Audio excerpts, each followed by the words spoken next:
J. Got the loud jumping up the bag. Everything I'm on slack. Everything I do is got the band jumping up the bag. Vibe blowing up my J. Got the loud jumping up the bag. Everything I'm on slack. We've been with the Brazilian. This would be the first. They wild. I'm innocent. Bro, you hear that guy?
What's going on, everybody? It is Coach Greg Adams back in here with another YouTube live stream.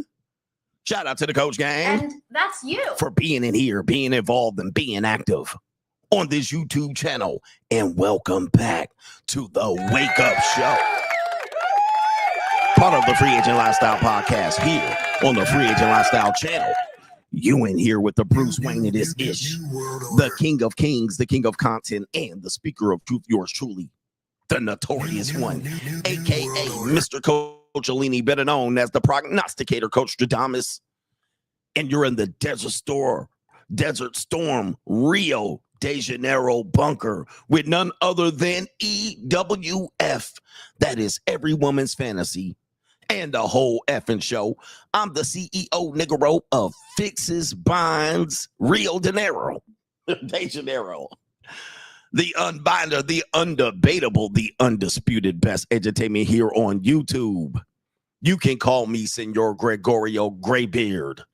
The ladies in Brazil love to call me Mr. Third Leg Greg. Was just phenomenal. I'm also the man with no trabajo. I am the Mitch Slapper, also known as the Anointed One. Acknowledge me. The founding father of the After Pill, the Morpheus of the Mating Matrix, the Brazilian junior college sociologist, the Black Moses, the Deliverer, also known as the man that walks in the spirit of Elijah. I'm the man with more nicknames than anyone in the game, but in case you forget those names, just call me CGA, see God Allah, and I be. I'm surprised I found it. The 14-time demonetized champion of YouTube. Do me a favor, hit the like button. We got a great show for you today. Our fifth annual 12 Simps of Chiestmas. And if you're new to my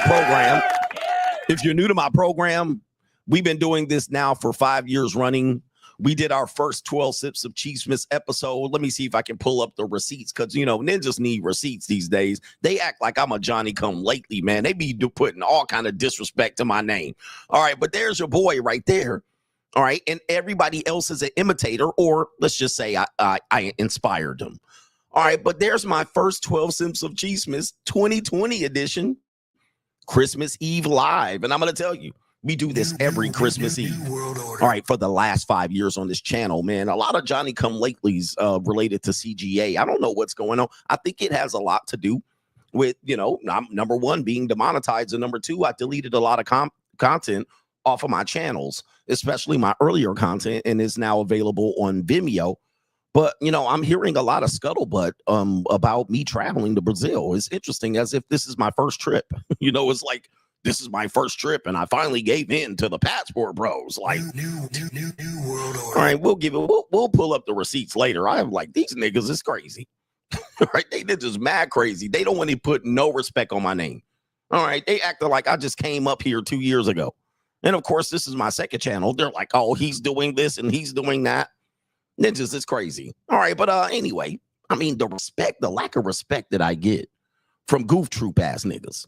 All right, anyway, I'm not new to this. I remember there was a guy in 2022 said, Coach, you never traveled before. I was like, nigga, what? New world order. Like, really? Like, these ninjas is brand new ass niggas. Brand new. Put some respect on my name. But anyway, with that being said, we got a great show for you today. We got several honorable mentions for the 12 Simps of Chiestmas. There have been some late entries, and there have been some men that weren't even on the radar that have showed up overnight to make some of the lists. And if you disagree with the list, no problem. You can go ahead and put in the comment section who you agree is the number one 12 simp of the year. I mean, because, you know, we have all kind of definitions of simps.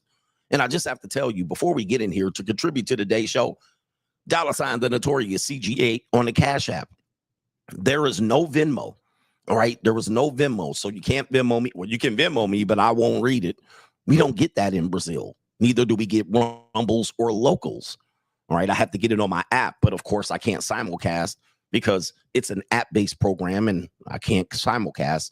So there's no Venmo, but for PayPal, it's paypal.me/Coach Greg Adams, and that is near the top of the description box on the Free Agent Lifestyle channel, and you can super chat by clicking a link on the top of the live chat on the Free Agent Lifestyle channel. We're going to get to the earlier contributors of the day's show, and then once we do that, we're going to set everything up, and we're going to give you the rules of the 12 Simps of Chiestmas. This is our annual show. We'll give you the rules of who can get in, who qualifies, and who doesn't.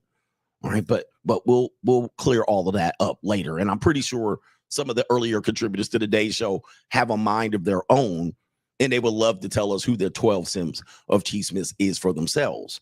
All right, and yeah, some of these men, we've covered their stories quite a bit throughout the year. And remember, well, I'll give you the rules later. Shout out to our brother here. Angry Little Dude says, where, Sensei, am I waiting for class? All right, there you go right there. All right, shout out to you. Enjoy your vacation. We in here, vacation style. All right, let me make sure I get to the earlier contributors over there on Ko-Fi and PayPal. All right, you can't super chat. And if you're new to my channel, you can't super chat. I mean, you know, it goes way back. Shout out to a Jedi. 07 says, have fun, Coach. We are having fun. I'm having a party. And that's a co-sponsorship. Give me a second. Having a party. I'm having a party, man. Some of the stuff I can't show you on the internet. I can't even describe what's going on over there. I'm going to just let you know. Where's my, some get 'em daddy season. Okay, daddy. All right. Okay, daddy. Okay, Papacito. Papacito. A lot of Papacito going on over here. Papa CGA. But I'm daddy no matter what. Okay, daddy. I'm daddy wherever I hit. All right. Wherever I am. Newport Beach, California. Okay, daddy. Las Vegas, Nevada. Okay, daddy. All right. Dominican Republic. Okay, daddy. All right. Hawaii. Okay, daddy. All right. Vancouver. Okay, daddy. All right. Every time I touch down, it's okay, daddy. All right. No matter what.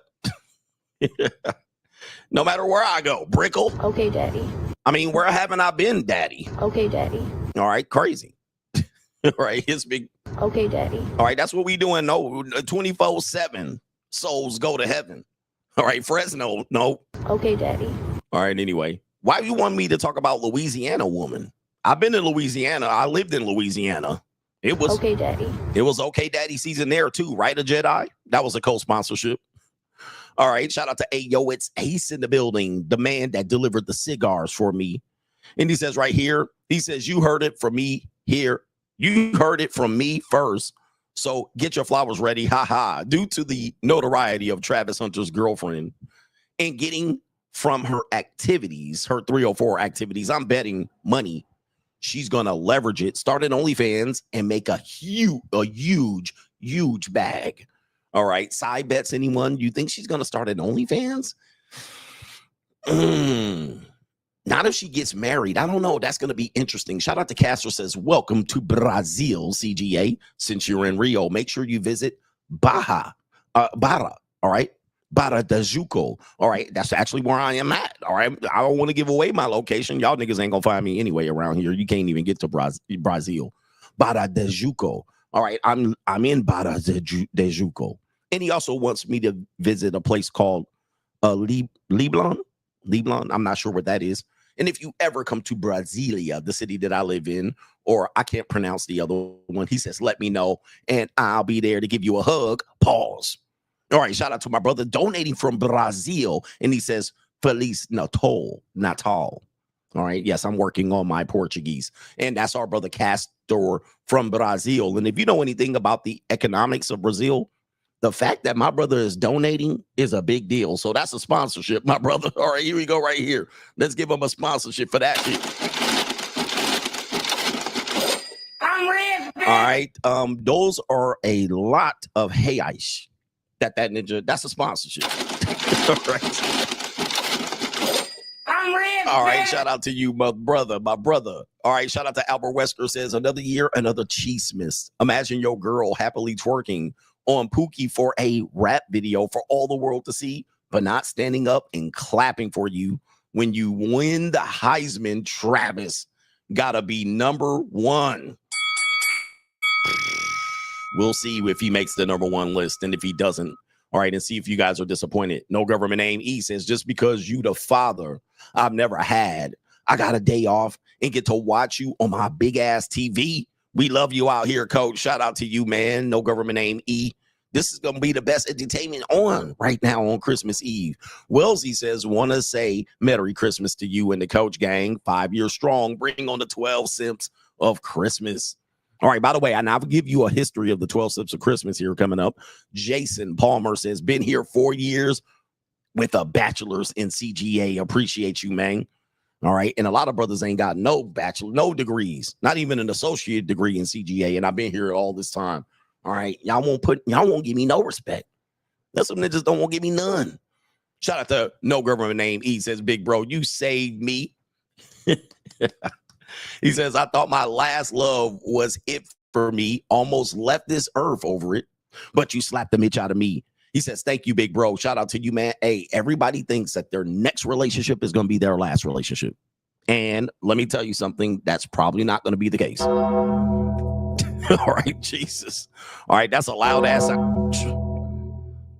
sound effect. Hold up. Turn that shit off. All right, turn that off. Bring that beat back. Bring that beat back. All right, shout out to y'all, and thank you for donating for Christmas. All right, I'm not going to be here for Christmas. If I do, it'll be a show where I'm probably an IRL stream. But yeah, I probably won't stream at this particular time. Let me do two more. Shout out to our brother Rusted Junk Noel with a sponsorship. Shout out to you jumping in there already. Christmas time for CGA. We'll get to the show. I'm rich, bitch. He says, Merry Christmas, CGA. He says, it's been 4 years since I've been following you.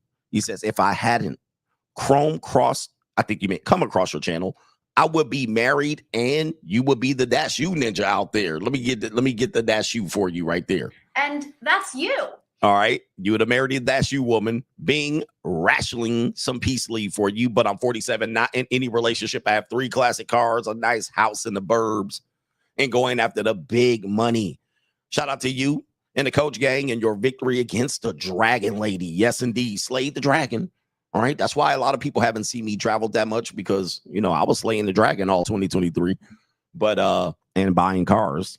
All right. But that's neither here nor there. We'll talk about that. Shout out to Rusted Junk with the sponsorship. We'll give him his credit just in case I didn't give it to him. I'm rich, bitch. And we'll get back to that. I got one more to acknowledge, and it is our brother here, B. Taylor. Brian Taylor says, donation 2 of 2. Merry Christmas, coach. I think Travis Hunter may be suspect. All right. I know that might be what's happening here. He said it would explain a lot. 5 years in a relationship with a girl like that and no accidents, especially if she's trying to trap him, dropping her off at parties and not going in. Either this or is John Bolton's song on steroids, or this dude is an ugly dude that sticks it in his first attractive piece. Is she really attractive though at this point? And then just, I get what you're saying. I actually thought about that last time I talked about Travis, and I said, you know, maybe this is his beard. It could be, and I don't want to throw that out there. I'm not the one to be throwing, like, I'm a respectable content creator. I don't just throw stuff out there and let people run with it, just so they can say, well, CGA said he might be undercover. It might explain some things. It might explain some things, what's going on there. All right. So without further ado, I wish I had my sound effect board here. All right, but I don't. But what we're going to do is we're going to give you the rules of what's going on here, just so you guys know why people were selected, why people weren't. Normally I do a voting, but of course, since I've been traveling and putting hands on hips and having a party and eating good food and learning Portuguese, I didn't have time, and I've been banned. Well, Brazil has banned certain platforms here, so I can't communicate very effectively. All right. We got to set some ground rules. Number one, just so you guys are just tuning in here, we got 1,700 people in here. All right. You're just tuning in. Let's see here. Let me take this down. Where is it at? All right. You're just tuning in. This is the 5th annual. All right. And I'm the one that came up with this. All right. Coach Gang came up with it. It used to be called 12 Simps of Chiestmas. And just as a history, we started in 2020. So, and we started on Christmas Eve. There you see CGA there with his hat on. I don't have my hat in Brazil. It would be rather hot to put this on in the hotel room even. It is almost 85, 90 degrees here.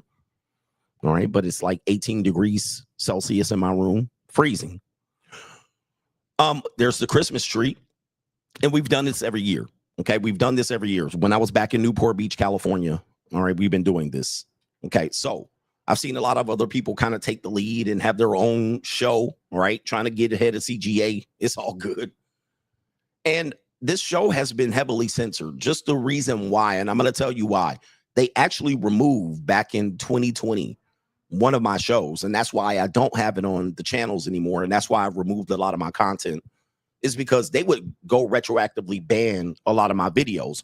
And the reason why I removed a lot of them, because a lot of them were the reason I got demonetized. That's number one. And number two, they would just go back a year or two and just start bringing down videos.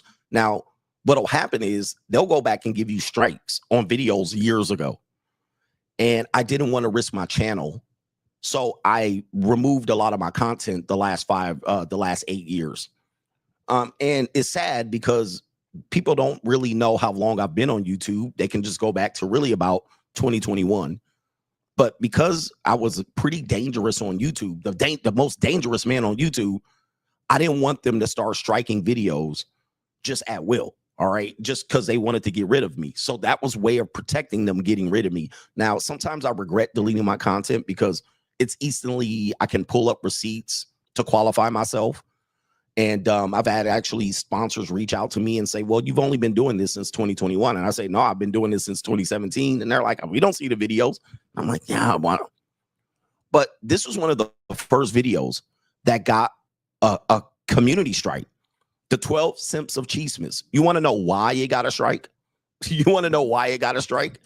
Well, apparently back then, before you guys even started to watch YouTube like that, back then, because it was a Christmas themed video, apparently kids were watching it. All right. So apparently for some reason in the search algorithm, because remember, I was monetized back then.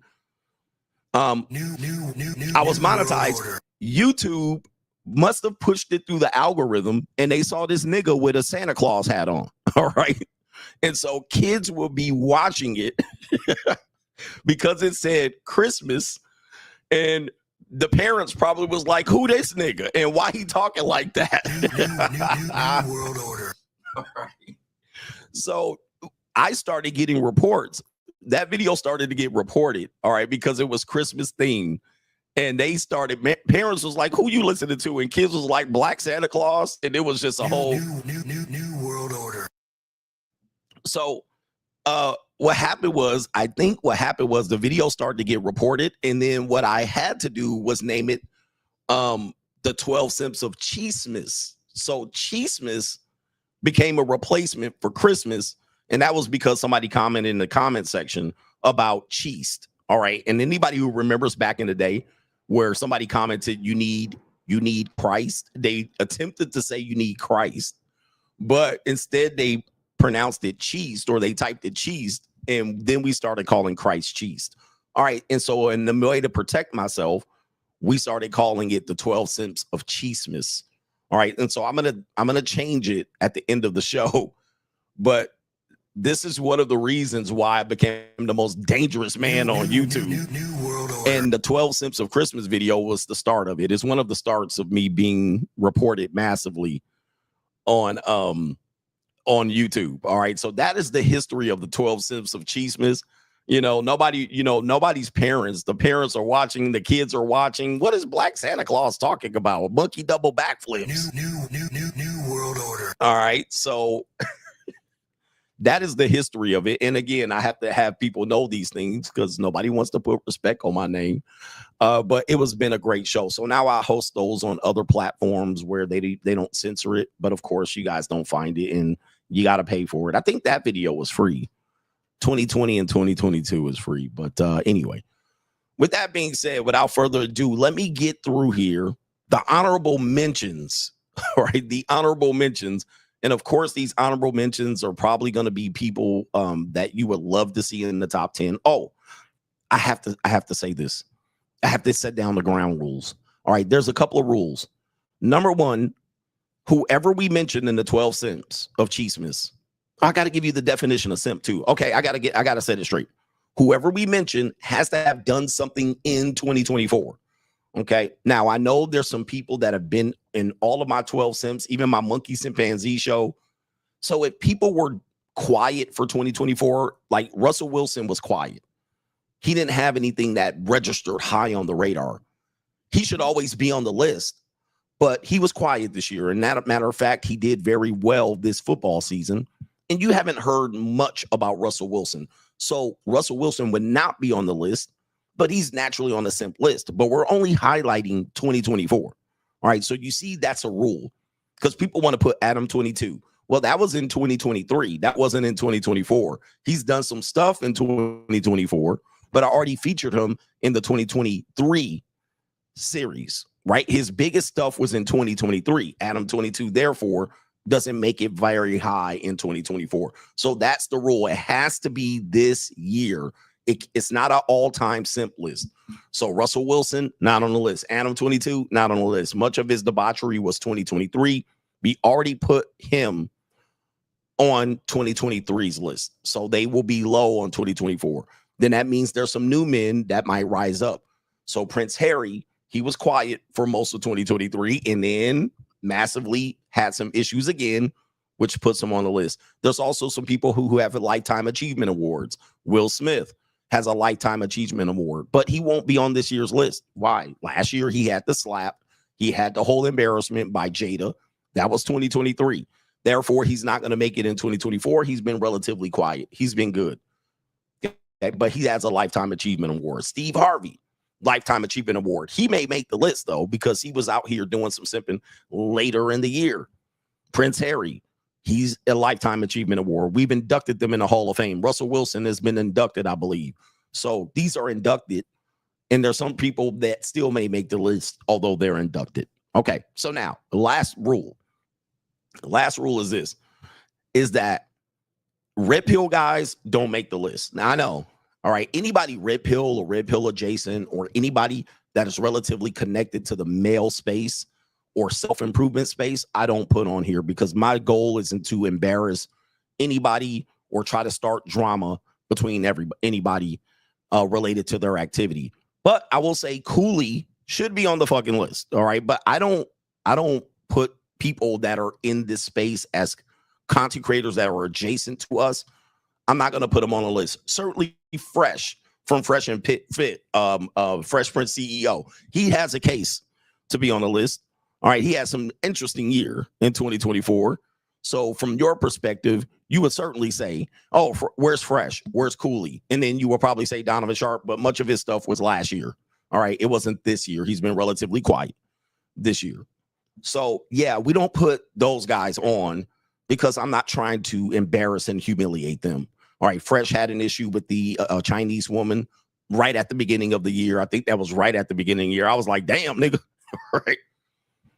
So those people, I don't put those people on the list per se. And so I keep it a little bit clean related to that.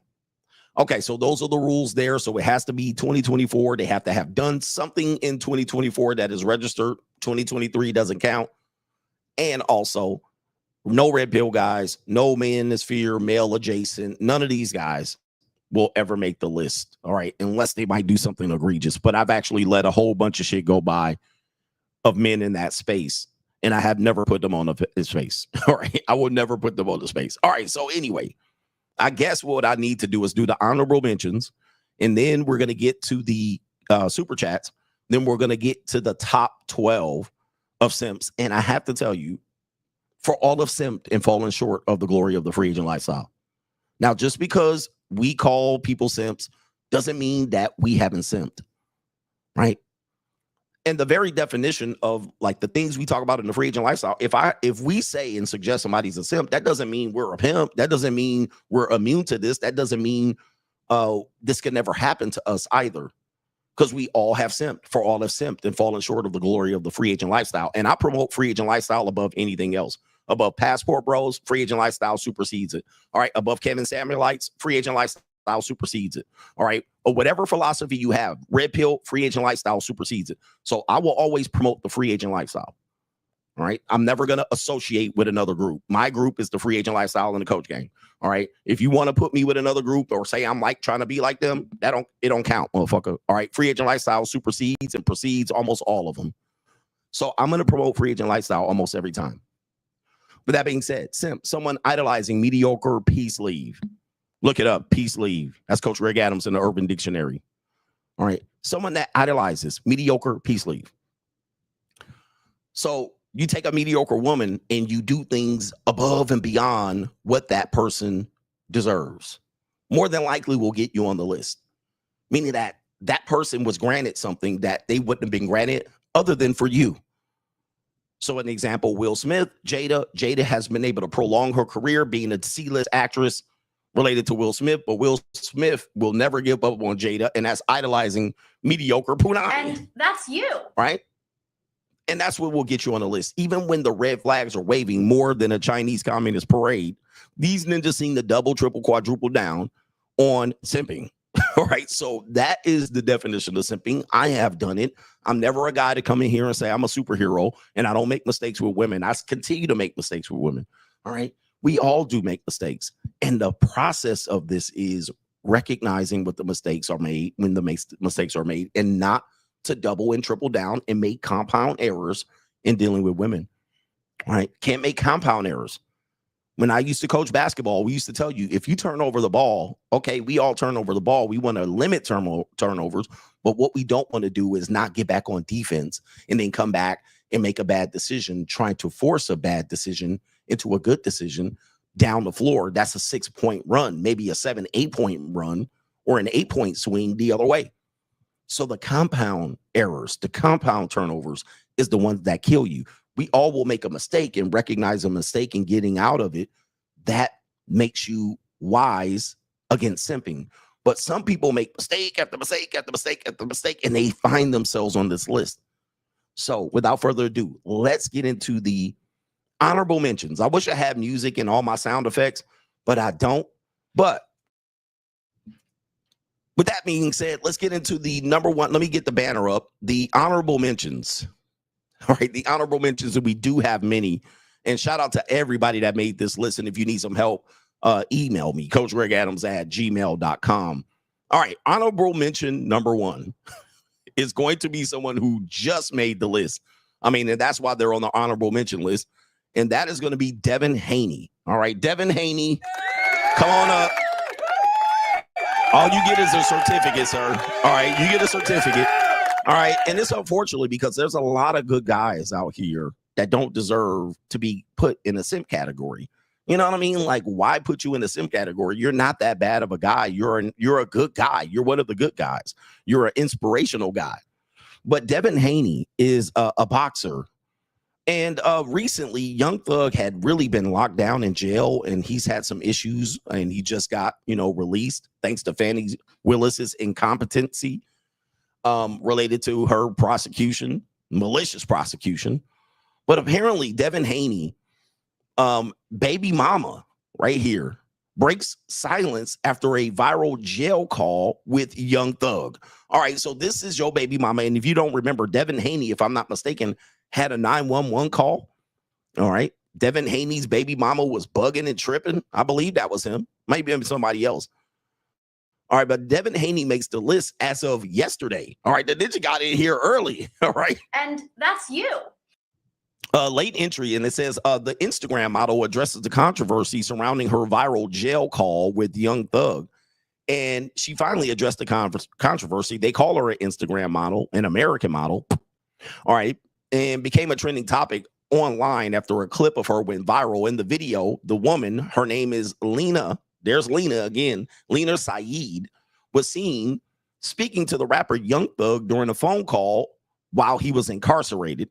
The clip sparked controversy and debate due to her expressions of affection towards Young Thug. The video quickly gained attention, especially as Saeed shared a child with professional boxer Devin Haney. All right, and I believe they have a decent relationship, although very explosive and toxic. But he's still supporting her. But this woman is in these damn streets in the jail cells, ninja, with this ninja Young Thug pleading for him to come take care of her daddy style right there when he gets out. Daddy. Damn, your girl, your baby mama out here in these cotton picking streets. Where's the damn sound effect out here?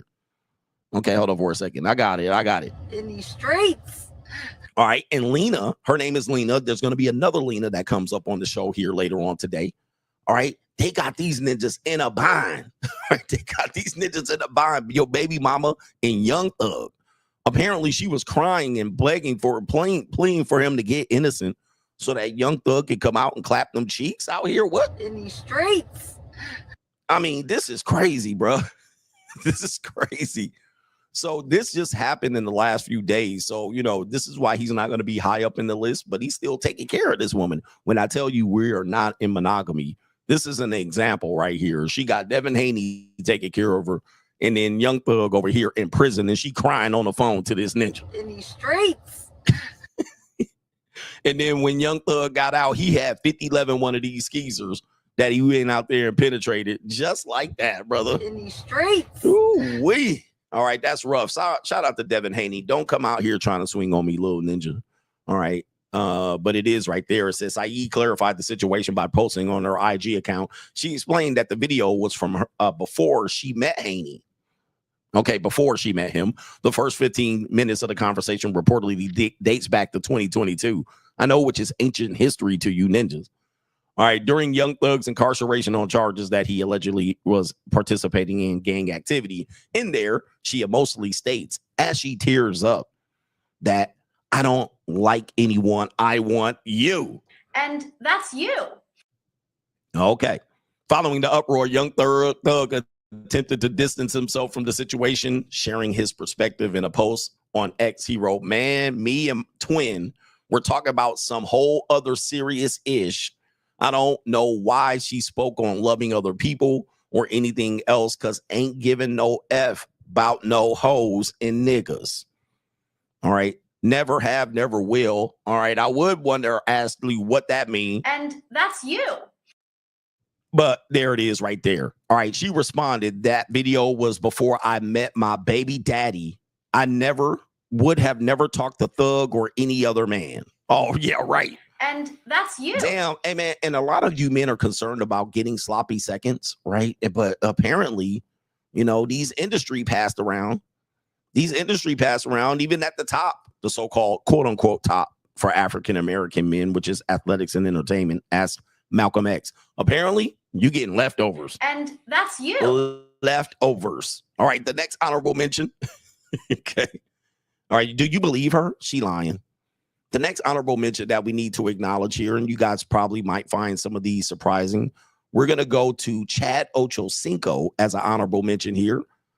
And this is what happened to Chad Ochocinco. I knew something was going to be up with this particular relationship. It just didn't seem like it was going to stand the test of time. Chad Ochocinco and a woman named Sherelle Rosado, they break up, and he says he's in a doghouse right now, and that ninja's showing mad teeth. All right. Now, the reason why I've always been suspect of this particular relationship is because that brother's starving. This relationship was really pedestalized because a lot of people, you know, despite the fact that she seems to have some sort of Afro-Latina background, they gave them a pass for it. Black women love a good black love story. They love a good older man settling down and not boning these holes. Not like Shannon Sharp, which he may appear on the list later on, caping for Kamala. But everybody thought this was going to last. Oh, they love each other. That's what it should be. And I was like, this is not going to last. But of course, I'm a hater for saying it. And they blew up in spectacular fashion. I mean, it was just so easy. Yeah, bitch. Yeah, bitch. It was so easy to see that this was not going to last. I mean, she wanted to be all in the video, all on the record. And he was getting a lot more prominence as a member of Shannon Sharp's night talk group. And it seemed like she wanted to be in the picture. She wanted to be in the picture. She wanted to be in there getting some video. You know, she would come in the camera and Shannon Sharp would invite her in the camera and like they were married. And I don't even think they were married. They was shacking up. And I was like, that ain't gonna last. And of course it blew up like the Goodyear blimp. All right. And I was like, told you. Now, here's the funny thing about it. Here, he was trying to figure it out. And I think this man is in his 50s. Right. He just got too much temptation out there, but he wanted to really make it work and make that love work. Yeah, man, it's tough in your 50s, sir. But apparently this is a response here. His response, November 14, Chad Johnson refuses to cancel wedding even after Sherelle Rosado breakup. The NFL legend is moving forward with the ceremony despite no longer having a bride.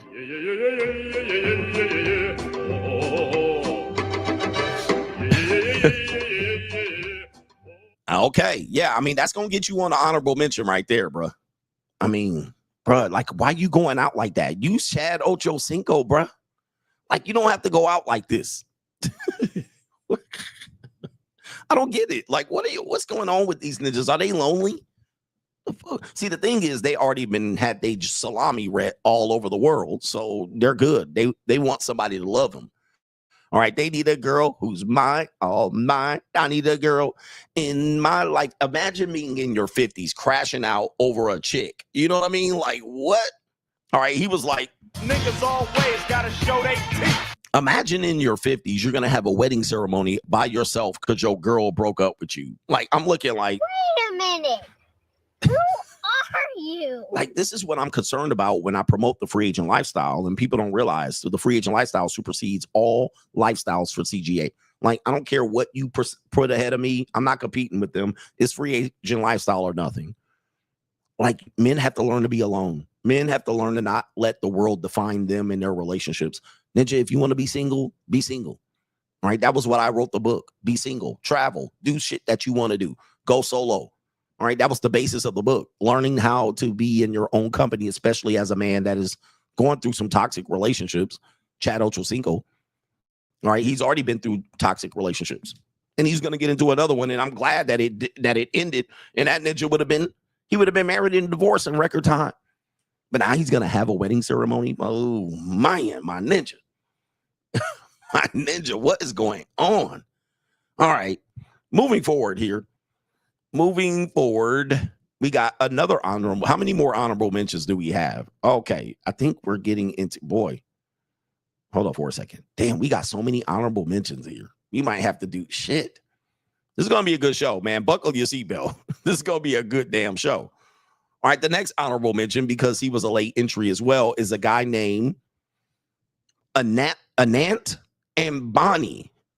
All right, he sounds like he got some damn money. All right, let me see what Anant Ambani is the name that we're gonna watch here. And do I have where's the I got money sound effect? Sorry, man, I'm on the road. I'm telling you, I know it's somewhere around this mother sucker. All right, I got to go through like 8 pages of sound effects. But anyway, we'll tell you about what his shit is going on right here.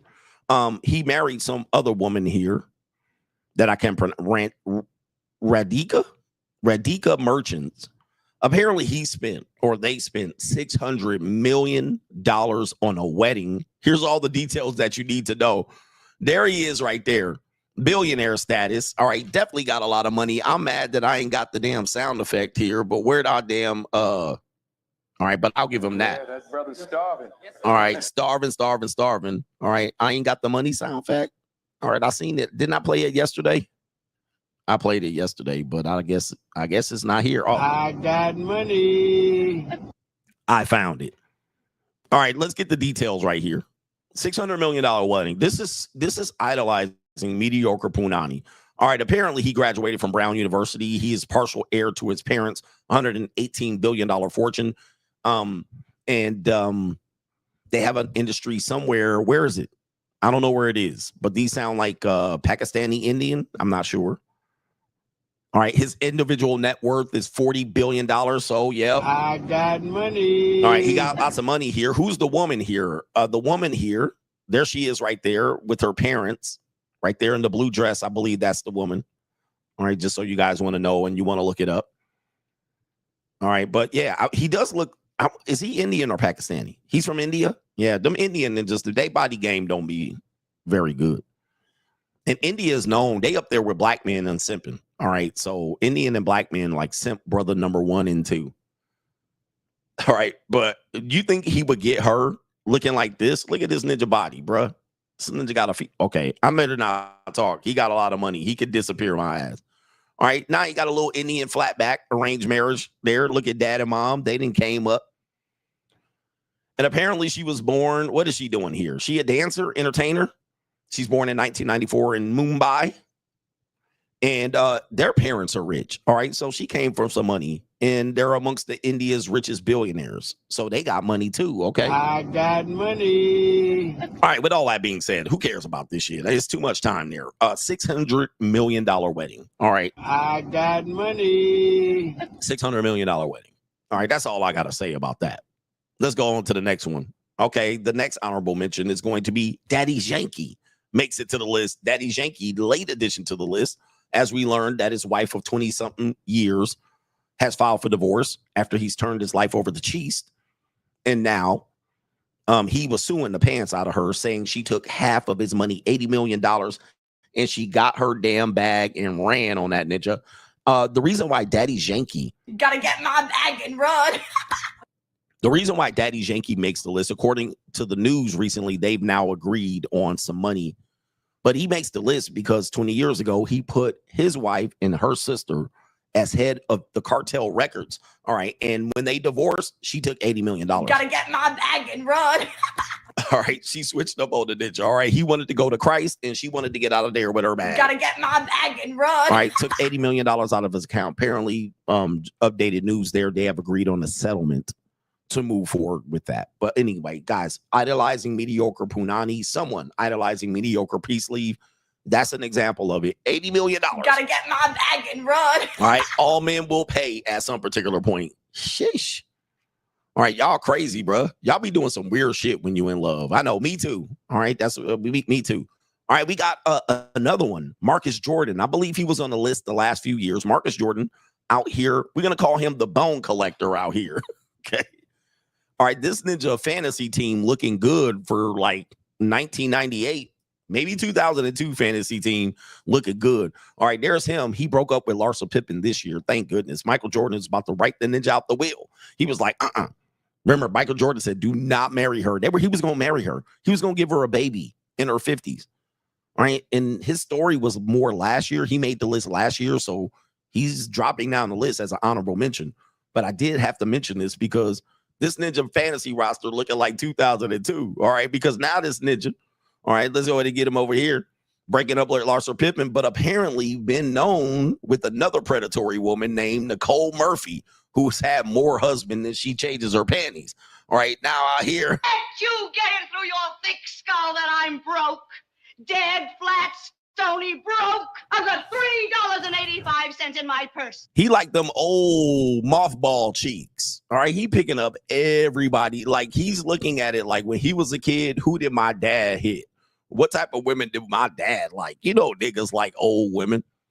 Now he coming up after Scottie Pippen's woman. He coming up after Future's woman, after Eddie Murphy's woman, after Michael Strahan's woman. This ninja a goofy ass nigga. Niggas always gotta show they teeth. The 2002 list, all right, of hotties. All right, fuck these Instagram models today.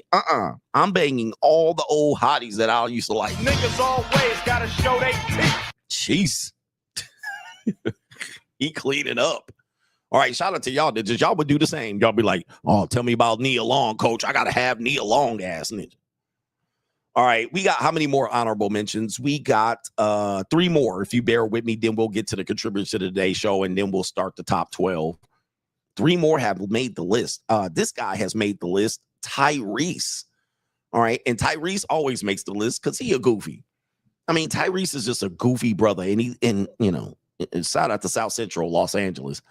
Tyrese is one of these interesting intellectuals. That's all I'll say. He's an interesting intellectual. Like he can sound intellectual, but he's wrong like 98% of the time. Like, oh, okay, yeah. Yeah, bitch. Yeah, bitch. Like he can sound right. He's an actor, you know, but he be wrong like a mother. Like he been wrong for 30 years just simping. He's simping all his damn life. And then he starts simping for this woman who's definitely a chameleon. I don't know why anybody listens to her either, Samantha Lee. But, you know his issues with his child support and his previous custody issues. But, yeah, this year, Tyrese was famous for asking men to come down to the courthouse and understand the family law codes and protest on Tyrese's behalf. Yeah, bitch. Yeah, bitch. Like, what? Bruh, we've been trying to tell you. I've been trying to tell y'all since 2018. Like, it's bad out here.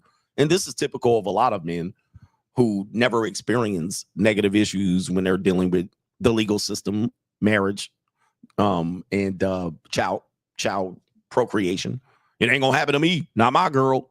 Sweet lady, won't you be mine? Ass ninja. And you got caught, all right, at the end of the day, all right? Then you got caught, and now you looking stupid, having us trying to show up at the courtroom. And apparently, the lead attorney said, I think the lead attorney said he was there, and he said nobody was out there. Gotcha, bitch.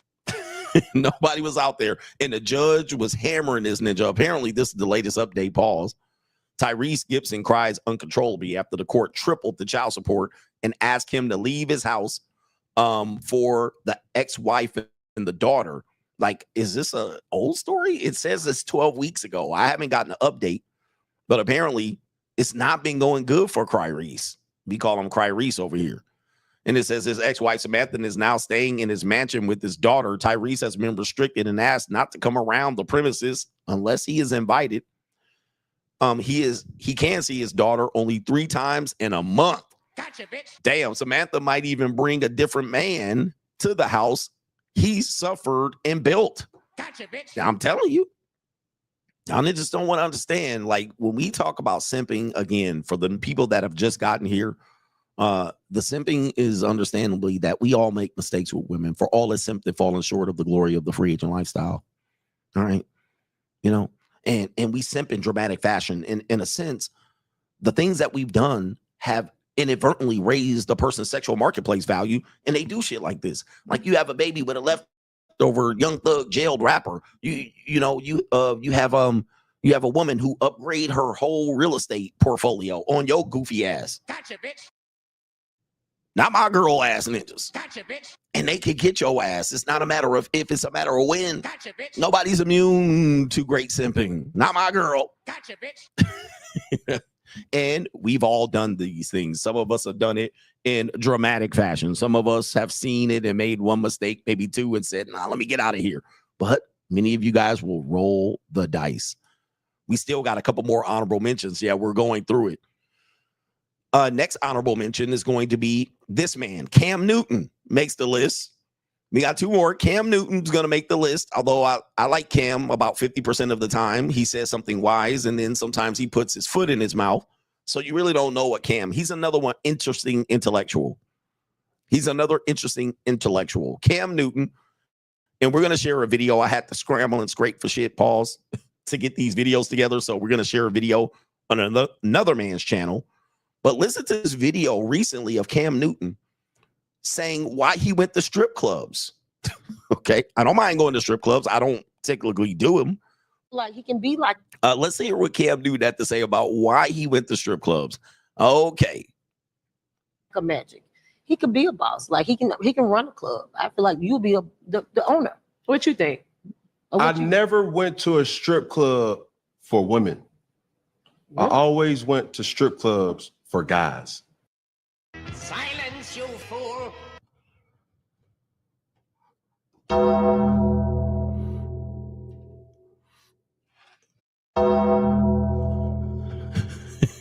Where's my fucking Ayo chill? Hold on for a second. Let me get this shit right.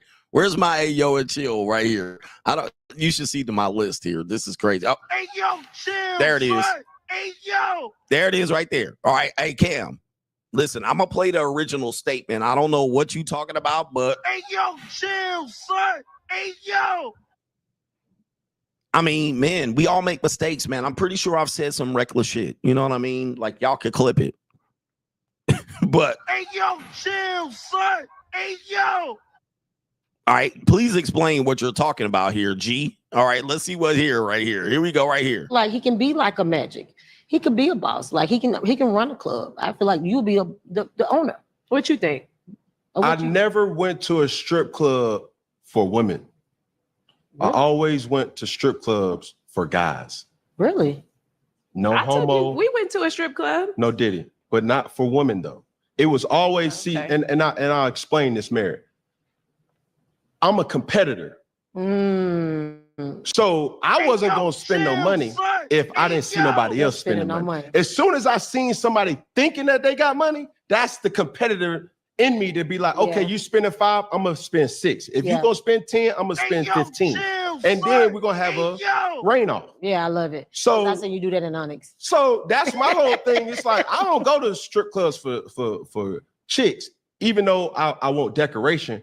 I was a competitor, still am a competitor to Yeah, think I like, get nigga, that. you think you got it, but you don't got Damn it. Cause I'm going against drug dealers. I'm going against, you know what I'm saying, hustlers. And I'm like, that 15 that you making, I'm gonna spend my 15 and I'm gonna make it back easy. You know what I'm saying? Like You know what? it ain't nothing. Just to say this story, because I got this story on you. Talk to me. At Onyx, you was at the top, come in to the left, up at the top, right? You said these exact same words. Straight up. You said, "Oh, he want to play. I got it. I'm having it. I got all time." You said, "I got all day to do this. I'm gonna make this back tomorrow." I cannot wait till the next time I see you in the strip club.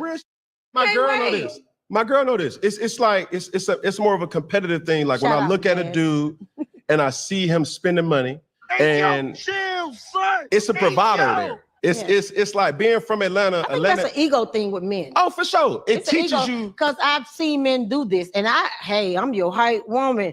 He just got 10 more bands over there. Yeah. That's what I'm good at. For Tell sure. him the truth. You want to know what I'm good at? I will hype a nigga the up. She sure will. I will tell you, oh, he just got 10 over there. Niggas say, oh, you go Go give me 15. Mhm. So we're gonna play. Ayo, chill, son. Ayo.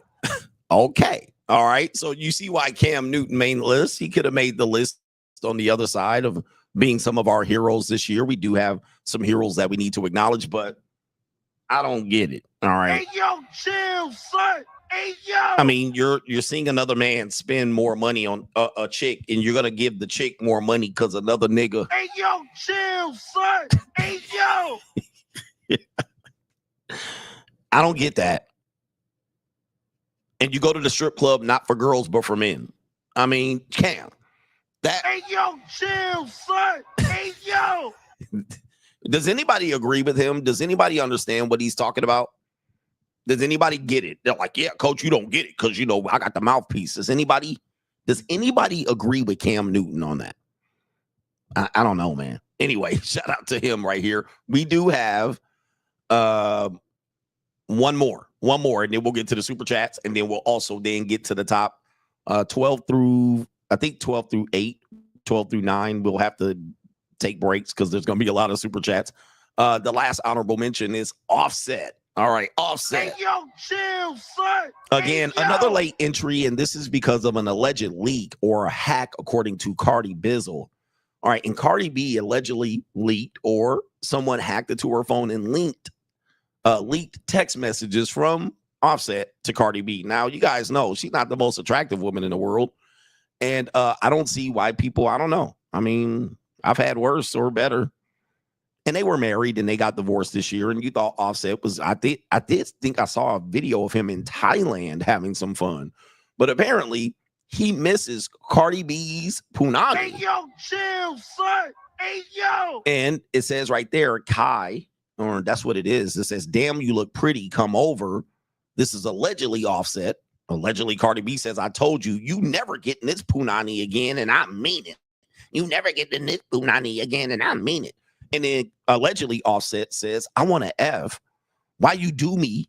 Wait, why you being like that to me? It says, you feel like you gonna be on me if you do. I want you. I miss your punani. Hey, yo, chill, son. Hey, yo. I miss your face you make when we F. Then accordingly, allegedly, Cardi B says, I don't feel like I'm a be on you. Y'all niggas just don't deserve.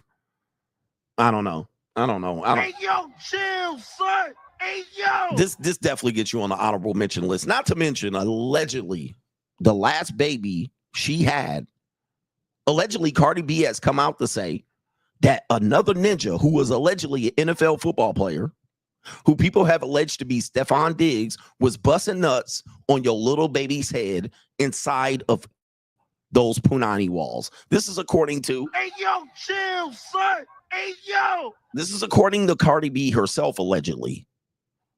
Okay, so, and after that, you still going at, like, what is going on with the level of what we call one-itis?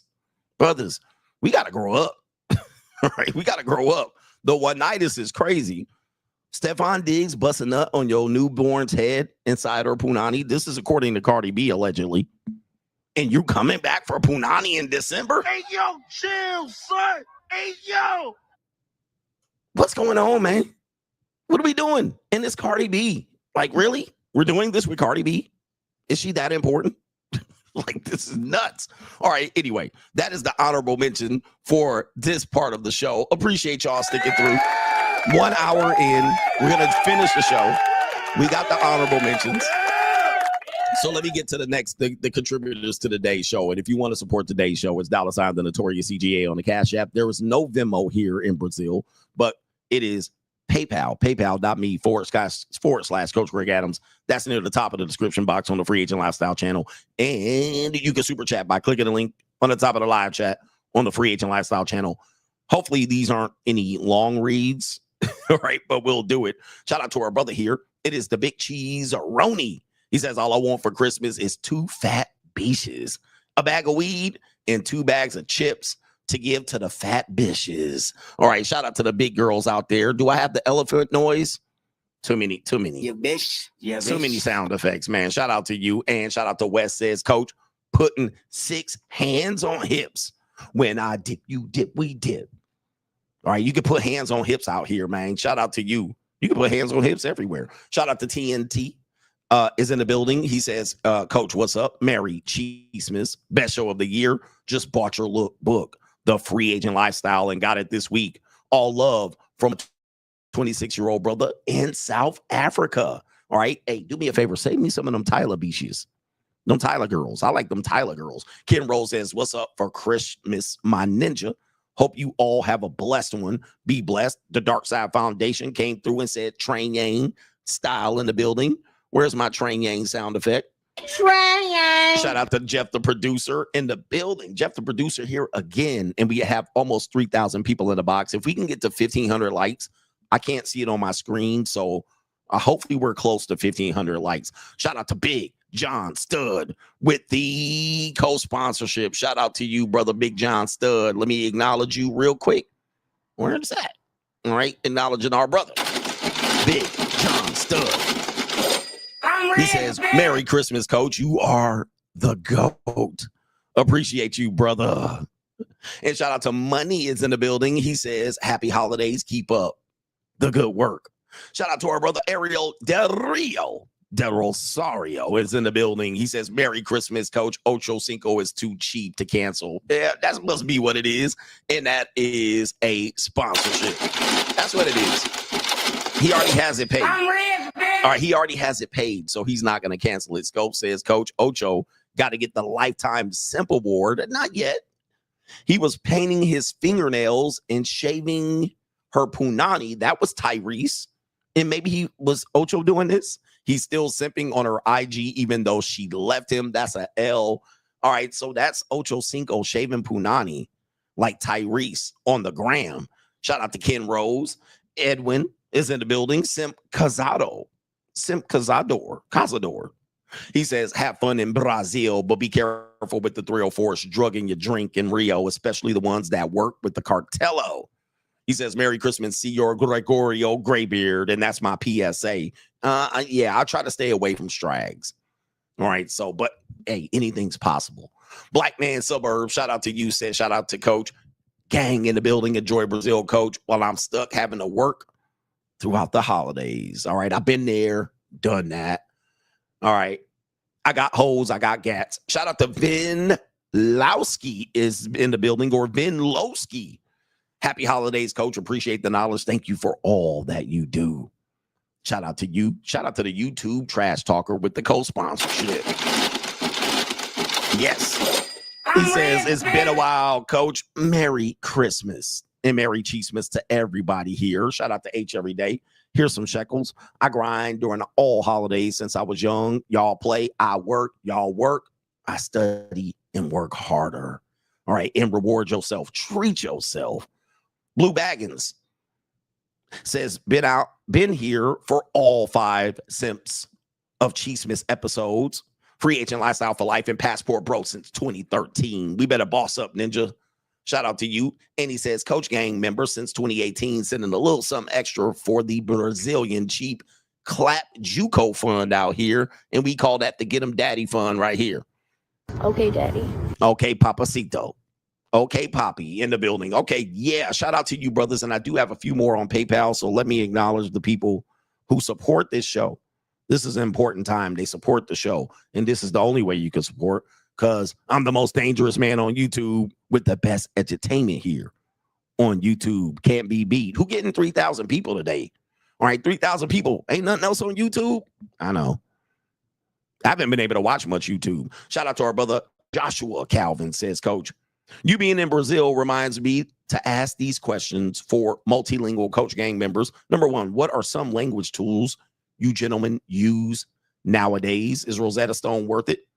And for CGA, would you talk about the power of having a vision board? Blue chip. Enjoy your stay.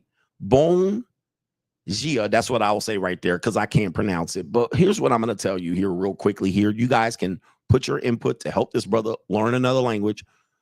In my experience, learning another language, you do have to practice it, which mostly is going to be conversational with a hint of a lot of slang. You're going to learn formal language on any program, but you still have to talk the language, right? You still have to have somebody that you talk to in order for you to get the language. And then also putting yourself in situations will remind you what you're saying and the importance of what you're saying. So it's good to have a tool, but also make sure you have someone you can use it against as you're learning situations, events, things that are important, emergencies, things that are important are going to make you remember it and know how to apply it.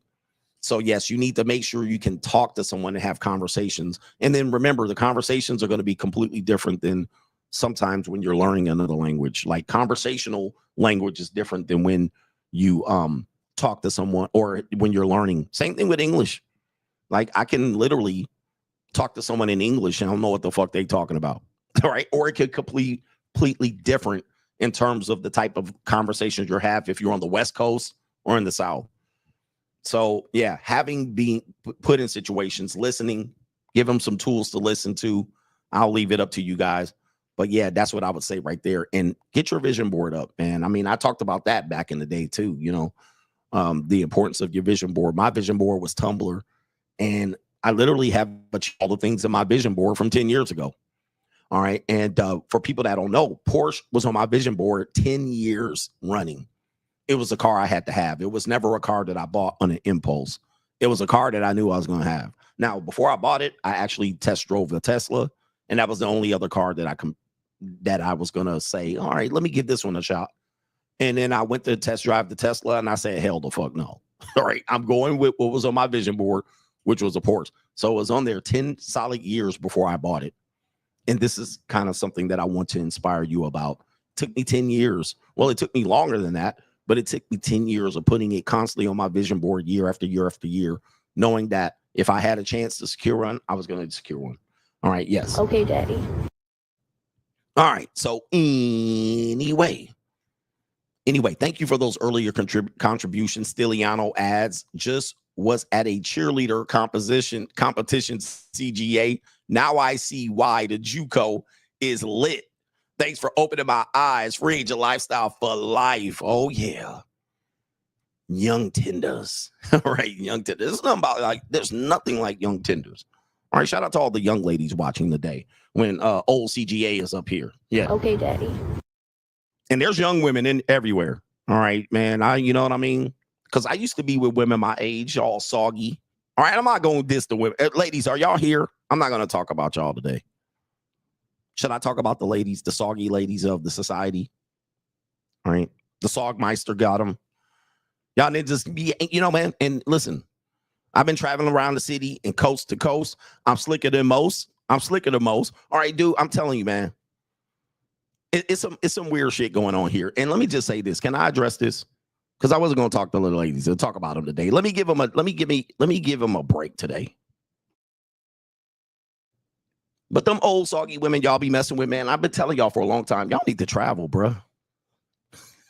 Y'all need to travel because y'all be pedestalizing really just like leftover Sogmeister.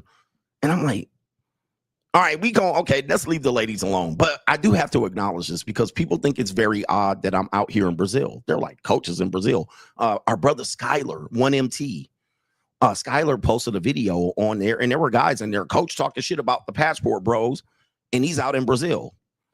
I'm like, nigga, what? All right, hold up for a second. All right, he gave in to the passport bros. First of all, and foremost, I have to remind you, niggas, like, wait a minute. Who are you? The passport bros really did not become popular until well after CGA. Now, there have been brothers that have been calling it traveling, black men traveling. Nobody really called it passport bros until really 2020. All right, 2022 for exact. Like, that's where it became popular. That's number one. Number two, I never really had criticisms. I'll offer information, meaning that because there's a subset group that appears in the manosphere doesn't mean I'm going to align to them. I'm going to align with the free agent lifestyle. That's going to be what I push. I sell that. I have a book called that. Speaking of the book that I have, it's literally that I wrote and published in 2022 while in the Dominican Republic. Okay. That was where I wrote portions of the book. On that trip, it inspired the free agent lifestyle. And that's me in the Dominican Republic. All right. Which is odd. That's 2018. 2018.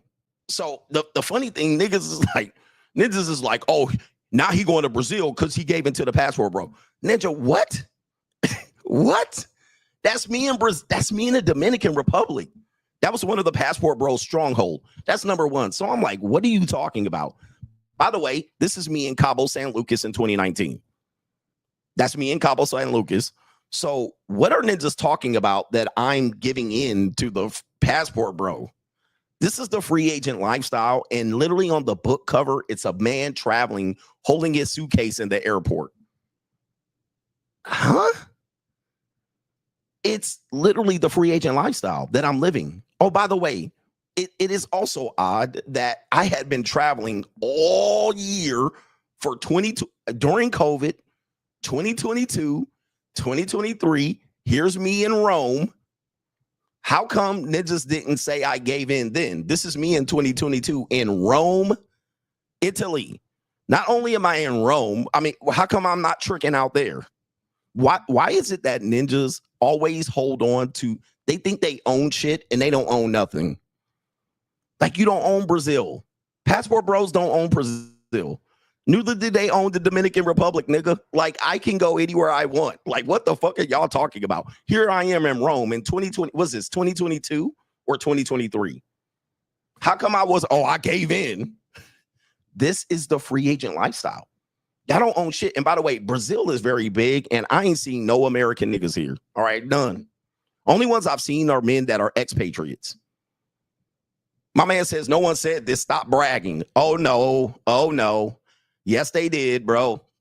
Yes, they did. Brothers, y'all need to travel. Nobody is saying this then, but I'm going to brag since he doesn't want me bragging. How come this didn't count when I was over here island hopping in Kauai, in Maui? How come nobody said that? There my black ass there, Maui, Hawaii. All right, hold on for a second. Hold on for a second.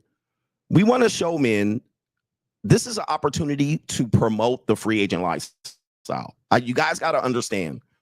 My job is to promote the free agent lifestyle. I know you guys don't want me to brag, so you're trying to get me to not brag. Why respond to them? No. We have to show what I'm promoting here so everybody can understand. What am I promoting? The free agent lifestyle. I'm not promoting hate for women. I'm not promoting the red pill. I'm not promoting the manosphere. I'm not promoting passport bros. I'm promoting the free agent lifestyle. If you don't understand it, please understand what I'm promoting here. I'm not promoting marriage or anti-marriage. I'm promoting the free agent lifestyle. If you don't like it, you got to go. You got to go, man. I mean, I don't know what you're doing, but a lot of it, there I am, 2019 on the steps headed to Canada. Going to Canada. It's the free agent lifestyle above all others. And I've been here like since 2018, but ninjas is jumping on like I'm a Johnny come lately ass ninjas. Just because you think you own Dominican Republic, don't make your passport, bro. And most of these passport bros ain't even left America, bro. They ain't even left America. Talking shit about me. We need to brag. We need you to boss up. And I am going to be one of the people that you're going to watch and be inspired. It's not bragging, it's inspiration. All we're doing is just trying to inspire you. It's not bragging. But of course, you know, I do have to realize that I was in a bad place 10 years ago. I'm in a good place now. Okay? I'm in a good place now. But what they're not going to do and what you're not going to do is stop me from bragging. And you're not going to try to tell me that I'm trying to copy anybody. I write the fucking script, and it's the free agent motherfucking lifestyle. That's number one. It's always going to be that above everything in this space. I'm never going to put nobody above me. Everybody else below. Period. So if you mad at that, be mad at that. But I am the free agent lifestyle. All right. I don't associate with no other group. I do the free agent lifestyle. But nobody said nothing when I was in Italy and France. Nobody said that shit. But as soon as I come out to Brazil, all of a sudden I'm copying. Oh, I swear to God, you niggas. By the way, 10 countries, 49 states, all stamped in the receipts. Oh, one more thing. I've traveled before the motherfucking internet. Right? Just to let you guys know, I had my first passport before there was a YouTube. Okay, before there was a YouTube. So a lot of places that I've been, before there was YouTube, and before I even thought of making a vlog, and before there was a camera phone. So if you're wondering if I ever been anywhere before that, yes, I've had my passport since 2002. All right, that's a good 20 plus years. And I've been to a lot of fucking countries before there was a YouTube. So it's okay. We got to flex on niggas sometimes because, you know, they only think it counts if you just on the fucking internet. It's crazy. Anyway, wow. 10 countries. And by the end of the year, well, it's close to 12 countries, but some I don't count because y'all don't want to count Mexico. Y'all don't want to count Canada, but I count them. So 12 countries. I'm going to stamp 25 by the end of the year, 2025. 100%. All right. So anyway. Oh, what are we doing here? Yeah, man. It's only when black guys do shit. Yeah, they didn't say Anthony Bourdain copied anybody. It's only when black guys do something. You know what? You American black men are some of the biggest fucking haters in the world. and don't be doing shit, right? And don't be doing nothing in the process. It's kind of like weird. Look, the Passport Bros, shout out to them and no shade to them. They don't own Brazil. I haven't seen one Passport Bro out here. I've seen a couple of expatriates, but there's not a bunch of Passport Bros out here. Not that many. All right. I haven't seen that many black people, period, in Brazil. There's certainly not many black Americans. I've seen a bunch of white Americans out here, and they've been out here for doing it for a long time. All right. But anyway, it's one of these things. But let's get to this part of the show. Hey, this is somewhat the main event. We got 12 through 10, right? 12 through 10, where we're going to give you the 12 simps of Chiestmas right here. And we're going to start with, who is this? We're going to start with number 12. And this is going to be a surprise number 12. All right. And it's going to go to Thomas Brady. All right. Shout out to Thomas Brady for making it to number 12. He's had a tough ninja year. All right. Thomas Brady, he's had a good year too, making a lot of money. He's doing well on NFL commentary. He also had the affair last year be exposed, and he was out here apparently clapping JUCO cheeks like crazy. But Thomas Brady, apparently the latest news on him is he's not doing very well. All right. He's the GOAT of the NFL for sure. He's won Super Bowls. He actually tried to have his wife, his now ex-wife, destroy his career. The ninja retired for Gisele. Like, if that ain't simping, but that wasn't this year. I'll give it to him. And that's you. All right, I'll give it to him. But apparently, this is the rumor. You know, he's partial owner of the Raiders. He got that through. He's got a lot of dubs this year. But apparently, somebody trying to put out some misinformation on him. And I hope this is not the case, Thomas. Thomas still in shock over ex-wife Gisele Bündchen, Brazilian, having a baby with a brother Joaquim Valente. Is he a Brazilian too?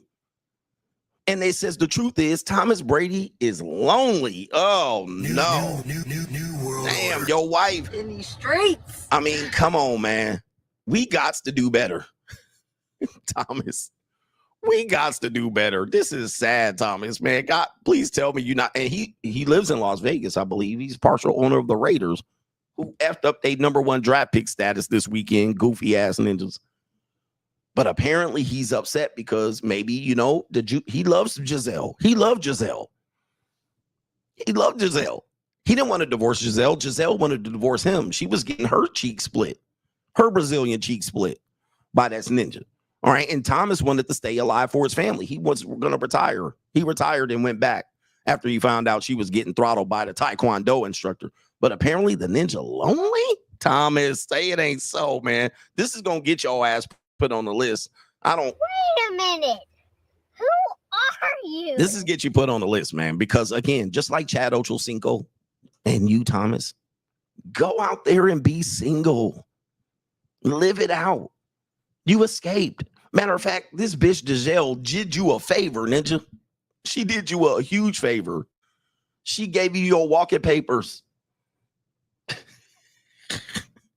Like, bro, just go ahead and take that L and turn it into a big fat dub. I always tell you, man, divorce is tough. It is definitely tough. If you don't move on, you definitely got to get out there and move on and move forward with your life. And if you've accomplished a lot and this is your only L, you know, we're going to hear later on that this is the case with another young brother. It's hard to move on, especially with these athletes. A lot of you guys think athletes just like to clap cheeks and cheat on their wives. Apparently, they're more in love with the girl than the girl is in love with them. We can pretty much see it. Now my ninja's lonely? How you lonely, Thomas? Thomas, bruh. Hey, we can hang out in Vegas. Pause. No Diddy. Nah, maybe we could get some JUCO calico and run a train. Trying. I don't want to be in the room, ass ninja. I'm going first. All right. But I'll tap out and get out the room so you can finish up. We could go have some fun. We can have a party. He said he's still in shock. I mean, we're in shock too, Thomas.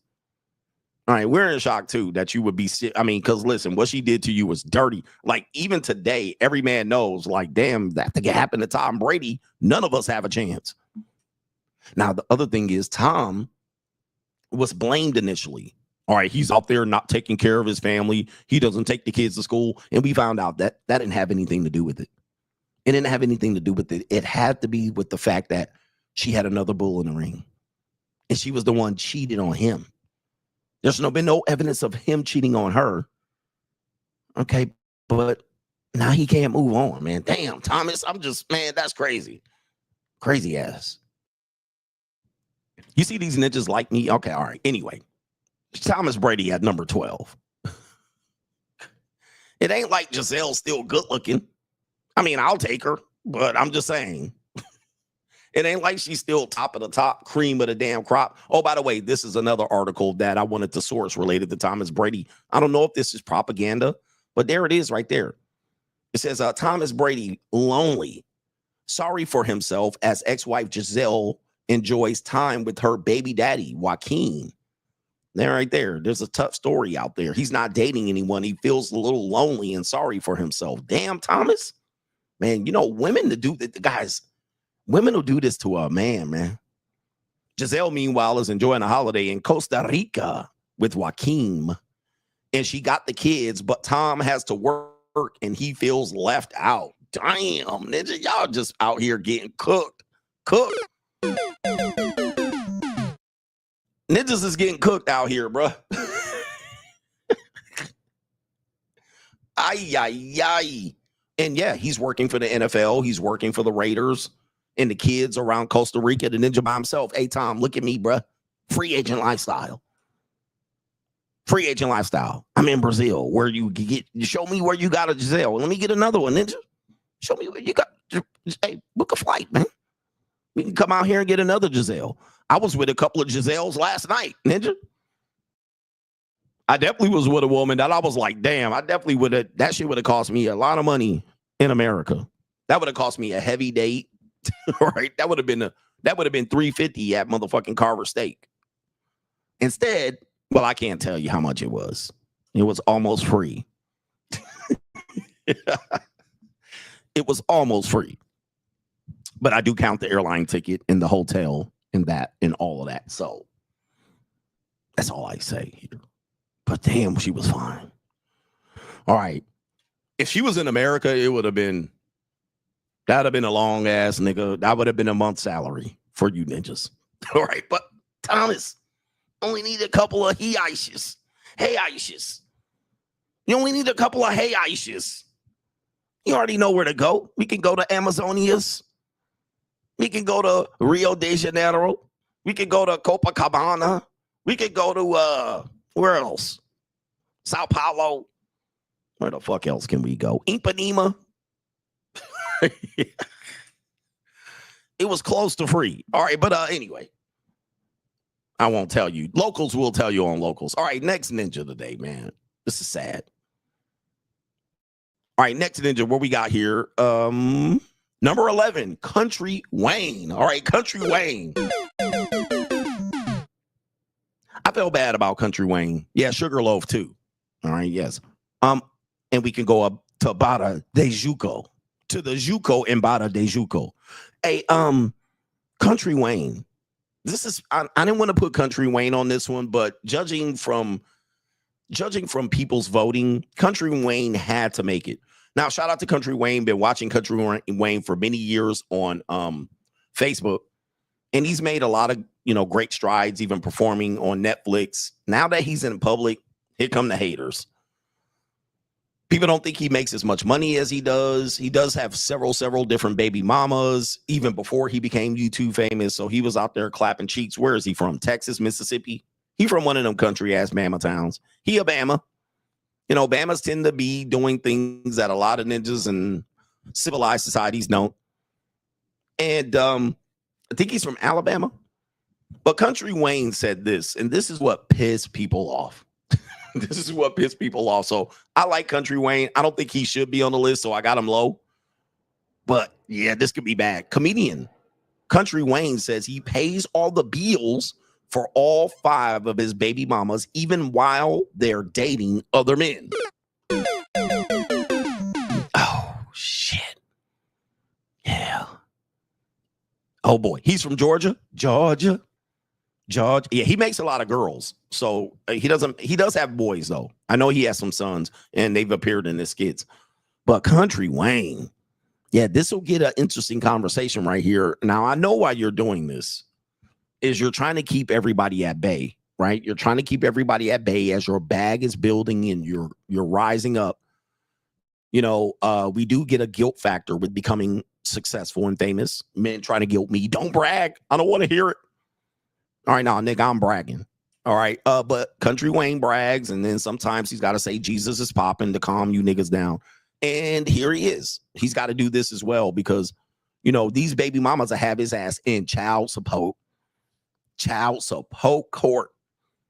So this to me doesn't put him as a simping thing, but when he added that, even though they're dating other men, meaning other men are living off of his money, and he's probably giving them, what did he say? He paying $200K a month in child support for 5 baby mamas and multiple kids, $200K a month, and he loves his kids.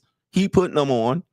He's not abandoning them. And he also says the reason he does this is because he's always on the road, right? He's always traveling, and these women are having to take most of the kids to most of the time. So he can't be there equally as a parent. But he's preventing them because you don't want to take that child support, right? He would be on paper, and he was on paper for a long time. So as he started to rise and say, hey, look, let me go get this bag, I'll take care of you. So he made a deal with the devil. He's making a side deal. $200K a month in child support. That's divvied up against 5 women and multiple kids. And people saying it's chump change. Based on his income, it is chump change ass shit. But he paying for used punani. I mean, that's what I don't get. But he's got to do what he has to do, because if these women do crash out on him or his money gets low, right, he's going to be in trouble. Right. Let's just say he stops making money. Maybe he falls off the wagon and he gets into some behaviors that might force his bag, or he deals with the wrong woman and he impregnates her. Right. She would get the money off the top. Right. She would take him to child support court, and it would be bad for all the other mothers. So it's one of those things. It's a tough one. I know people are going to hear that story, and I didn't want to put Country Wayne out there like that because I understand this situation, and any man in this situation would certainly understand, but it doesn't sound good the way it's phrased, right? He pays all their bills and gives them money as well for all 5 baby mamas, even while they're dating other men. Now that is right there. Shit. So you got other men living off your money? Ooh. I got money. Damn. All right. And so, yeah, man, shout out to him. Other men living off your money? I got money. And maybe he's keeping the good and cordial, and maybe he can use some of these men in their skits as well. Oh, man. So, you know, what do I always tell you? You never know who you're going to be in 10 years. You never know who you're going to be in 20 years. So what looked like free 20 years ago, he's paying for. What do I always tell you? You're always going to pay. Like, men are always going to pay. So you get, let's just say, for instance, now you messing with girls now, or you got a baby mama now, and you just get rich in 10 years and see how that changes. Get rich in 10 years. Now, all of a sudden, Ninja, you're paying for the past usage of punani, called palimony or alimony. Now you're paying a heavy price, $40K a month to each woman for the past use of her vagina, but it's also to take care of her kids. But what kids needs 40 grand? And he does probably have a favorable custody agreement. And he's probably worked it out off paper, but all right. Yeah. Shout out to Country Wayne there. And the next gentleman we gotta have here is we're gonna do 2 more. At number 10, Kel Mitchell. All right, this is another guy that I actually found to be very likable. And he went through some tragic situations that all men learn, right? One tragic situation is he had a baby mama try to turn his adult daughter, aka parental alienate him from his child, right? And she lied. He was trying to get in court and get her in to get a favorable custody agreement, but the woman balked, didn't show up to court. I don't know how she wasn't arrested or held into contempt. Got to the daughter, alienated the daughter against the dad, and when she turned into an adult, the daughter carried the torch of the baby mama terrorists and went to exploit their tragic relationship to the world, only for her to find out, oh, it was your baby mama causing the problems. And Kel Mitchell was like, I tried to fight for you in court. Your baby mama moved you from all over the map, trying to hide you from me. Okay. And so the child at that point who was literally brainwashed. There's no hope for that adult young woman. I think she was 18 or 19. There's no hope for her. She's damaged. She's been abused. She's been alienated from her father. So I feel for Kel Mitchell in that situation. Okay. Other situations they're worse than this. So let's get to this on Kel Mitchell right here. This is Kel Mitchell on Shannon Sharp's Mr. Abadabadab's podcast, and it's called Club Shay Shay. This is him describing he's not only had one woman, his ex-wife, had a baby by another man on him. Well, let's let him fill in the story right here. This is Kel Mitchell. And no one knew that I was going through with my ex. You know, we had very toxic relationship. You know what I mean? As you can imagine from the start of it all. You know what I mean? It's hard to rebuild something after a lie. Yeah, bro. If it was founded on a lie, it's going to fall eventually. Yeah, exactly. And it went from bad to worse, you know, with the things that were being revealed, you know. And it was a lot, you know. It was other times. She had gotten pregnant, other things, and it just got to a point. She had gotten pregnant again? Yeah. While y'all were together? Yeah. And it wasn't you? No, with me. Oh, come on, Kel. It wasn't me. It wasn't. And you stuck around? Yeah, I stuck around. All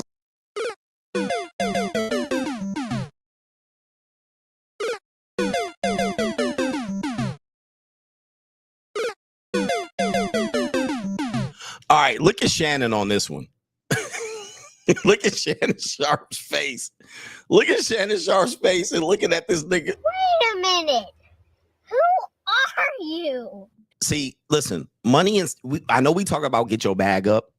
But it ain't just a bag. You do have to have the mindset, and that's why we have the free agent lifestyle and the blue chip mindset. That's why we have that. Because your mindset, still got to be good. You know, you got to have game. I always talk about game ninjas, but they leave the game. You still need some game ninjas. Niggas always got to show they All right, you still need some game out here. But my man, his ex-wife had a baby by another man. She stayed, and then she did it again, and he stayed. Like, sheesh. Gotta get my bag and run. So this is again inadvertently raising another woman's sexual marketplace value. Just you simping. Like, you could have just left her homeless, high and dry. Nope, you stayed again, and you got again. All right, so that's the thing. Gotcha, bitch. That's what puts you in simp category. I don't think there's enough love in the world for me to ever do no reckless shit like that. Like how?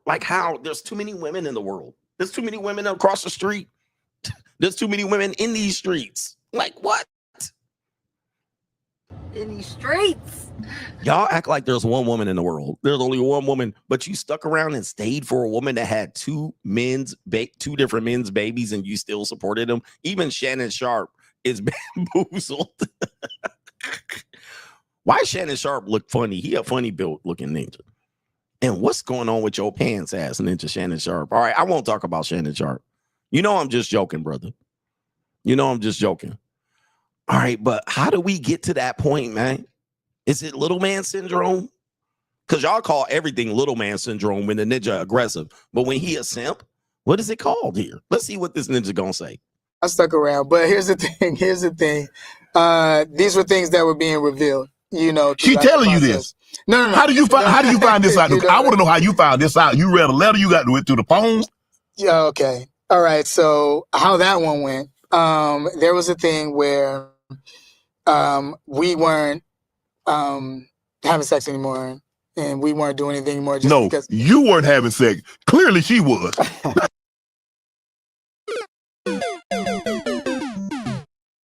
See, these are the things that I warn you about.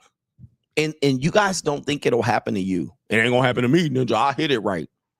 So not only were you in a marriage, not only were you a celebrity, you're in a sexless marriage, and then your wife shows up pregnant by two different men.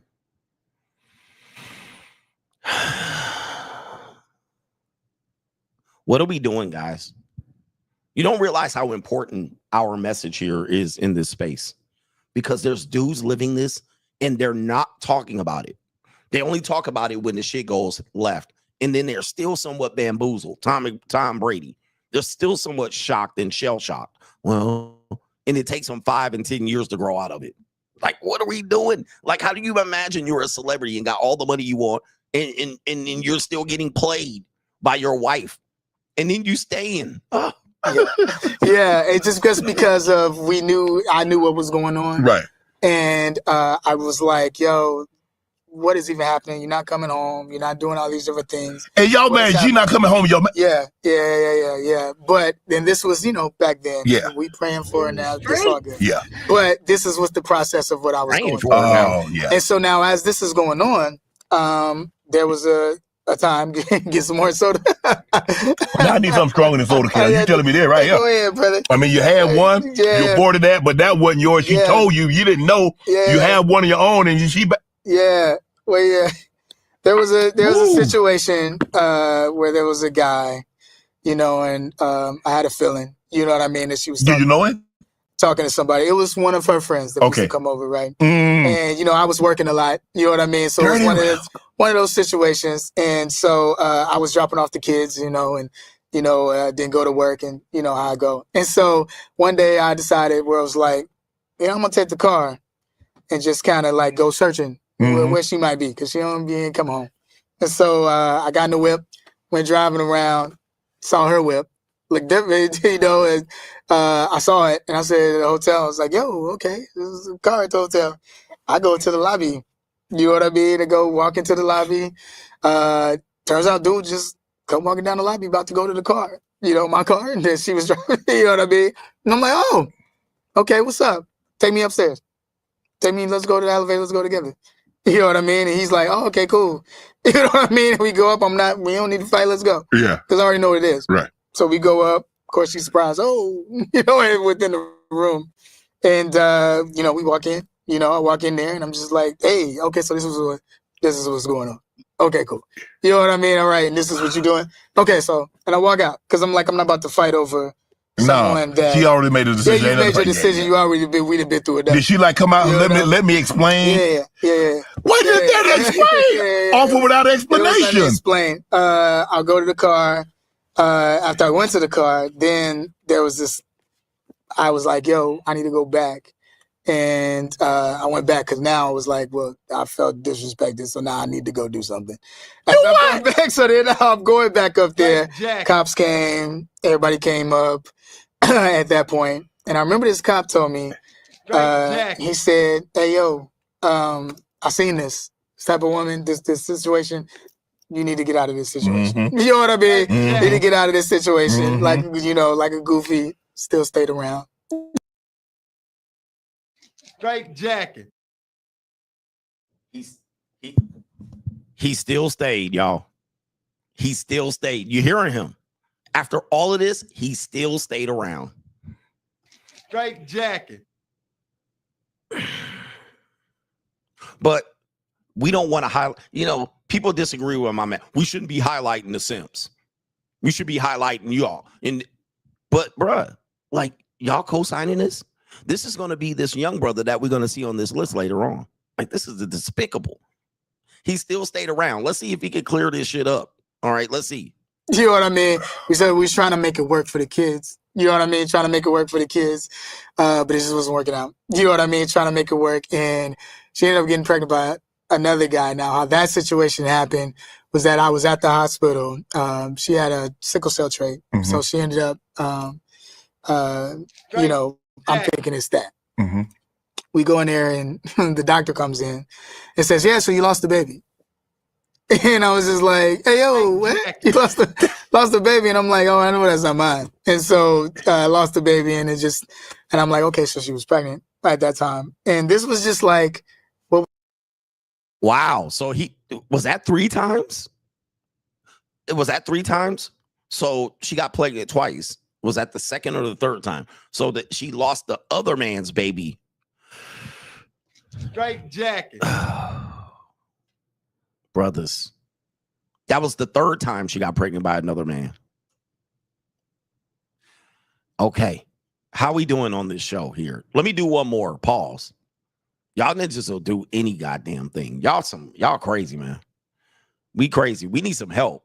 All right, coming in at number 9 is Judge Greg Mathis. All right, this guy has had a hard ninja year. All right, Judge Greg Mathis, another brother I respect. Sadly enough, all of these men I respect. So let's go ahead and show you what Judge Greg Mathis went through here. And unfortunately, it's a lot of black men on this list. I don't know. That's not intentional. I try to throw some white dudes in here too. All right, we had an Indian dude in here. We had a couple of guys in here. We got Daddy Yankee. All right, so we got, we got some people in here. Judge Greg Mathis. Straight jacket. Yeah, man. Terrible year by Judge. Terrible display of masculinity here. All right, so Judge Mathis was married nearly 40 years. All right, 40. Am I got that right? Was it almost 40 years to his high school sweetheart? And there he is showing mad teeth right now. Brothers, what is going on? Niggas always gotta show their teeth. Niggas love to show their teeth, don't they? All right. And so here it is right here. Judge Greg Mathis, his wife filed for divorce after almost 40 years. And she was ready to move on. She said, you didn't promise me the life. You promised me a different life. You promised me you would give up your life and all your workings and, kill your momentum in terms of doing things for other people. And, possibly, Greg Mathis said, I never cheated on her. But, I don't know, 40 years without being with another woman. That's crazy to me.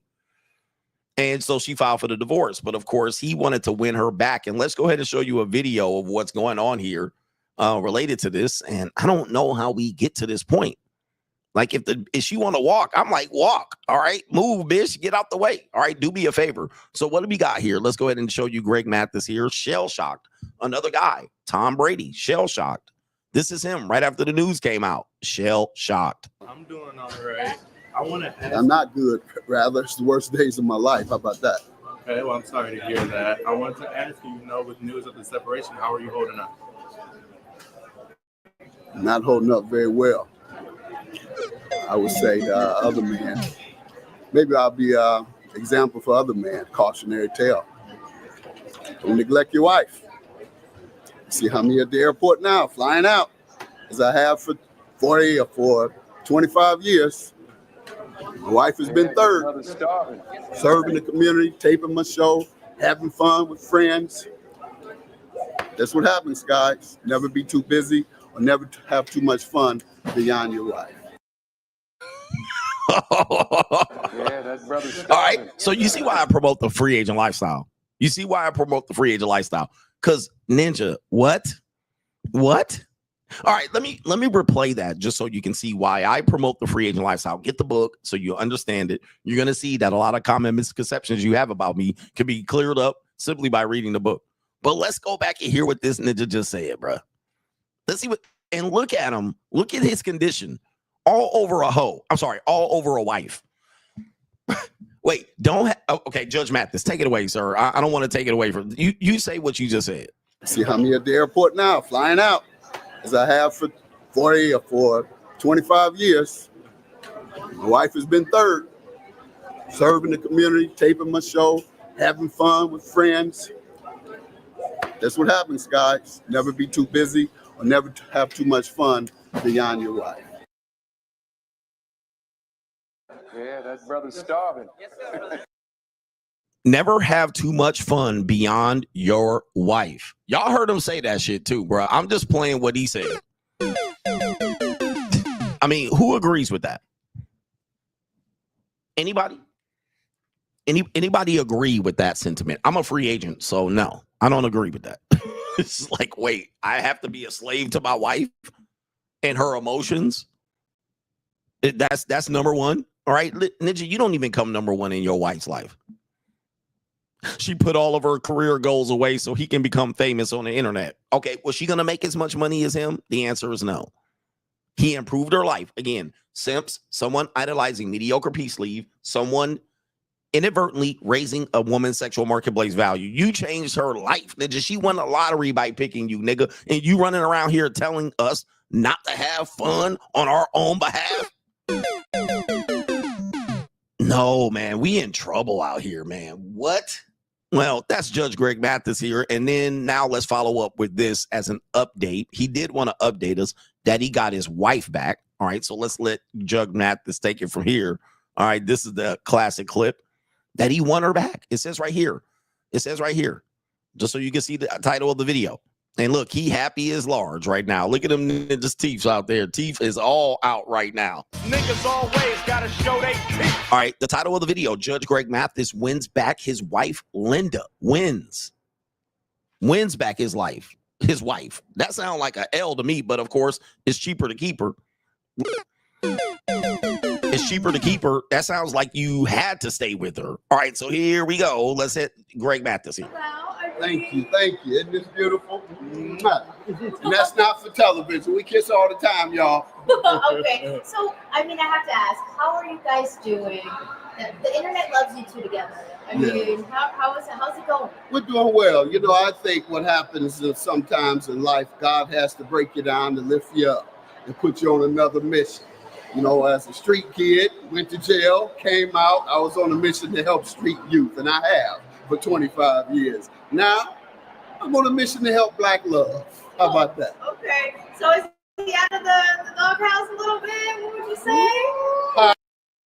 She said, he's not out of the doghouse. And look at this. Dude, I hate to see men get broken down like this. I hate this. Is he out of the doghouse a little bit or something? That's for her to say, but I think so. But I'm not going to be arrogant enough and cocky enough to speak for her. Okay, so how much longer until reconciliation between you two? What are we finally, we're standing here right now together. Speaks for itself. Man, dude, my goodness gracious. All right, man. Boy, we down bad. Men are down bad.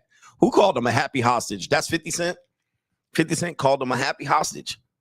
Like, just reverse the genders. For people who support this, reverse the genders. The man tried to leave, and then she wanted him to stay. All right. And then she was like, I'll be a hostage. I'll be your slave.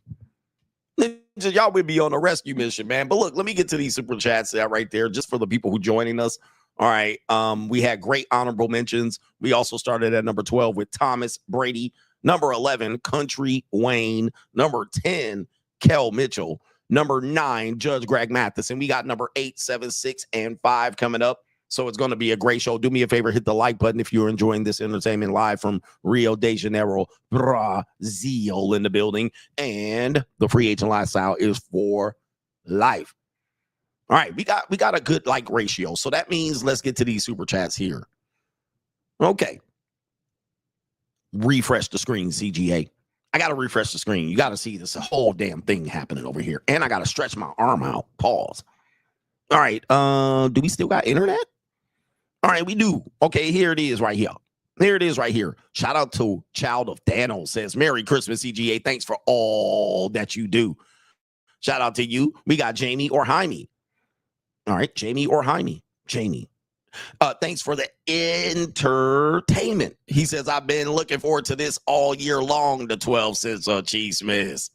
Shout out to NGN. Says, could you explain why some dudes decide to be friends and talk to their ex-wives post-divorce? It doesn't make sense to me. And he says Prince Harry should be number 1. He gave up royalty and legacy for an average piece of punani. And that's how. And that has to be the most disrespectful thing a man can do to his legacy. He literally gave away his legacy. But of course, there's people that defend it, saying that there were gracists and lizard people, and, you know, they're part of the New World Order. New World Order. They deleted her mammy, his mammy. You know, they don't know. Larry C says, my sincerest thanks to the Chocolate Confucius for continuing to give us the phenomenal 12 cents of Chiestmas. And he says right here, and for helping us boss up ninjas. Merry Chiestmas to all of you in the Coach Gang. Merry Chiestmas to all of our brothers. And if you don't know what Chiestmas means, well, rewind the video. I know I have to clear shit up. Shout out to our brother here. And it is Keon Lee just giving my support. I just don't know how you put up with these Mitches. Yeah, man. Well, you know, jealous ass Mitches, you know, the mad rapper ass ninjas, you know, competitive ninjas. It is what it is. I don't know what we have to do with these ninjas. You know, Mitches are something else. All right. And they be the loudest and the wrongest. Shout out to D Weezy in the building. He says, hitting you up from your military base, Fort Greg Adams out there. Is that North Kakalaki? He says, here's to the Christ Mitches in the building, the Chris Mitches. The Chris Mitches. Hello. Hey, Coach Gang is always good. Coach Gang is always good to come up with a new name. The Chris Mitches. Oh, happy Chris Mitch to these Chris Mitches. Who said this? It is D Weezy out there at Fort Greg Adams that they named after me. They named that military base after me. The Chris Mitches. Oh, my goodness.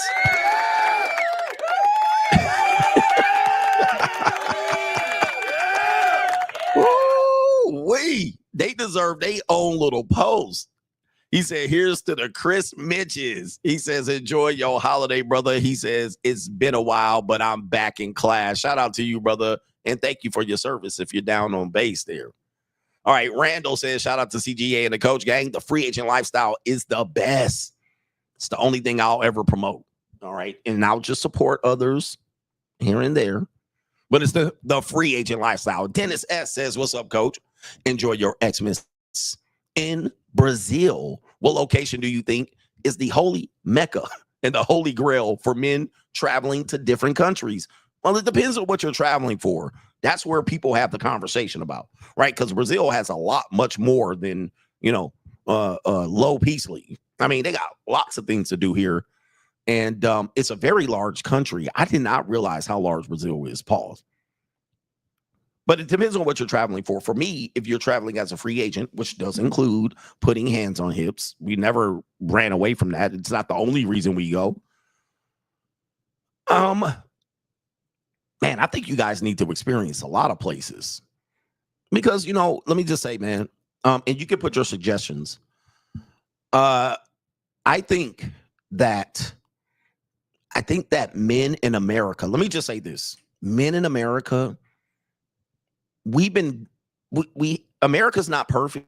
So for the illusion of freedom, for pretty much more freedom than most countries have, for a very good tax structure, with your ability to accumulate wealth, with security, massive security, defense, and the republic that you have for which it stands, your civil rights, your rights of the Bill of Rights.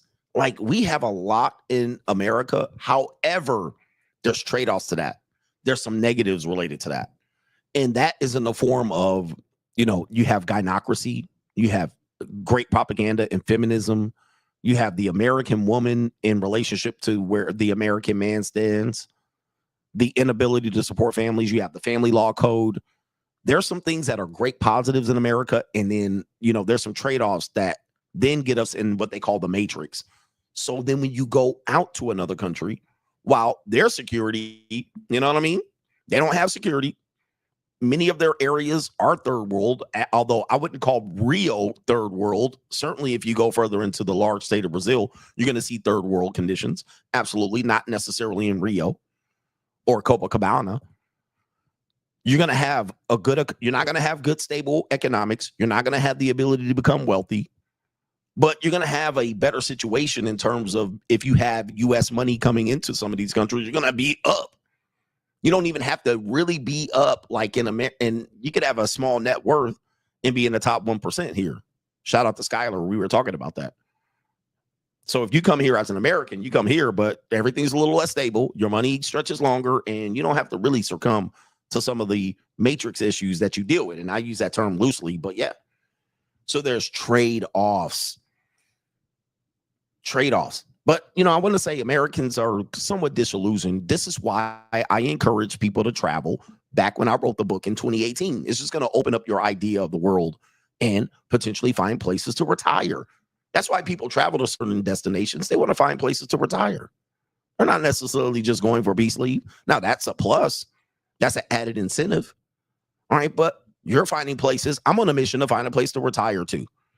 Or maybe that I can become an expatriate or live part-time. These are all great things that you accomplish here. So, and you also have corruption, but you have corruption everywhere. The U.S. is majorly corruption, but unfortunately, our corruption does allow us still to be able to make good use of it and build our wealth. But of course, it's a high cost of living. So it's a crazy thing. So I can't really suggest one place that will be beneficial for you because every place is different. I've been to almost all the continents. Plus, I like a certain type of woman. and I like a certain type of stability. So, damn. I would just say, man, look, you know, when you're starting to travel, go to the places that you're close to and then start to venture out.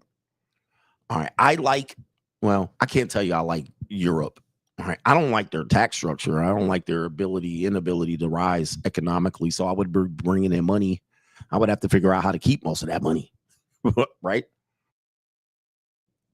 But I'm going to just say this, you know, in terms of safety, a lot of us are worried about other countries, and certainly there's some issues of safety everywhere you go. But in the own country of America, like, you guys live in some of the dangerous places in the world. I know it might not show up in the statistics. Somebody said best place to travel. The answer is yes. Man, go places. Go places, really. I mean, but it really is what fits you and what you're suited for. And realize that, you know, you're going to be a target here when you come in with that American moolah. But I moved to Brazil, not full time. No, I couldn't live here full time. I would live here. I could live here 2 or 3 months continuously and then dip. All right. I would come in and out. All right. I would pause. Right. I would just go in and out. So anyway, that is a great question. Shout out to you right there. But I would say test it out. I don't know if Brazil's for me either, because Portuguese, you'd have to learn that. I don't know if this is a place for me permanently. Nah. All right, but it's a good place. I'm going to tell you, so far, so good. Shout out to Henry Resilient, says all the advice and wisdom on happy holidays. Shout out to you. Thank you for that. Henry Resilient coming in with all the stuff you're going through. That's a co-sponsorship. Shout out to Henry. Let me acknowledge Henry Resilient. All right, shout out to you right there. And yes, it's summer in Brazil, although it's raining. But yes, you know, what I imagine, this is going to be my life for the next, this is me. You know, I'm a WWE wrestling fan. I hope you guys don't mind, because I got time today. My time is for you. I've already enjoyed my vacation. I've already came up on my vacation. Like, I'm up big. I don't really have to do much else the rest of the trip. Ninja, balls empty, all that. All right. But my goal in the next 5 years, since my kids are now going to be adults, officially, both my children are not going to be children anymore. They're going to be my children, but they're not going to be children anymore. They're going to be emerging adults. They're both going to be over the age of 18. I want to live like Ted DiBiase. And so Ted DiBiase, who remembers the $1 Million Man, Ted DiBiase? Okay, so this was my goal, not his son, Ted DiBiase. So Ted DiBiase would come out and they will say, making his winter residence in, and they would say wherever, fucking Port Hyannisburg, making his spring residence, making his summer residence in, right? That's how they introduced him, as a means to show him his wealth. And he had all of these places that he would live in, 3 months out of the year.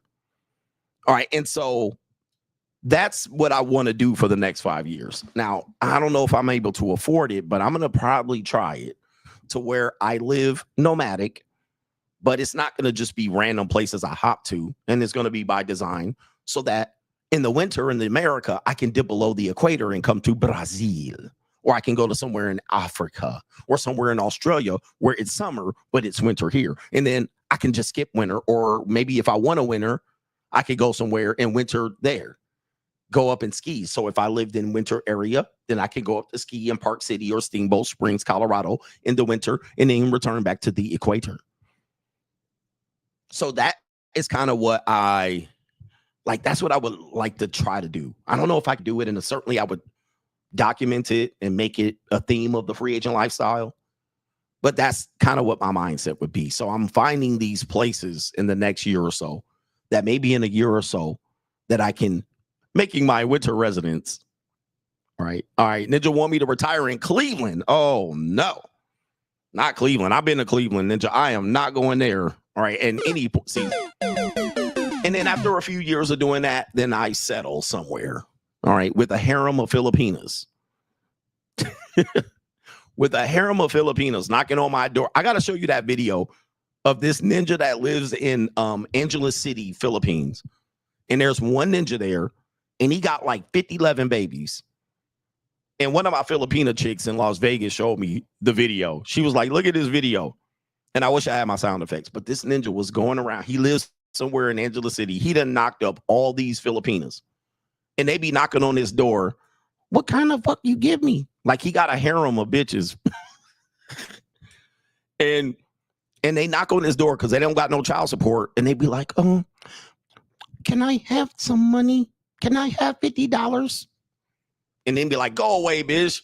He be treating them all dirty. Like, and I'm like, damn, this ninja got a harem. It's on YouTube too.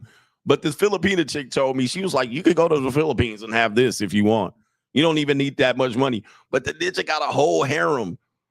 But the funny part about it is that this is the part that they left out is that those women got multiple babies by multiple men, because in that area, a lot of foreigners come in and out, literally and physically, right? A lot of the foreigners be knocking them bitches up and leaving their ass. All right, so straight jacket. So that same woman has like 3 or 4 kids from different men, but he's one of the guys. So one of the reasons he doesn't want to give them money is because they're using them for the other kids, right? Typical shit, right? They're not just using that money to support his child. They're using that money to support other children. And if you guys find the video, you can post it on Locals. And also, another issue that he has is like they only have 1 hour per week to show up and ask for money. And if they miss that hour, they can't ask for any more money that week. So he's like, you can only come Sunday at 2:00. If you miss that hour window, you can't ask me for no more money next week until next week, your window. That ninja got like a straight jacket. Oh my goodness. All right, enough about that shit. Because I got to acknowledge Preston. Preston says, I've never seen simping actually work. Think about it. Think about it. I've never seen it work. It only makes you just beholden to slavery right here. All right, no government name, BH, shout out to you and thank you for that gift again. Thank you for that gift. I couldn't bring it to the Philippines. I couldn't bring it to Brazil. All right, Joshua Moon says, Coach, not bragging. You just broke, ninja. And ninjas be like, why respond to the haters?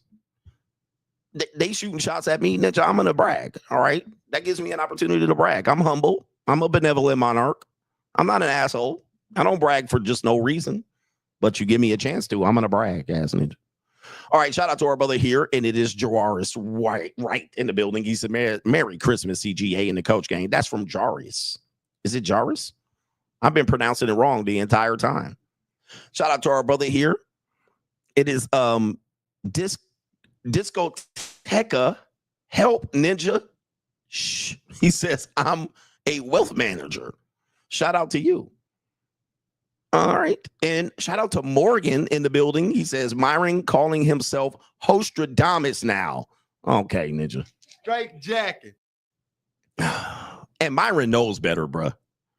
He says, this only one Coach Adamas. Merry Christmas, Coach. Yeah, Myron is, listen, I can't talk about this because y'all bitch ninjas, bootlickers are going to be mad. All right, but hey, there's only one CGA. You know who the Stradamus is here. They just said, oh, Stradamus. Straight jacket. Ninjas be violating, bruh. Morgan, are you serious? Ninjas be out here in violation, but I won't comment on it since I didn't hear it. Morgan, are you starting shit? Are you starting static? Morgan didn't hear her starting static. But did he say that? That's some goofy ass shit. All right, anyway. Ninjas act like I ain't never existed as ninjas. All right, I do have PayPal that I need to acknowledge. So I don't want to get too far behind. So let me acknowledge 2 brothers and then we'll move on. And we'll get those brothers started first. Shout out to our brother here. It is James is in the building. James Torres says, CGA, I have listened to your show 2 hours a day in order to stay off the plantation. I love the rants. Free agent lifestyle for life. Yeah, anybody that tells me they don't like the rants, it just tells me that you don't like that portion of the show where it's like, all right, let's get real. Let's put ninjas in place. Let's get a hierarchy here. Let's show you. Let's demonstrate. They don't like that. All right. You know, it tells them more about them than me. Shout out to our, because every time they say they don't love the rants, then they'll reveal why. And because they feel inadequate. It's not that they're like, oh, it's distracting the show. Oh, it's taken away. It makes them feel inadequate. So that's what they don't like. Because Ninja, I'm gonna start thumping my chest and shit. Or I'm gonna start thumping my shelf and bragging. Oh, it's unnecessary. Oh, yes, it's very necessary. And most people love it. Andrew Grove, great season again, coach. He says, got the trophy, the MVP trophy for the GOAT of this space. It's free agent lifestyle for life. It is only one. It's only the free agent lifestyle. All right. I'm not promoting nobody else's shit but that. So don't ever come in and tell me, oh, well, this segment and this group and this. No, nigga, it's free agent lifestyle. Just know what it is. All right. And it's been that way since day numero uno. All right. Let's get back to some simping. Some simping. All right, Morgan, are you starting static? All right, she's out here. Morgan, do you have a husband? I was going to tell you to show me your feet. All right, we're down. Just so in case you're just joining us, number 12 is Thomas Brady. Number 11 is Country Wayne. Number 10, Kel Mitchell.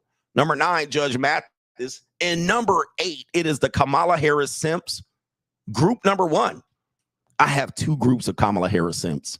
All right, as you guys know, it was election 2024 season, and a lot of men came out to support Kamala Harris. Now, they didn't support her because of her economic policies. They didn't support her because she was the best and biggest and brightest. In fact, she was a bumbling idiot. She was a horrible speaker. She froze during teleprompters. She was a shitty candidate. She was literally not supposed to be legally running in a democratic society. All right. She was literally the worst candidate to ever run. She was ill-equipped. She was not a leader. She cheated to get into the position. Like, everything was wrong with this woman. I mean, everything was wrong. She's a puppet. She's not intelligent in terms of being a leader in the political arena. All right. She slept her way to the top. I mean, just think about it. Just straight jacket. And I know in retrospect, if you were a supporter, you pretty much know she was shitty. She was just like anybody else but Trump. And oh, by the way, Biden stuck it to you again, taking his student loan forgiveness right off the table right before he exited. But y'all voted him in primarily because of that issue.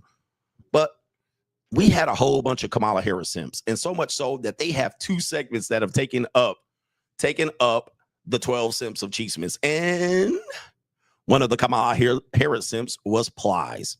So we got a couple people here that we need to acknowledge. Plies. He was a goofy. Somebody paid this ninja because he was campaigning like a mother sucker. And it says Plies reaffirms Kamala Harris support after back and forth with Charlemagne the God, aka vote for AKA, not the KKK. Straight jacket.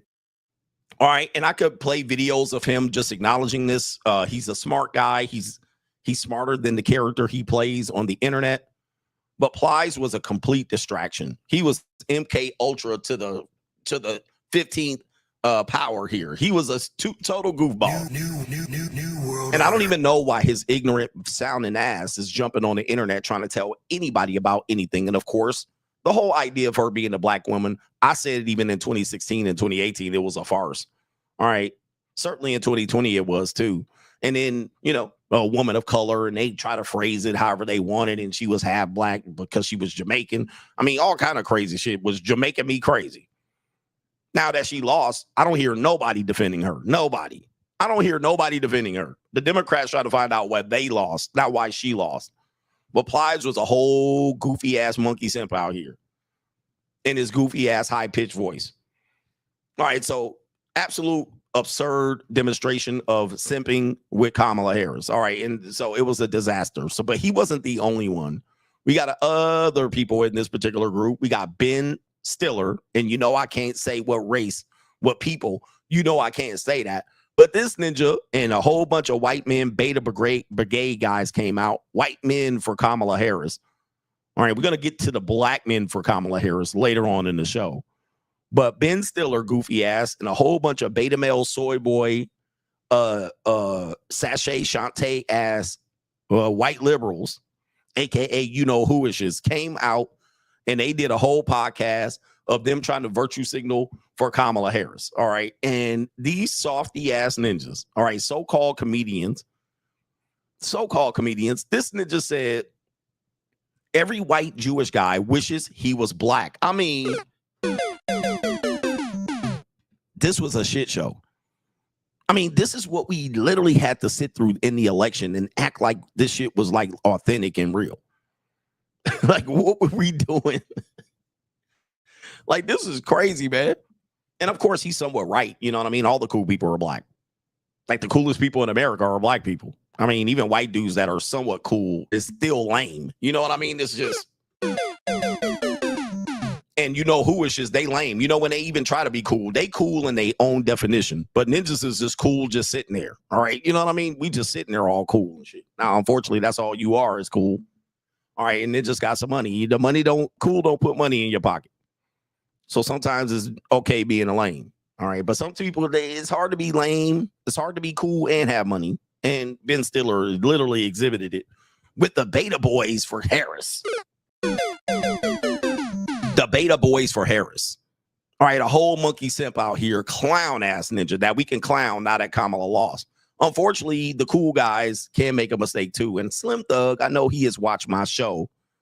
Slim Thug. Were you tipping on fofos, wrapped in faux vogues when you said this, bro? Slim Thug, you look crazy. And you could have stayed quiet, bro, because you dipped out here in September. Late September with this bullshit. Like Slim Thug, you could have came quiet because I was cool with you for a minute. But Slim, this is some bullshit. This ninja wrapped in faux vogues, pimping faux hoes, and I'm ragging faux hoes. All right. Blowing on some endo, GameCube Nintendo, 5% tint so you can't see up in my window ass ninja. Slim Thug. This ninja Slim Thug right here with that towel on his head because it must have been hot as hell in Houston. He got his combed out, blow dried ass beard. And then you came out and said, Slim Thug says he's voting for Kamala Harris because she black. I wish I had the video. I do have the video. We're going to listen to it. How are you black not representing for black women? Ninja, please. New world order. Did Kamala Harris pay you for this shit? Because she was paying a lot of people, apparently. Like, here he is right here. This is Houston's finest right here. What is it called? Not trill rap. Is it trill rap? What's that trap? What's that rap where they slow it all the way down? All right, here we go. You black not represent for the black woman. Like, I can understand white people vote for Trump or any other race. You know what I'm saying? I can understand other races vote for Trump because they on some real... I'm gonna vote for Kamala strictly because she black. I don't even know her motherfucking policies. I'm not finna not vote for the black lady though. I don't know what type of people y'all is. I'm voting for the black woman, kid. It shouldn't even be nothing to think about. Oh man, she's gonna take her gun. She not black. Stop the cap, man. Kamala is black, kid. She a ski-wee chick. Stop the cap, man. You already know she's ski-wee. Shut the, y'all sound like some conspiracy theory. She locked boys up. Trump just said on TV, he's gonna give police free range on you dumbass niggas. Free range on you dumbass niggas. He said it. It's part of his policy. Hey man, whatever the police want to do, they can do. How is you black not represent for the black woman? Slim Thug, dude, I thought you were smarter than this, bro. And I know you watched the show. Yeah, chopped and screwed and chopped music. Are you drinking scissor right now? I think he's drinking scissor. All right, you had one too many scissors, my ninja, bro. He said it. He said it. Okay, where he said it at? Free reign. You can free range kill niggas. I don't know how. She a ski-wee ass ninja. Man, no scissor. Too many scissors. All right, too many scissors, and you've been blowing on too much endo and playing too much GameCube Nintendo, ninja. Hey, get Mike Jones up here, ninja. All right, got me lane splitting with the chain linting. Heard my name and your girl limping. All right, come on, man. It's Mike Jones. It's Mike Jones, the one and only. You can't clone me. Got a lot of haters and a lot of homies. Some friends and some phony. Back home, back then, hoes didn't want me. Now, hot hoes all on me. Back then, hoes didn't want me. Now I'm hot hoes all on me. Who? Hey man, where Mike Jones at? Ninja, get this ninja off my screen. What the fuck is going on? Ninja? And that's you. The one and only. You can't clone me, ass ninja. All right, Slim Thug. All right, you lost some points with me, Slim Thug. All right, because you was talking a little bit sane, but now you done went crazy. All right, so Kamala Harris Simps, group number 1. All right, group number 1. They get a slot. Okay. We got number 7 coming up, and it is Jonathan Majors. All right, man, this guy had a tough ninja year. All right, shout out to Paul Mooney. All right, this ninja had a tough ninja year. All right, so let's start off. That white girl chasing him down the street. I believe that was 2023. So it really didn't count for 2024. But a whole white woman changed a skinny one to a flatback. A flatback chasing this ninja down the street. That's an L. All right, but I think that was 2023 technically, and you lost your career, millions and millions, tens of millions of dollars. Ninja. Whew. Tough ninja year.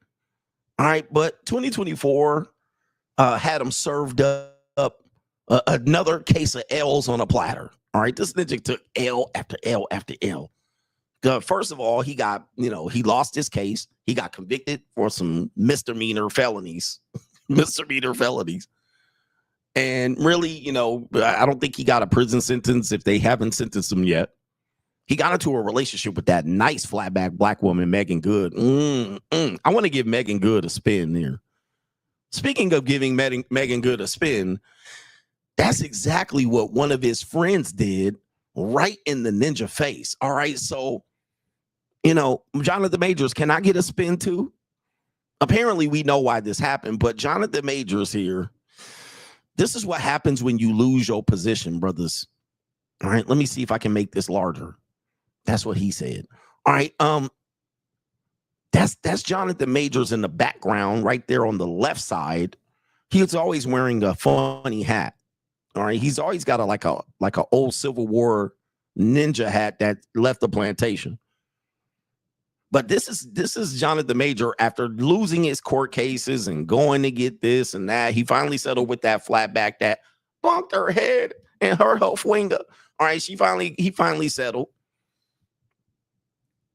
But Michael Ealy, an actor who he's going to show up later in the show too, as part of this 12 Simps of Chiestmas, he's not going to escape this. Yeah, the runaway slave hat ass ninja. All right, but he always got a runaway slave hat. But Michael Ealy picked up this ninja's girl right in front of his face. Like, good Lord have mercy. Now we know why he did it. Straight jacket.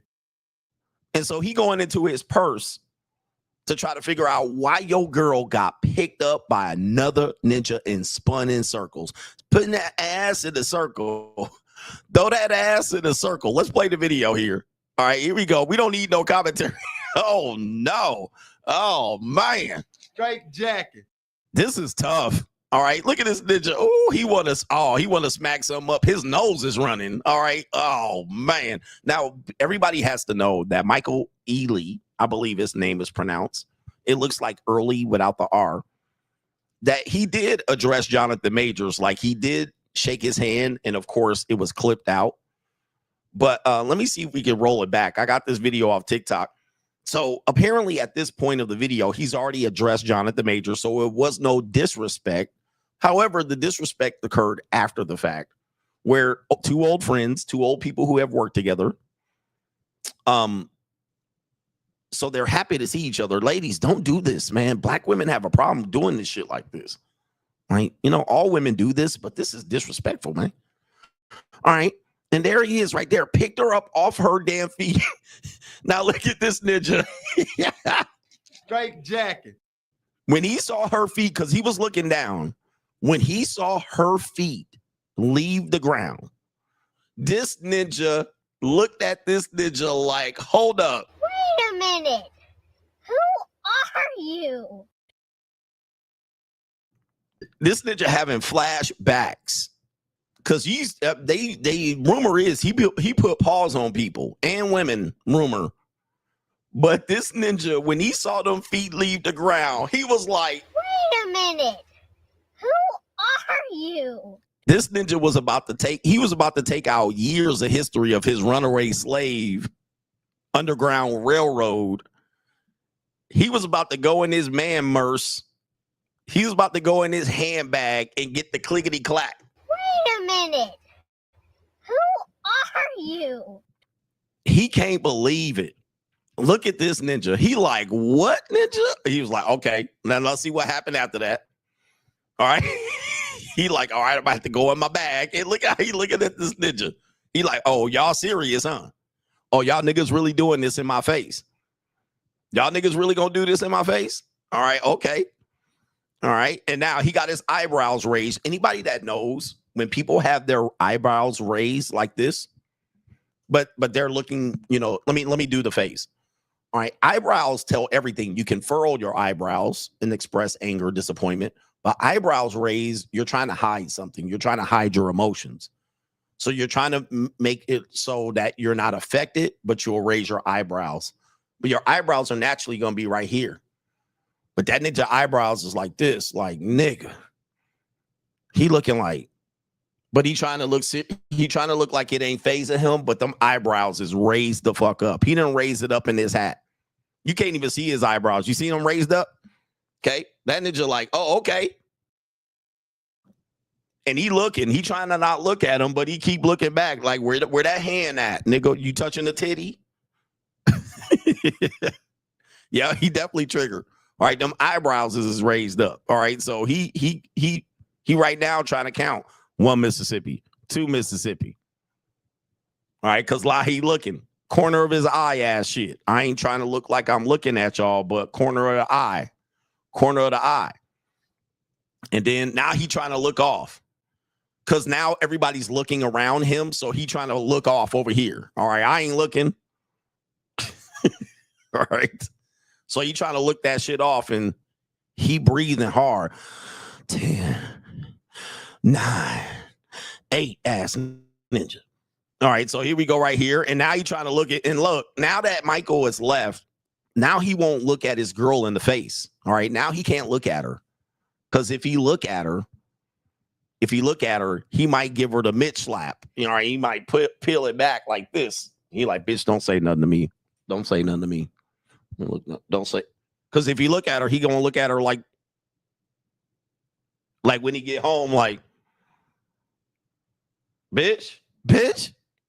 So, and he's in public, so he can't say nothing. But he trying to look down right now. He trying to look down at his pocketbook. All right. He fucking pissed off right now. He pissed. All right. He's steaming right now. All right. Let's see what happened now. Now he trying to look it off. He ain't even addressing the bitch. Look. Okay. Oh, you see that? All right. I'm going to see if I can explain what's going on here. The ninja he did like this. All right. Where's the glasses at? Now he going to put his glasses on. Ninja said, okay, this bitch. You see he did his neck like this? And now he about to put his shit on right here. Let me put my shit on. All right, let me show you. Let me show you where he did it, the neck. Look. Yep, bitch, don't say nothing to me. Let me show you. That neck twitch. That was a twitch where he twitches his neck and did slap a bitch. All right, look, let me go back so y'all can see the neck twitch. Cause look at where it's going. Look, he like, okay, bit, is you crazy at bit? All right, watch the neck. All right, look at the neck. Right there. And then he looked off way over there. Look, he trying to look that shit off. Guess what? Eyebrows raised up. He said, bet. Oh, okay, we doing that? Yeah, that's the whole, the neck was like, oh, that's what we doing? That's what we doing, bit? Yeah. He can't handle it right now. He's steaming. And now he trying to look off to the side like, bitch, okay, these motherfuckers think I'm crazy around here. All right, I'll lose another 50 million around here. These fucking playing with me. That's like when you get punked and you like, all right, Nick, okay, next time I see your ass, it's on and popping. All right, that's what he thinking right now. He going through a lot of shit. He like, damn, first a white bitch, not a black bitch. Right here. Yep. All right, so now look at him trying to look that shit off. Oh, now you got to wipe your nose. Yeah. Oh, you point. Who you talking to, nigga? There's nobody you directed over there. Now he's steaming. You know when your nose running, it's telling you something. You didn't open up all your sinuses and shit. Tears, nose running. His jaw all clenched up and shit. All right, jaw all clenched. He want me to play back the neck. All right, let me show you the neck. All right, hold up for a second. Just so you can see the neck thing right here. Okay, just so you when he twitches neck, look how he looking. That's a little bit of eye contact. Watch the neck. Yeah, there it is. That little hesitate. He was about to peel back that pimp hand. All right, he said, okay, I can't do it out here in broad day. Look, he can't even get his glasses in the right spot with his merce. All right, but look, this tells you right now, he pissed. Eyebrow still raised up. Eyebrow still raised up. Okay. And guess where his hand is now? He put his hand behind the brother in the green hat. But why you got your other hand in between you and your girl? So you see, he pissed. He like, bitch, I can't even put my arm around your neck. But guess where Michael Ealy's hand is? Around Meagan Good. Oh, shit. Man, this crazy. What? So why is his hand around Meagan Good? Because he pissed. You know, nonverbal communication is how we really communicate. 70-80% of our communication is nonverbal. This is a lot of nonverbal communication of this disapproval of this particular thing. But Michael Ealy has his hand behind Meagan Good. And this is him disassociating. This is him showing his disappointment. This is his expression. All right. He's expressing great disappointment here. This is like the National Negro graphics going on right here. National Negro graphics. All right. And he's still eyebrows raised up. Ain't nobody else got their eyebrows raised up. All right. He ain't talking. Why you always pursing his lips like that? Okay. There's a smile, ass ninja, fake ass smile. All right. Smile, pursing his lips. He need to stop pursing his lips. But yeah, man. And if that wasn't it, rumor has it that after that came out, it came out that Meagan Good was supporting Jonathan Majors as he was going through this episode, right? She was supporting him financially. Now that's devastating news. Because number one, what the fuck? How much money does Meagan Good have? She got more money than me, but bro, like when did you ever go to a movie like Meagan Good is in the new movie? I'm gonna go see it. You know what I mean? She in the like 16 clips in the entire movie. They just feed her dialogue, say this and look pretty. Like she's a pretty woman. Like she don't make no money in Hollywood. She like a renter girlfriend. All right, I'll rent her out. Give me some. Okay. So apparently she's supporting him. He's made he was going to make a lot of money and it really derailed him. And he probably, you know, when people think they're going to be up, they tend to spend the money in advance, right? They start leasing shit and renting shit. And, you know, they're like, I got 50 more million coming. And then you don't. So now you stuck in some contracts. And so they said Meagan Good was financially supporting him, which does explain this video. It explains why he had to put up with that bullshit. Right? It explains why he had to take this L is because she wearing the pants in the financial situation right there. But then it gets worse for Jonathan Majors because he confirms that this is indeed true. He confirms it right here. Damn, man. You forever. We not gonna forget, brother. We can't forget. Let me play the video, bro. Let me play the video for the coach gang. Here we go right here. I love you. I love you beyond all limit. With all my strength. With all my heart, I love you. I'm supposed to be this tough and strong, and you done carried me so many nights. I love you. I love you. Through the fire. Oh, no. Oh, no. Man, where's my... shit. I mean, ninjas, we got to get it together, man. Hey, in 2025, we got to get it together. We can't be out here, but every year for the 5th year in a row, I've been catching y'all simping out here. And yeah, y'all gonna catch me simping one time, but it's only gonna be once. It's not gonna be 8 simping. You're not gonna be able to roll a fucking highlight footage of me simping. I got highlights on these ninjas. We gotta be better than this. Free agent lifestyle for life. Is that your gang? So not only did you get the flatback all December chasing you down the street like the Night Stalker, then you show up in 2024 with your girl getting spin that ass in the circle. Now you on the damn awards. Through the fire. Through the fire, ninja. And then let me just go ahead and replay this goddamn speech here. All right, come on, man. Brothers. We need to stop the crying on. We need to stop the crying. There's no woman I would cry like this for me. I mean, maybe my wife when I'm marrying her. I guess you can get emotional. Ninja, what? Snot coming out his nose and shit. This ninja, man, he like a slave, man. He would be good in the TV series.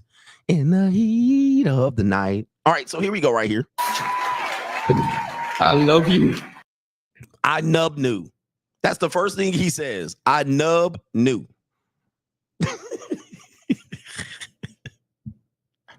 I nub knew. Okay. Yeah, my mom's funeral. Okay, yeah.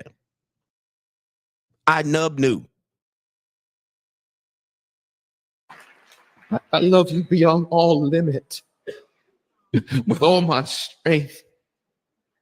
With all my heart, I love you. Yeah, man, we need to learn how to love. We need to learn. We need to learn how to love like this. And I never knew nub like this before. I nub knew. Open my eyes. All right, he nub knew. And then I love you, dude, with all the strength. I love you. And remember this ninja had the fake break up the fight video? I should have brought that up too. In order to rehab his image, he walked up to some high school kids, some nerd ass high school kids who will never bust a grape in a fruit fight. He walked up and then did the whole goddamn after school special. Remember that? He had his slave hat on and shit there. He was like, you be good and you be good. And we don't need to do this. Some creative arts kids, Hollywood liberal kids that they hired for this nigga. I mean, man, this ninja, man, I hope you a better year, ninja. And look at Meagan Good. Why these ninjas so greasy out here? What TV show is this? They all greasy. Okay, all right, here we go right here. New world order. I'm supposed to be this tough and strong, and you done carried me so many nights. You done carry me. You done carry me.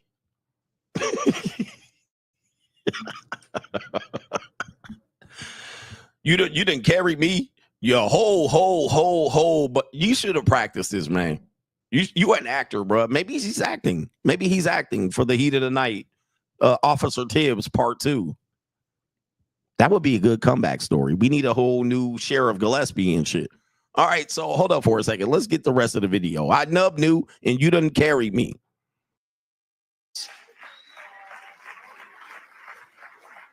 I love you. Through the fire. All right, that's clearly an inside joke. That's clearly an inside joke. All right. But they probably have an inside joke related to this Through the Fire. And so it's between them. So that's why it sounds weird to us. But obviously this is based on the Shaka Khan's Through the Fire. All right. Through the window, through the wall, for a chance to be with you. I'll gladly risk it all. All right. So we know that. And Kanye West had the Through the Wire. And so shout out to our sister over there, Shaka Khan. All right. So this is an inside joke between them, but that should have stayed on the inside. You should have left that shit. You should have left that shit back wherever it was in the hotel room.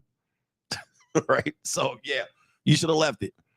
We can't do this openly right now because this is setting the standard for simping. You know, that's what's happening now. And she dried up like the Sahara Desert looking at this shit. All right, one more time. I love you. I love you beyond all limit. With all my strength. With all my heart, I love you. I'm supposed to be this tough and strong, and you done carried me so many nights. I love you. Through the fire.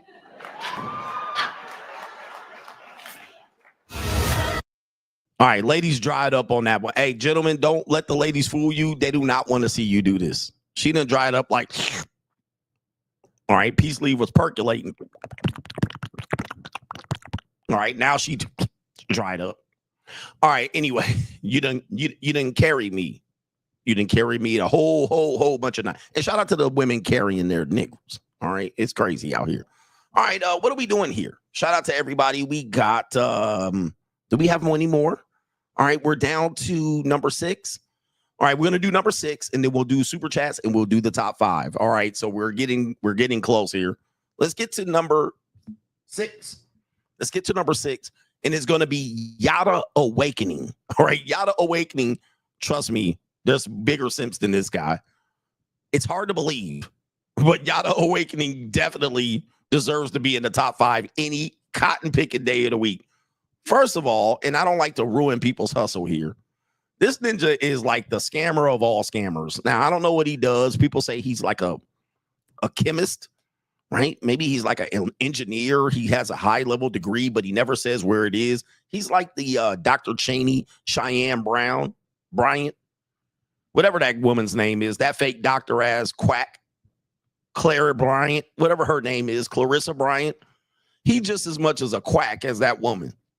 And y'all need to be jumping on Al Gore's internet, lying about y'all education. Like, what the fuck is going on, man? Right? I don't get it. And y'all buy this shit and be fooled by these people way too much. So I'm gonna just tell you right now, I don't believe he's a high-level chemist or engineer as he claims. And that Cheyenne Bryant is a quack if she even has a PhD. But this ninja jumping up in here, he probably like the bootleg Dr. Sebi. So he be selling juices and berries. But if you look at his past, and his past is very relatively easy to find by his own postings, this ninja was a thug-ass scammer before he became this online charlatan. Okay, he ain't selling nothing. And now he's trying to sell men that they got to do things like, and I don't completely disagree. He's saying 100%, pay 100%, and the woman doesn't have to pay anything. Now, I'm not a 50-50 guy, so I somewhat understand what he's saying, but then he takes it way too far. Then he starts saying she deserves like $150K allowance a month or a week. Don't quote me on these numbers. It just becomes unattainable for most. And then he says this is the measure of a man. Well, also the measure of a man is apparently you have domestic violation cases against your wife, throwing weight plates at her nonetheless. So a lot of the things that he's done and are great, the great Anton Daniels debated against him. I didn't cover it. I should have covered it, but I didn't cover the debate. I'm pretty sure there were some classic lines in that. But then this guy just went on to debate Cooley. So this guy is one of these guys making his rise that is anti-masculinity, anti-man space, anti-red pill, if you will, anti-Kevin Samuels. So that's his riff. And he's been doing this for about 2 years, as far as I know. And I don't know where his money is. I'm not counting his pockets. What I'm saying is, seems like a scam, right? Seems like a scam. And people have been making fun of his height with brothers don't do this. All right, we're all in the same gang, even if we're height challenged. Right? So apparently he's short. Nobody knew this, but I'm short too, and I make sure I don't look small against motherfuckers. All right, listen. If you a big nigga, stay far away from me. But here we go right here. He is now debating Cooley, in which I've done a stream called Two Corny Niggas Debating. All right, that's basically what happened. And let's see what this ninja's going to say here. Yada Awakening. With a woman. And when I started to exit from this woman told everybody I beat on her, right? I was facing 44 years in prison. The internet ran with it. They ran with it. They didn't need no documents. All they need is she filed for these things, and that was the proof for them. 44 years. They told me to plead to 15 years for something I did not do, because a woman said I did something, because she told me if she couldn't have me, she'd rather me be dead. So I have every reason to say, man, you know, marriage, it's just not for me. Women, I just can't trust them.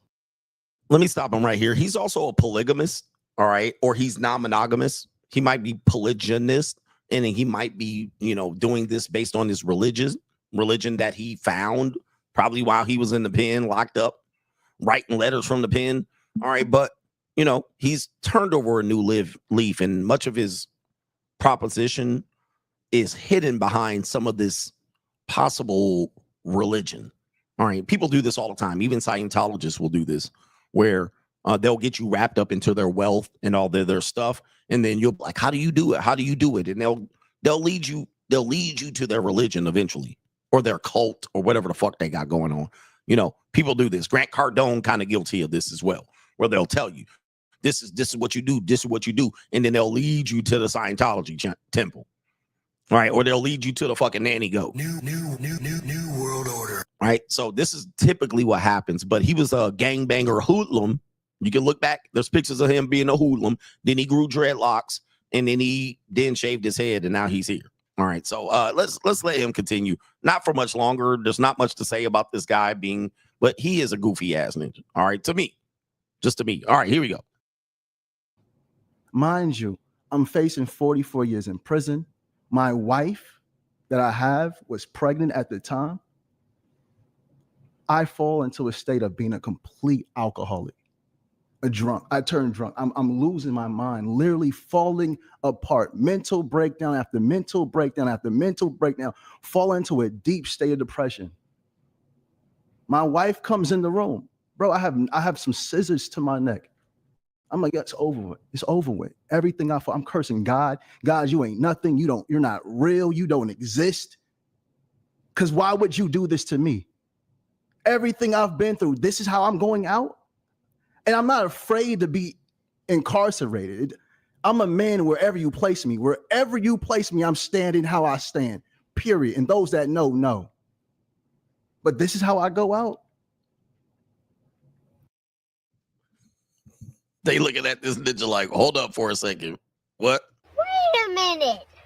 Who are you? I don't know what it is about the black community, because some of your people, you guys get scammed and played all the time. This is why I never really pandered to the black community, because, you know, never anybody that has done anything for that community has ever lived past 40, maybe 50.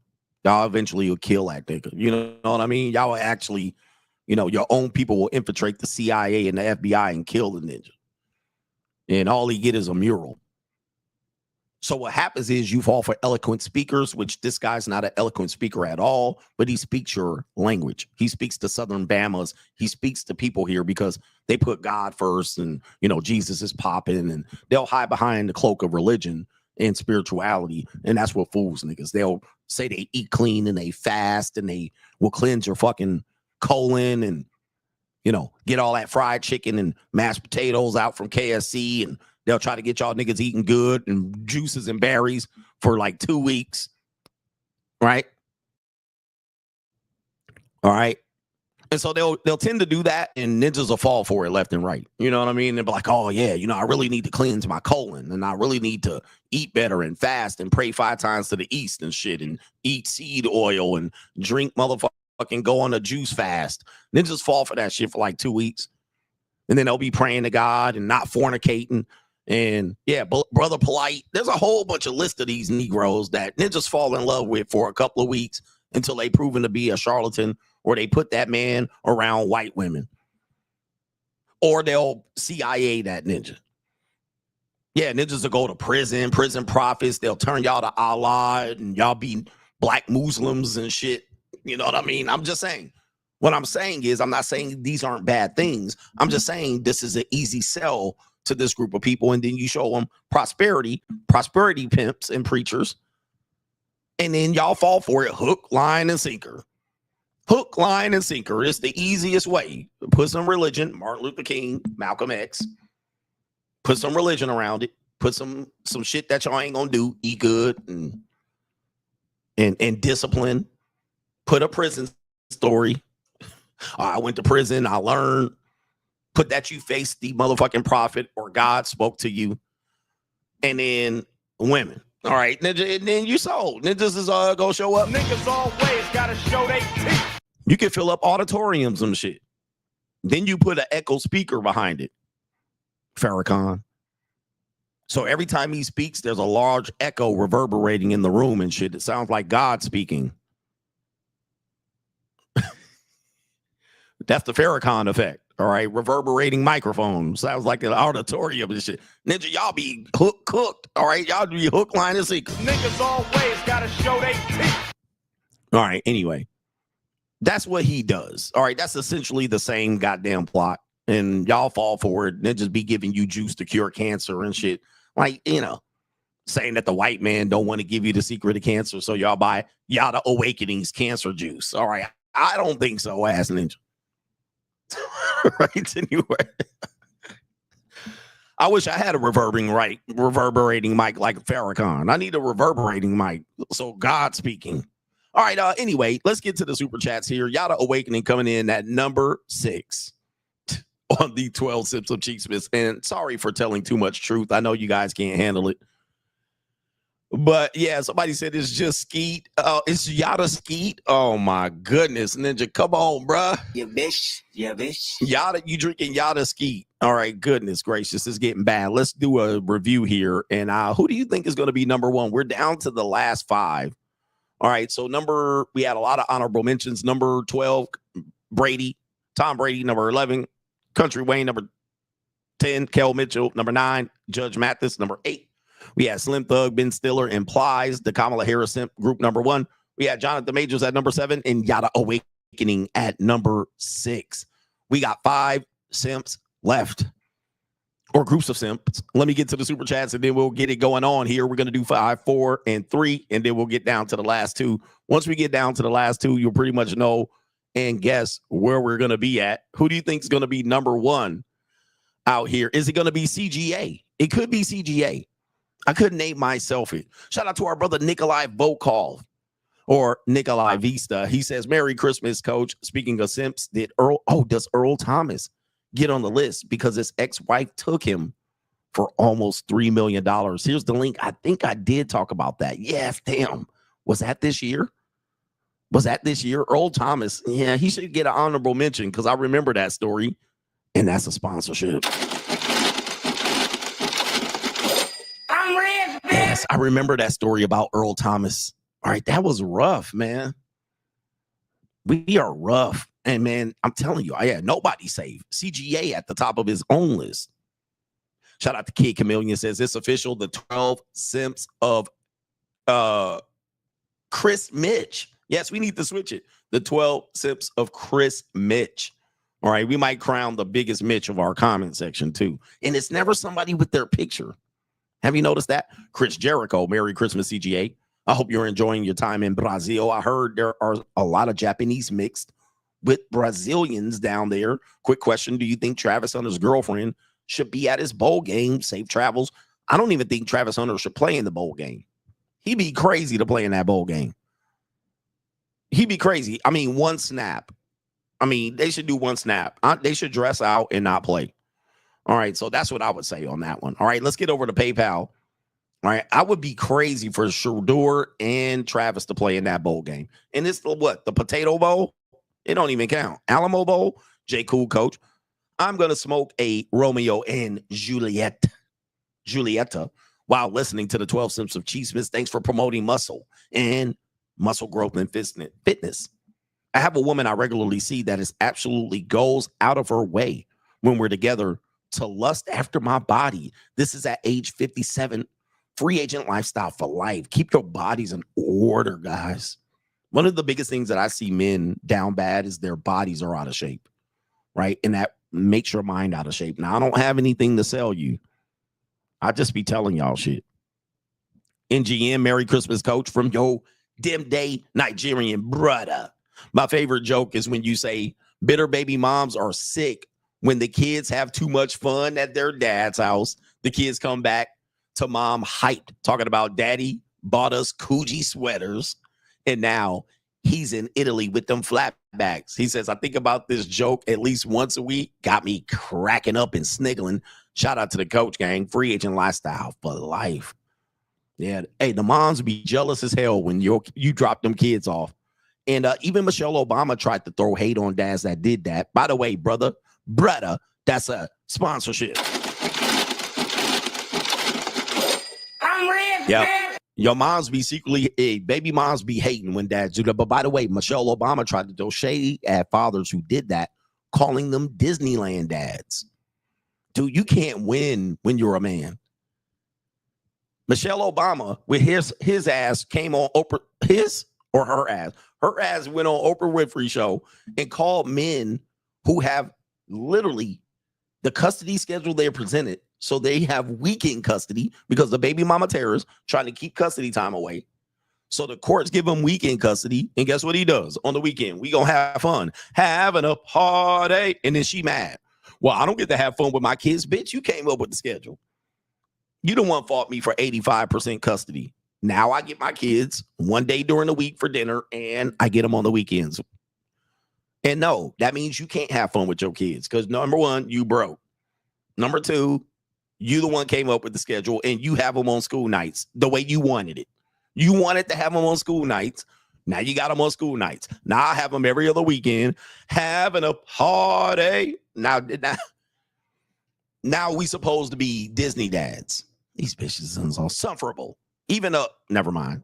Leon Lovelace says, with a little extra income, I was just able to get on the money mindset because I need some more money. Shout out to you. Let's get to it. Okay. Let's get to that money. Where is it? Yeah. And that's you. Get to it. And enjoy the money mindset. Links are in the description box below. I don't have my other screen to put up the links. Somebody can put up the link for me. We got J. Cool coming up again. 57-year-old fit J. Cool. So 3 dudes got to screw his woman for free and did not take responsibility for their own kids, and he paid. So in essence, how to go from a winner to a loser, 3 easy steps. Right, man. Shout out to Kel Mitchell. Some men just don't know how to be masculine. We've been talked out of our masculinity, toxic masculinity. By the way, a lot of women, ladies, are you here purring? Here's the secret. All right, if you can't hear, I don't know what to tell you, Ninja. I'm trying. I'm talking. People can hear. You can't hear. Refresh the screen. But ladies, gather around. I'm going to tell your secret to the men. I'm going to tell your secret. This is a well-known secret, so I'm not spilling the beans. Ladies love masculine men. They do. I don't know what to tell you, goofy ass ninjas, you tiptoe ass ninjas, you happy wife ass ninjas. Women love masculine men. It's ingrained in their head. Some of these boss bitches be talking about they're masculine. Nah, you just being bitchy. Don't say it's masculine. You just being bitchy. Hey, ladies, men.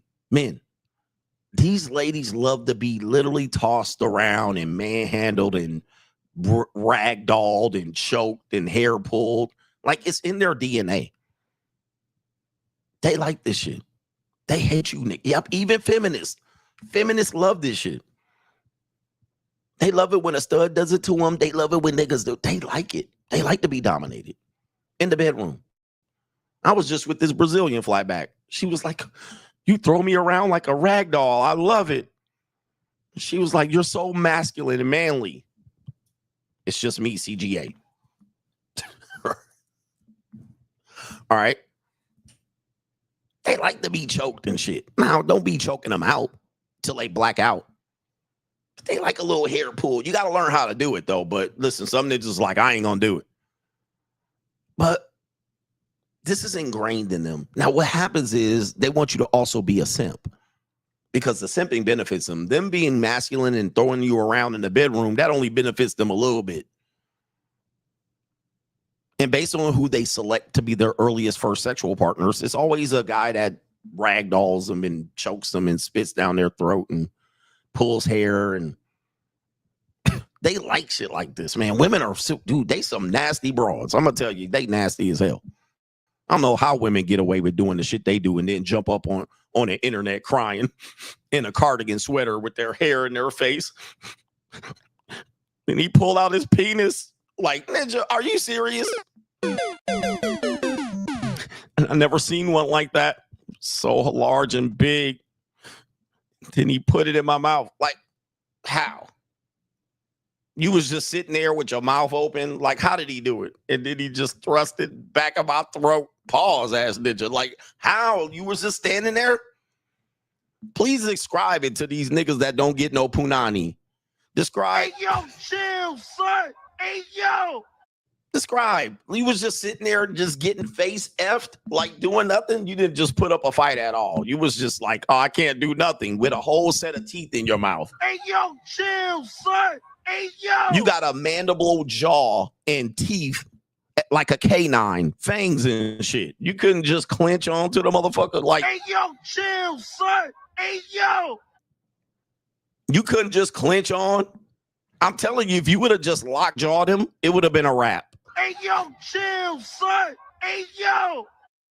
Sounds like you were participating, and then you were like, I remove consent as ninja. Like, you know, clenched. It would have been cut, wrap, and it would have been over. Like, it's describing some shit like that. I'm like, I can't even believe that shit. And he took my pigtails and just rammed it down my throat. What?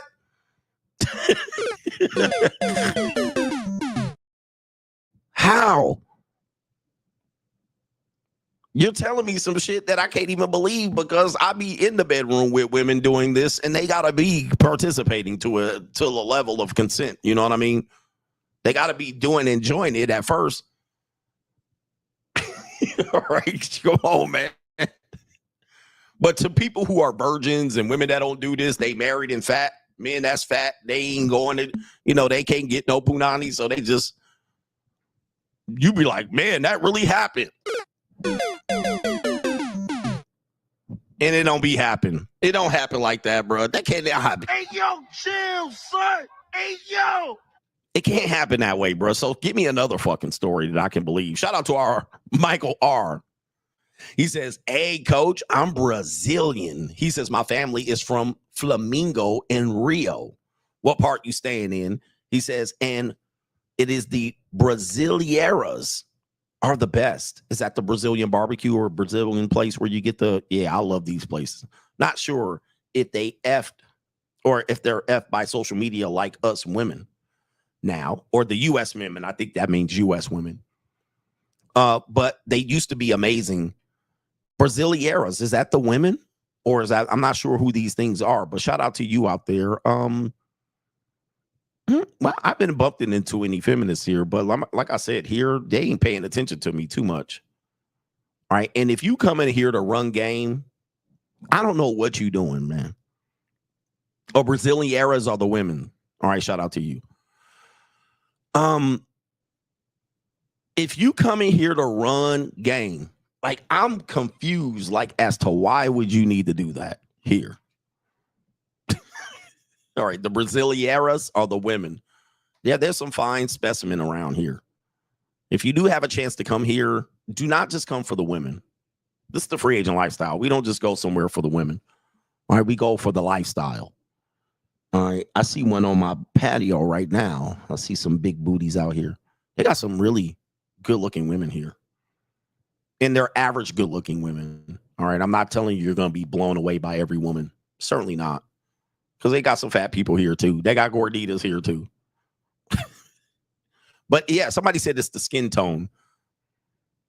My Portuguese has improved 0. All right? Bom dia. I'd be like, bom dia. And the ladies be, bom dia. Bom dia. Bom dia. Como vai? You know what happens to me? And this is the problem because I don't know anything past that. Obrigado. I don't know anything past that. So when I start off, like if I try to say thank you in Portuguese, it's fine. They just laugh at me. Nigga, go somewhere. Right. But what happens is when I do any introductions like Bom Dia or Como Vai, then they start talking to me and shit. And I'm like, oh, hold up. I was just trying to be nice. I was just trying to be nice. I don't know how to speak it. I was just trying to be like Bom Dia. All right. That didn't mean talk to me now. Because rather than you guys know, I look Brazilian to them. They think I'm Brazilian. They don't think I'm American. All right. So because there's a lot of African Americans, there's a lot of black people here, if you will, Africans that came in the slave trade, the Portuguese. Literally, I believe this is one of the most populated places for black people in one state, in one country. So they think I'm Brazilian. Like they don't think I'm American. Right? Nobody has thought I was American right off the rip. 0 people. They all think I'm from Brazil. So if I say, oh, como vai? Here they motherfucking come with their Portuguese shit. And I'm like, oh, hold up. Okay, man, I'm from America. I only speak English. All right. I don't know nothing you talking about. And then guess what? They just shut up. They just be like, all right, talking to this nigga. All right, because they don't speak no English here. So then I got to try to, substitute Spanish words and phrases. And it's not even close half the time.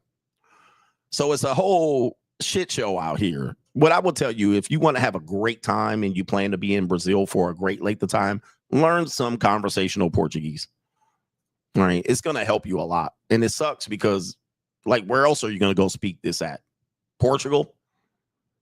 Like, Spanish is worldwide. English is worldwide. Portuguese, not so much. It's only really Brazil and Portugal that is going to benefit you. So, yeah, man. Right. Anyway, shout out to everybody here. It's been great. And Spanish don't really translate all the time into Portuguese like you would think it does. It's like a 25% chance that it does, maybe 30. It's a 30% chance that what you have to say, you can substitute Spanish, but it's not that common that it links together. Oh, do they speak it in Belgium? And Angola and Mozambique. Okay, thank you, man. So there's other places that will benefit you as well. Angola, Mozambique with the Portuguese. Belgium? I didn't know that. All right, shout out to you, man. Thanks for Cape Verde speaks Portuguese. Damn. Thanks for educating us here in the coach game. All right, so it is some other places you can go. All right, if you speak it. And by the way, Brazilian passport is very powerful, so you can get into a lot of other countries and stuff. All right, anyway, man, I didn't realize all these other countries spoke it. Not Belgium. All right, that sounds funny. But we got Angola and did you say Mozambique? Mozambique. All right, look, I gotta acknowledge some people here because y'all didn't want to come to hear this shit. Y'all needed to hear y'all super chats. Shout out to our brother here, Michael R, out in Brazil, or he's Brazilian. Oh, it's the skin tone of the Brazilians. Maybe if we have time, we'll talk about that. That tan skin tone. By the way, I was out in the sun for like I did my live stream on YouTube. On Instagram. I was out there 20 minutes and I already got a tan. I had a tank top. Like I was already a shade darker with 15 minutes of sun. I already got a tank top motherfucking tan. Hold up for a second. Ninja already looking like Richard Pryor and shit. All right. I was out there for 15 minutes and there was 15, 20 minutes of sun. I already got a tan. I was like, the fuck? I took off my shirt, jumped in the shower. I was like, wow. All right. That's some powerful ass sun. So my face, I'm going to come back with a super tan. All right. So it is unbelievable. This sun be cooking your ass. But that's what happens to a lot of people here is that, especially for the women. And if they exercise, obviously, if you're a place where it's hot, warm, people exercise, the women exercise, and they throw that tan on top of it. Ooh, wee. And shout out to no government name. This is the Crimson Capsules from Locals. And he says, Coach, your streaming got me through many 12-hour nights at work, but now I'm officially retired. I'm in my 40s and my retirement income isn't huge, but this was possible because I live the free agent lifestyle. Thanks for what you do, and Merry Christmas. And that, ladies and gentlemen, is a sponsorship from Crimson, the Crimson Capsules. I'm rich, man. The Crimson Capsules, man. Shout out to you. All right, yeah. Man, appreciate you, man. And congratulations for retiring in your 40s, but you're going to still probably make it happen. All right, without that. Even without that, despite that. Let me do 2 more. We'll get to the next simps, and then we'll catch up. We got our brother Will Lemon. William says, discussing in depth the side effects of growth and self-development for the main event will be gold. Everybody discusses the benefits and growth. A few speak on the side effects very often. I'm going to screenshot that. That's actually a good idea because, you know, there's no solutions. There's only trade-offs. So anything that you do in order to become successful or self-improve, there are some things you're not going to be able to get, right? You're going to be ostracized. It's lonely at the top, right? People will misunderstand you. People might think you're selfish, right? So there's a whole bunch of things that people might not see. You'll think, you know, you'll start to get things that they cannot get, right? So then they'll think you're bragging, right? You don't need that. And I'm like, you don't need a nigga because you're 25 and you're about to get married. You cooked, right? You ain't never going to get it. Your wife ain't going to let you ever get a Porsche, right? And so you're in a different echelon. So again, you will have a lot of guilt, survivor's guilt, if you do become successful or self-sufficient, or you can live minimally, or you could travel because you retired. I mean, you know, people are going to definitely put you off to the side. You want to get invited to parties, neighborhood parties, right? If you're single and you live in a cul-de-sac, you ain't getting invited to the fucking Halloween party because you're single. You're, you know, everybody else is married with children. They can have a conversation. And here you come talking about Juco Punani. Here you come talking about, you going to go get some Juco Punani in Brazil. That'll make for a great conversation. Even if the husband goes to Brazil and gets some punani, he don't want you in there talking about it. So that's what typically happens. That's what typically happens is because then you don't fit into the greater, as they say, matrix. You don't fit into that world anymore. And they don't know where to place you. So they might try to hook you up with a 46-year-old single mother. Oh, she a God-fearing woman. And you're like, nah, man, fuck that shit. All right, I want her. Why? She left over. And they like, okay, nigga, you got to go. All right, this is just, It's an evil world we live in. And like, we can't bring him to shit no more. He like, this. What's wrong with her? You'd be like, I like young girls. They're like, okay. All right, now get this nigga out of here, bruh. This ninja, nope. Nope. What's up, nigga? What's up for the weekend, nigga? How young? 22. Oh, you a metaphile predator. What the fuck? 22? Are you disgusting? That's a child. You see, you're completely not fitting in. Just basic shit. So they stop inviting you to shit. Nah, brother, nope, no Christmas party for you. Just stay away. He likes children. You're like, what? I said 22. That's a child. All right, you fucking guy. Watch your daughters around him. They start calling. Wait a minute. Whoa. This is crazy. This is not that bad. But it's terrible. All right. It's terrible to be a free agent. But we get the rewards because they secretly watching your ass living a life they want to live, but they ain't never gonna live it. They ain't never gonna live that shit. And shout out to Mr. Travolta says, shout out to you, coach. I love you through the fire. Oh my goodness. All right. Yo, I appreciate that. Yo, chill, son. Hey, yo. That's your daughter's age. How dare you? It could be your daughter. That's somebody's daughter. And somebody's daughter about to get folded up. All right, Jesus. Let's get to it, man. We got 5 more, man. Yo. We got 5 more. All right, we're going to do it, man. My show's normally 4 hours, so don't at me. And no, I'm not missing anything. It's about to rain outside. All right, so here we go right here. We got number... let's see here. Do you need me to recap? Okay, I'll just continue here. Steve Harvey, he has the Lifetime Achievement recipient award for our platform at the 12 Simps of Chiestmas on the Free Agent Lifestyle channel. Steve Harvey is the Lifetime Achiever and Award winner. Not today, but he's already won it. And he had a quiet year.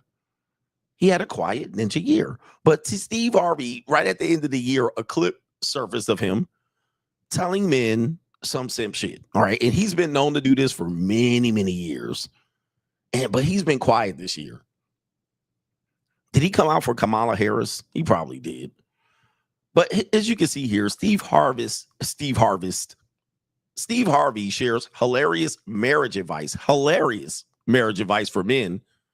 And let's let him say it for you, just so you can see how quote unquote hilarious this is. By the way, if you told women this, it wouldn't be so hilarious, would it? Because I always tell women, in order to win with men, they'd have to do this. Silence, you fool. All right, but Steve Harvey's going to tell men to do it, and they call it hilarious. All right, so let's go ahead and line up the clip, all right, of him giving hilarious marriage advice to, let me see here, to men. Hold on for a second. All right, we got it up right here. That's what he said. All right, here we go. Yo, keep your damn mouth shut. There it is. There it is. Just shut up. That's right. Don't say nothing. Right. It's best don't say nothing. There ain't no trying to fix that way. You ain't got to fix. What if you're right? What? What did he say? What did you say? What if you're right? What if you're right? How are you married? Yes, I am. You actually said that? What if you're right? When? I mean, sometimes. Wait, what? Boy, your dumb ass ain't gonna make 15. I can tell you that right now. Okay. All right. That's Steve Harvey right there. All right. And Niggas always gotta show they teeth. that's Steve Harvey. Marriage advice for men. All right. Again, my man said, yuck, yuck, yuck. All right. This is old boomer marriage advice for how they survive their miserable lives with their 2 divorces and 3 divorces under their belt. Child support till they're 65 and 70, taking on kids as their own kids, and it ain't their own blood. They got 3 step kids from 3 divorces. And this is how these ninjas live their entire life, paying child support into their mid-60s. None of these niggas got passports, all right? And so they talking about me and traveling. None of these niggas can get passports. They still got back child support for step kids. These niggas got back child support for stepkids. They ain't never leaving the fucking country. In fact, have you ever seen Steve Harvey leave the country? All right. Or Steve Harvey type ass ninjas. Most of these ninjas be in their 60s, ain't never hopped on a motherfucking plane. Right? Don't you know? Look, ask a boomer who wasn't in the military. Ask a boomer who wasn't in the military. Have they ever took an international flight? Hell, have they ever flown to another state or in another time zone? Them ninjas drive the shit. Them ninjas get in a station wagon, a van. They pile in all of their step kids and they step mammies, and they pile in their granny and all kind of shit. And they'll drive from motherfucking Denver all the way to Atlanta. Right?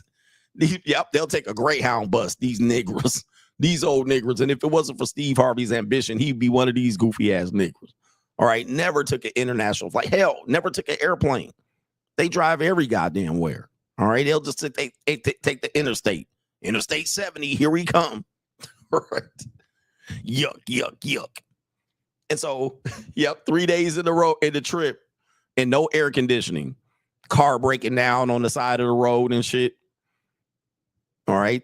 Motherfucker needs some more coolant.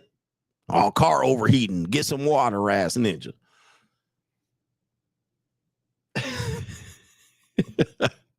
So these the type of ninjas with a miserable life and a whole shit show of train wreck decisions of women. This is what they arrive at, acting like they're the better man. Oh, I got the better advice for you. Why don't you shut your damn, hold up, this is how you did it. Shut your damn mouth. You know, he wore a fake headpiece. He got a fake mustache and fake ass teeth, looking like Captain Mr. Potato Head, telling us marital advice. It can't be. It can't be. This shit cannot be. But this is what people have said for many decades. And yes, dear. Yes, honey. Happy wife, happy life. That's how you survive a marriage. Like Judge Greg Mathis said similar.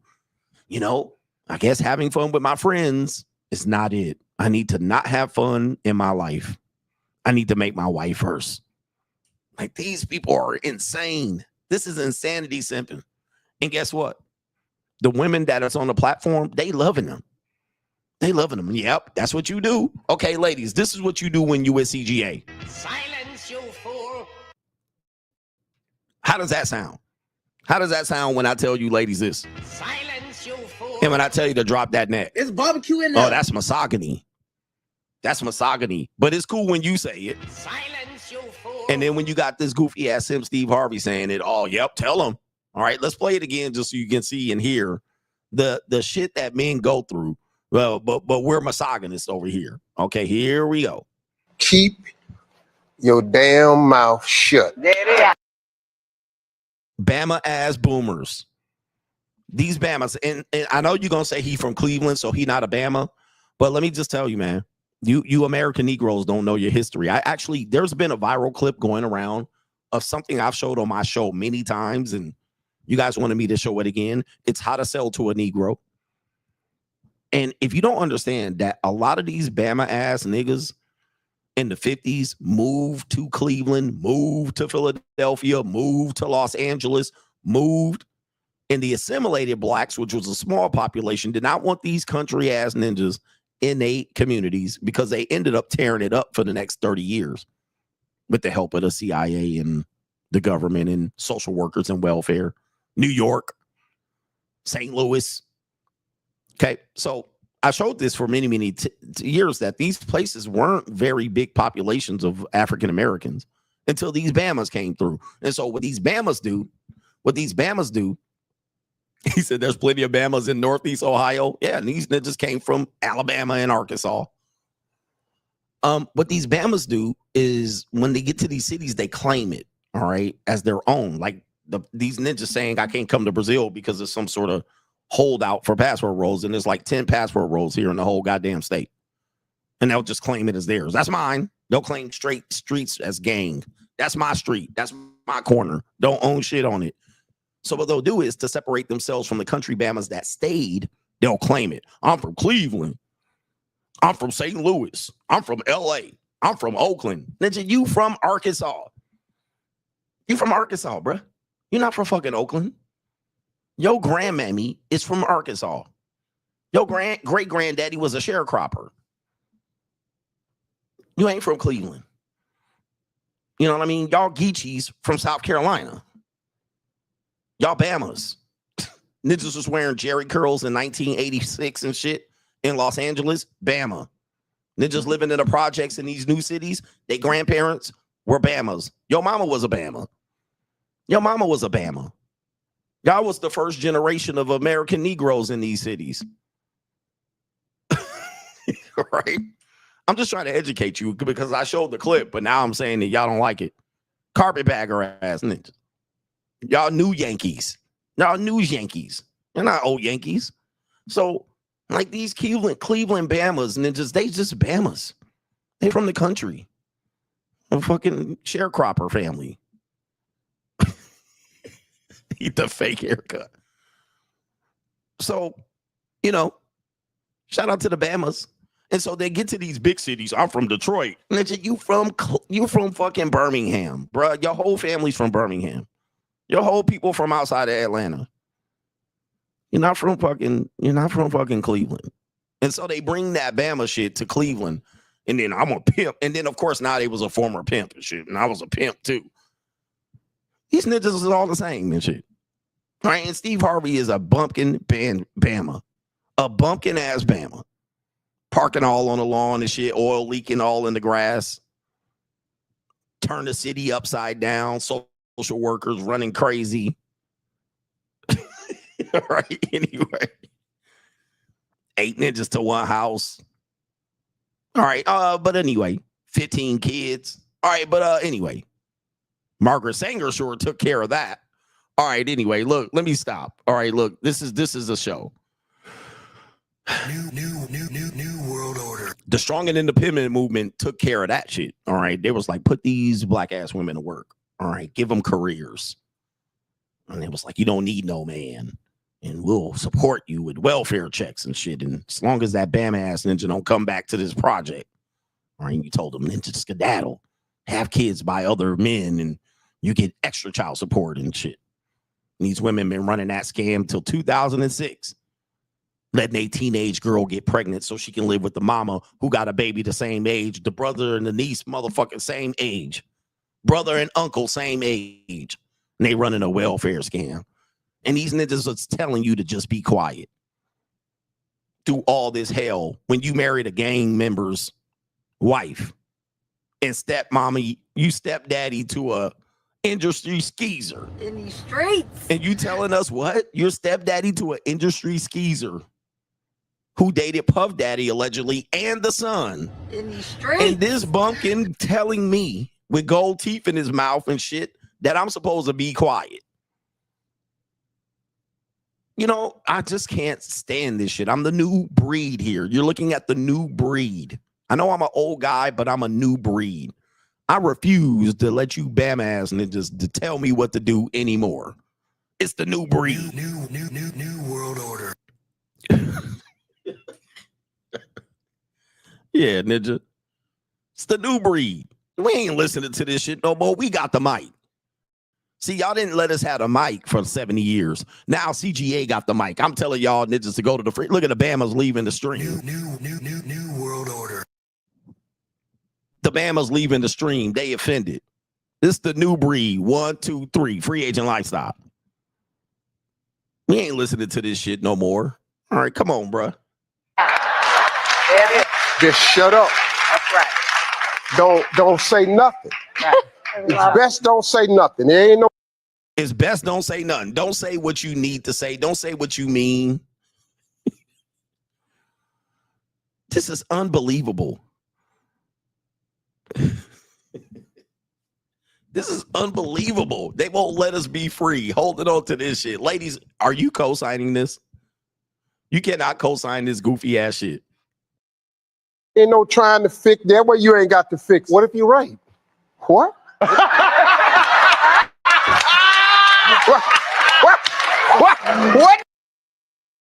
Clown. And the women eat it up. Yep. Don't say nothing. Just let us do what we do. Get up out of our way. But of course, when shit hit the fan, they be crying in they soup like Stewie. And look at it. What'd he say? Yuck, yuck. All right. Absolutely despicable, Steve Harvey. Next one. All right, we got more Kamala Harris simps at number 4. All right, shout out to the Kamala Harris here. Number 4, Kamala Harris simps. We got 1, 2, 3, 4 men to identify. I had to put these guys in groups because they were out here going crazy here and ham in 2024. We got first up, Tragic Johnson. Pause. Magic Johnson. You know, I love Magic, man. A lot of these guys on this list, I got love for. I don't mean no harm. Steve Harvey, not so much, but Magic, bruh, in the 80s, when I lived in LA in the 80s, Showtime, Boston Celtics, you know what I mean, versus Boston, Philadelphia, Milwaukee Bucks every now and then. All right, Magic, you were the dude. But, man, you turned into a buffoon, man. And these old-ass boomers are losing it, man. They were once the boomers. Let me tell you what happened with the boomers. See, the boomers, at one point, they wanted to belong, all right? And so they wanted to assimilate. They wanted to show that they were important. They wanted to show that I am a man. I am a man. And so these people were the renegades, the hippies, the jive turkeys, the people that people thought, oh, you'll never be anything. You a black man, right? And so what happened is they worked hella hard. They had affirmative action. They wanted to be included. We want to be included. We want the white man's education. We want to be able to go to white schools. We want to be able to get jobs. And so what happened is they put on these monkey simp suit and they went out there and they tap danced and shucked and jive and came home and talking about how much they hated white people. Yes, they did. They made fun of them and told them white people smell like wet chickens and wet cats and wet dogs, right? And so these boomers always try to be included, right? But see, now they are the establishment. See, it flipped on them. And that's why they don't understand. They still think at 55, 60, 65, that is still the racist society that they grew up in. And they still feel like we got work to do. We got much work to do. And so these ninjas are now the establishment. Same thing with the Democrats. They were cool up until Bill Clinton took the office because they were renegades and hippies and they smoked weed and they fucked and caught chlamydia and gonorrhea and had kids out of wedlock and they had all the shit. They were the renegades. Now they're the establishment. And they don't know how to adapt to being the establishment. Now they're the people everybody hates. Like, oh, we hate you, motherfucking establishment. Swamp, corrupt, suit wearing motherfucking women shoulder pad. You goddamn feminist. They don't like the establishment. But these ninjas don't realize they the establishment now. You're not the renegades. You're not the hippie. You're not the change makers anymore. You made the change, and now you got to adapt that you are now the people that people hate, not the renegades anymore. So Magic Tragic Johnson is a boomer that doesn't realize he's the establishment. And so this is what this ninja think he can jump on Al Gore's internet and say about him and black men and Kamala Harris. Now, there's a lot of black men in here, and I don't mean to, not talk to other people, but this is important. Our black men, we got to get them out to vote. That's number one.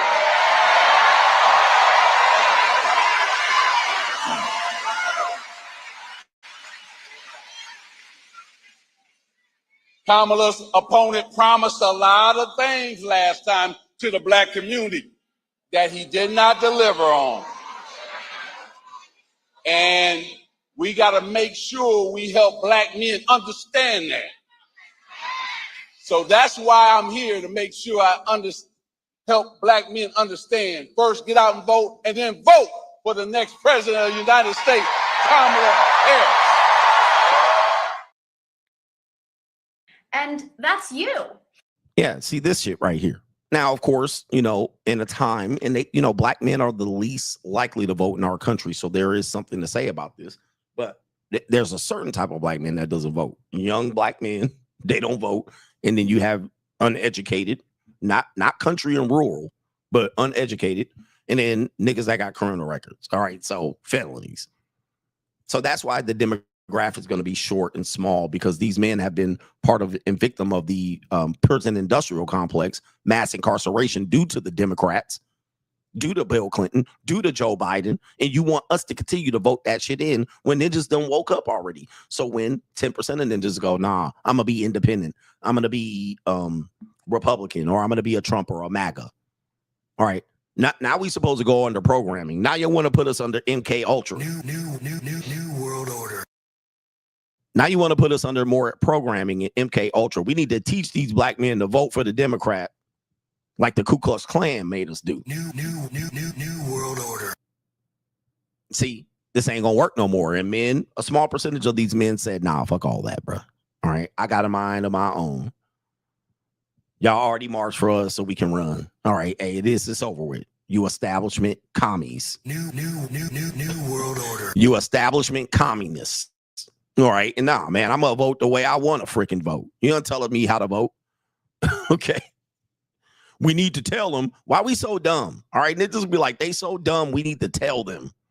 Tell them to do as your mammy say. Vote for your mammy's JFK. Sit your monkey ass down. Same thing as this ninja right here. Yes, Obama, this is not your first time on the 12 Simps of Chiestmas. Ninja, this your second time. Ninja, Obama. Kamala Harris simp. I have to be careful what I say about this man. Peace, protect his health and his well-being. Do not harm a hair on his head, or the chickens will come home to roost. But this shit, right,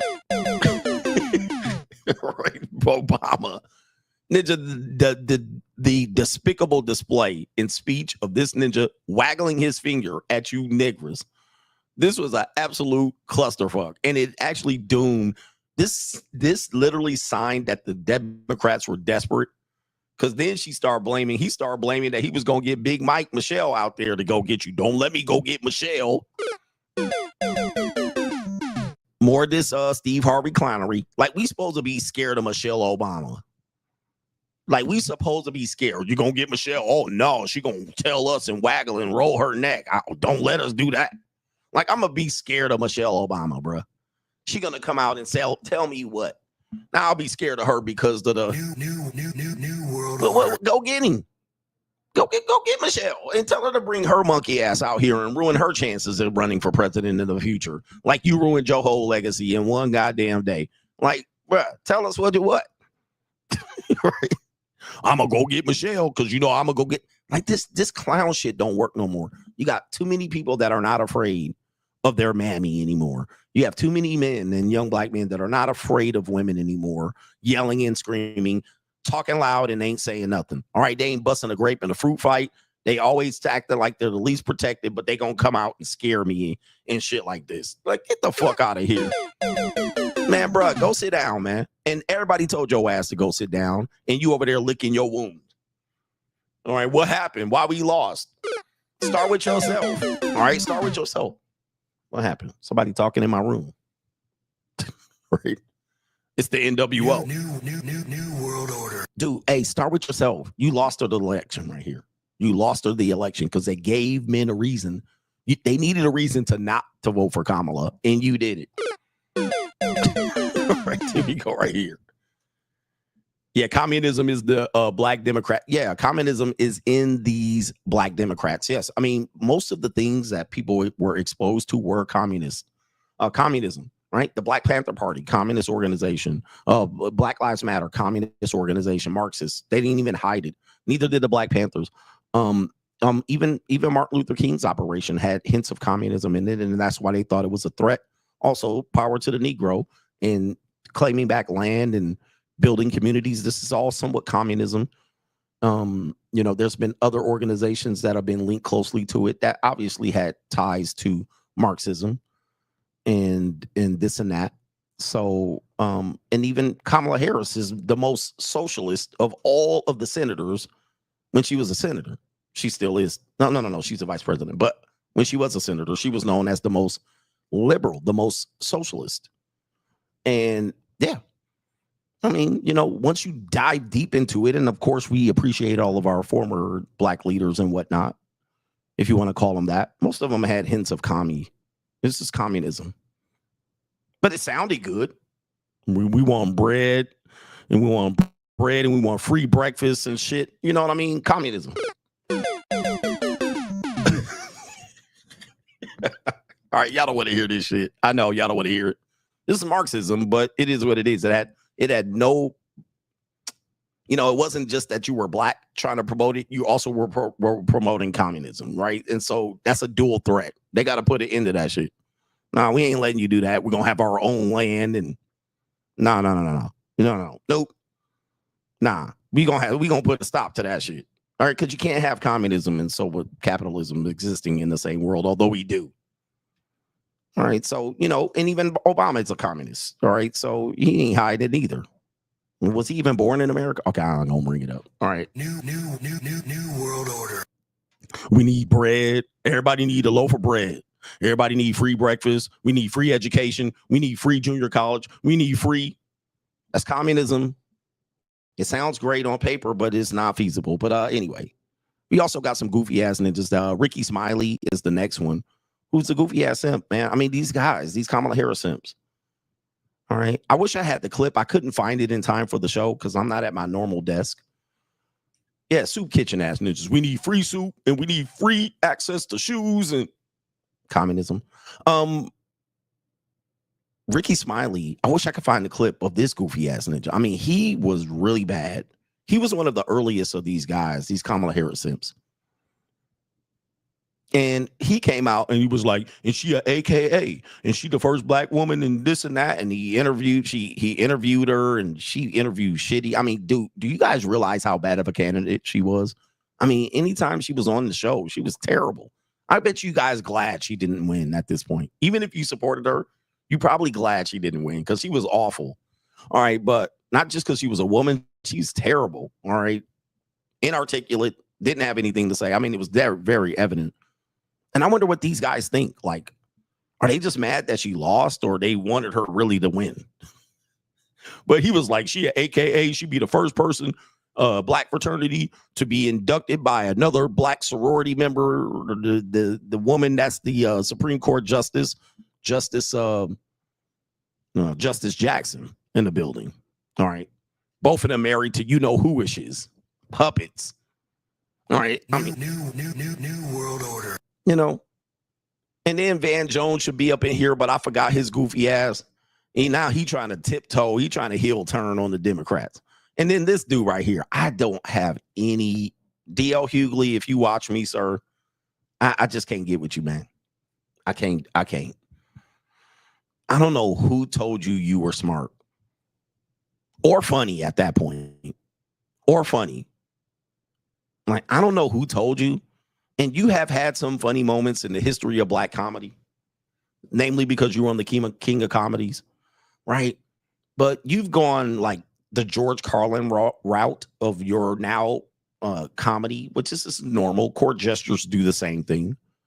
Of now your whole shtick is like political black people, old boomer comedy that was funny, and Gen Z probably finds no humor in what the fuck you talking about, and they ain't even listening to you.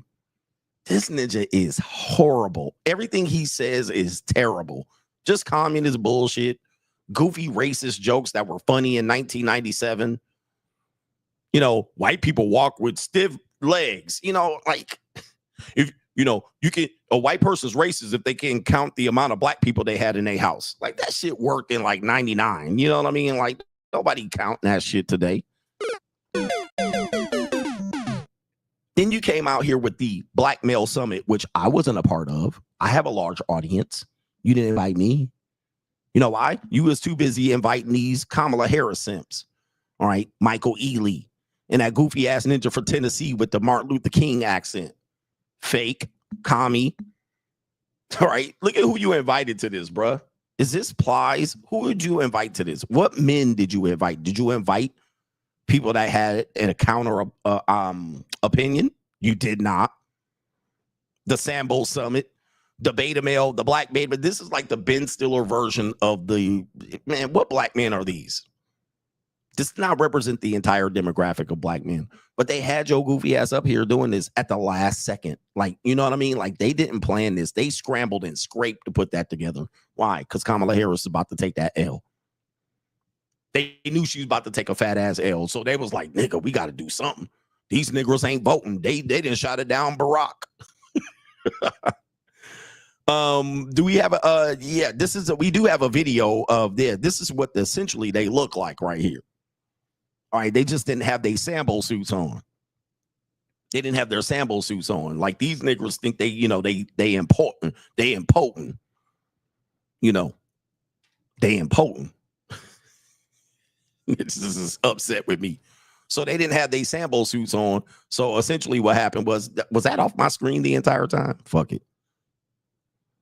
All right. So instead of their Sambo suits, they put on their cool fucking Gen Z. What is this? They put their fucking cool clothes on. All right. Jordans and all right. Anyway, disgrace. All right. Let's get down to the next one. I'm tired of talking to these guys right here. Yeah. The talented 10th ninjas. These are talented 10th ninjas, although I don't mind that. The Boule. New World Order. New world order. Nobody, dude, I wouldn't even came to, bro. You know what? I would have came to it, bro. Let me next time invite me to that shit. All right, so I can smack y'all ninjas for that bullshit. Anybody disagree with this commentary right now? All right, I know. Number 3, and then we'll get down to the top 2, I promise. A man spends for the simp. Number 3 simp. Man spends allegedly, according to the content creator, $4 million in 1 year on one OnlyFans girl. Now, this I literally could put as the number 1 simp. All right, but man, like, this is crazy. This could be the number 1 simp. And we don't have a picture of him. We do have a picture of the young lady. This is based on her receipts. And she has posted receipts that look legitimate. And, you know, I'm a content creator, so anything's possible or anything's possible. $4 million on what, he donated over time, her biggest donor, $4 million of her alleged gross income of $43 million on OnlyFans. Now, this woman, I'm not going to say her name, but you guys know it. Please don't type it in the chat. All right. Please don't type it in the chat. But I did a story on her, so I've already talked about her, but I'm not trying to promote her page. But she's a girl next door, right? She claims to be a virgin too, which is crazy, but it is possible. And so she is a girl next door, which you guys don't know. That genre of women are very popular. And in fact, the Playboy magazine tried to also parlay a lot of their models as girls next door because, you know, as an older man, I'm going to tell you, men love girls next door, right? There are a lot of men that like women that look attainable, that look like they won't reject them, that don't look all plasticky. Although there are some men that like plastic women or based on the appeal. A lot of women like relatable women that they can have a conversation with at Starbucks, a nice barista, which people will call a plain Jane, and so forth and so forth and so on. So yes, this woman, you know, there was another young lady that looked like this that was very popular on TikTok, and I think her name is D'Amelio. And so D'Amelio was another one of these Jersey plain stringy brown hair girl. She would get up and dance. In fact, she would steal dances allegedly from black girls, and she would do them on her channel, and she would get a lot of fame, and the black girls wouldn't.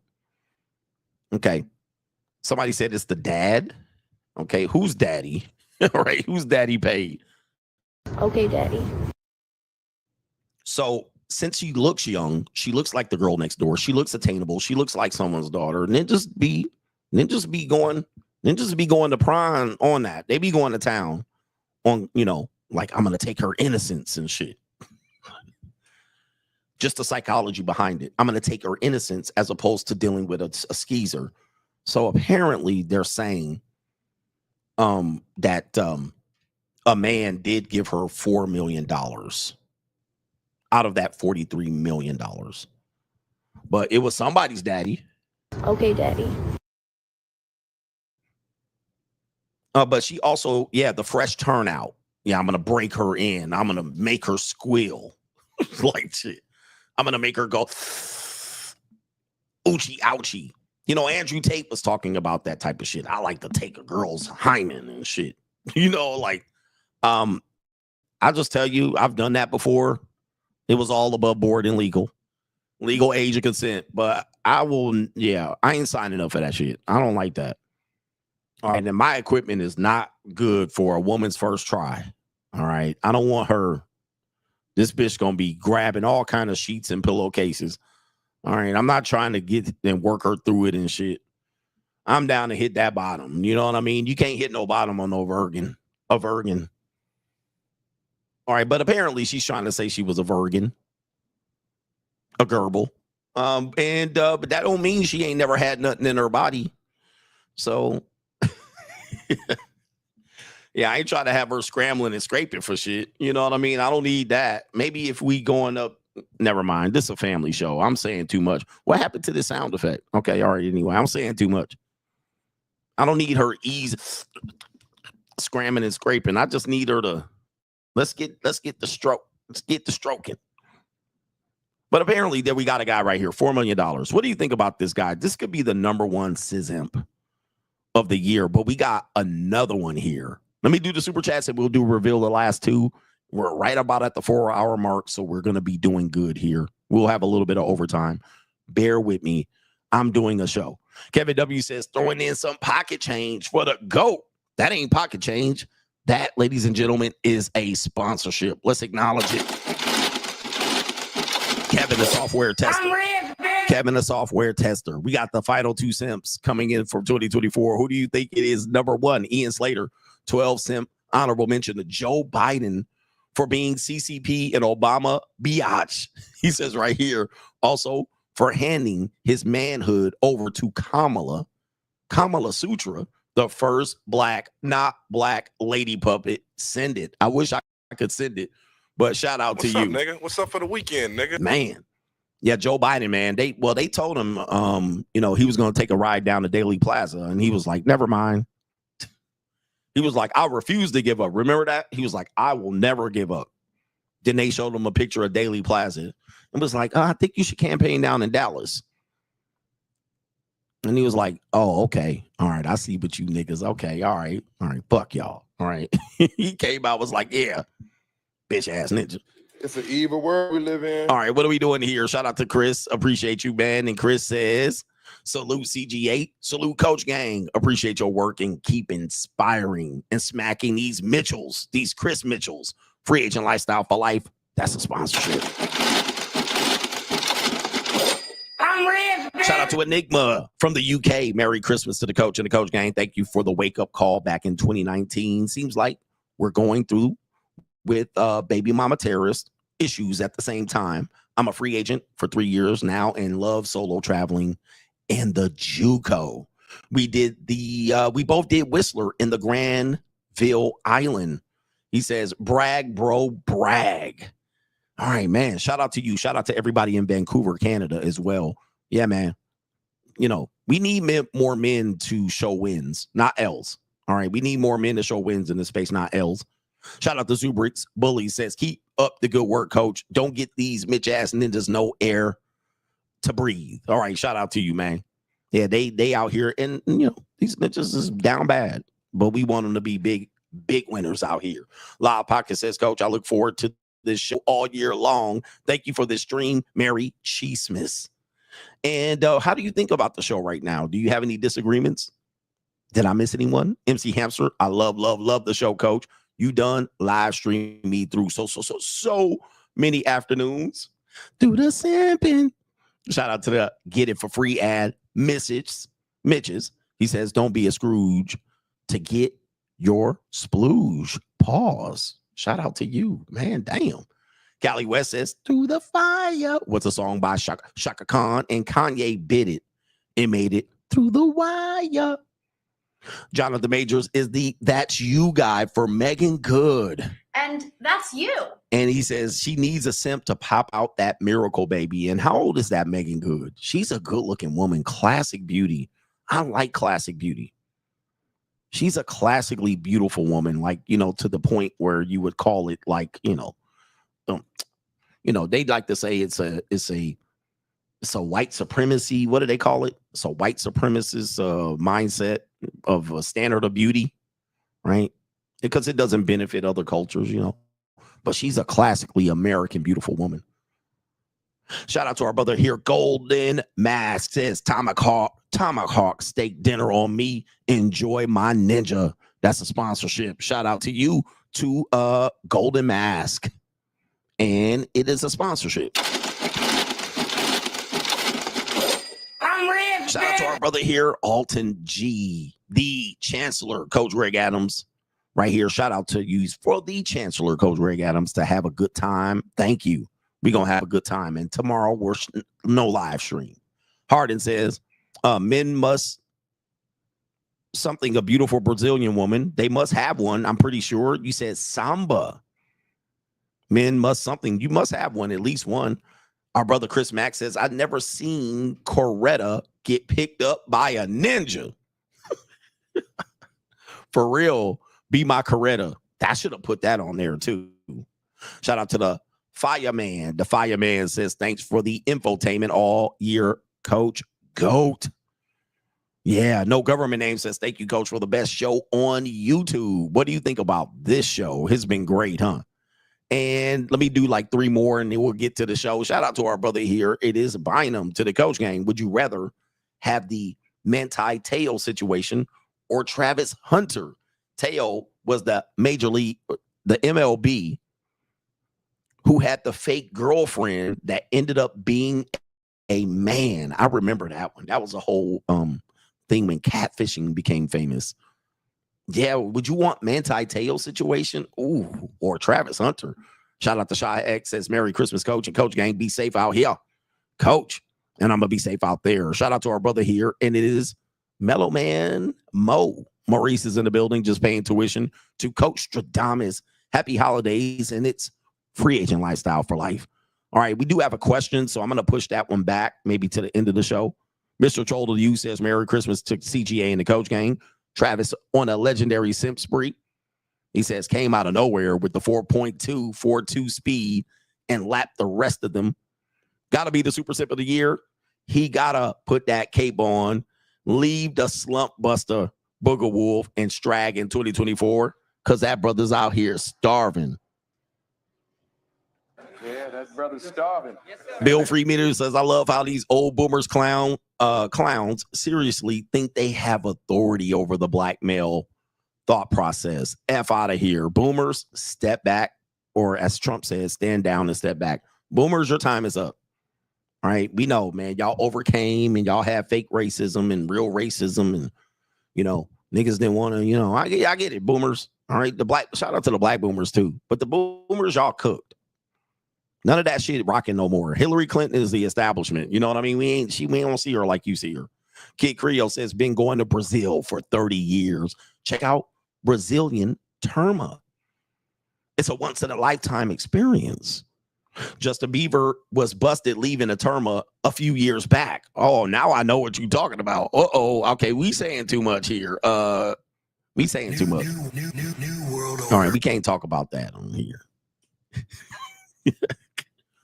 Shh. Shout out to our brother here in Brazil. All right, shout out to you, man. And not in America. Main event. Let's do it, man. And I'm going to get back to your question. No government name. Don't worry about it. But I didn't want to go off on a tangent. Main event. Oh, I should have had this banner off. Okay, editor, you're bad. The top two simps coming up here. Number 2, and this is just on GP, is this ninja Prince Harry. Now, the thing is, Prince Harry is not in the limelight. We do have a lot of information that is put out by him positively and negatively by his people and people that want to get him out of the matrix and the sunken place. But Prince Harry, this is recent news. I mean, you can go find news in the affirmative and in the negative with him. This was reported December 24th, 2024, literally today. And it says Meghan Markle's ultimatum to Prince Harry after disaster, leaving couple in a panic. Now, because he doesn't have the princess, the pretty princess that he deserves, he has his MK Ultra sex kitten, handler, if you will. This ninja is a disgrace to masculinity. An absolute disgrace. And since it just doesn't seem like he can get this shit on the right track, okay, there's nothing that we can do but literally honor the disgrace that Prince Harry Markle is. The artist formerly known as Prince Harry.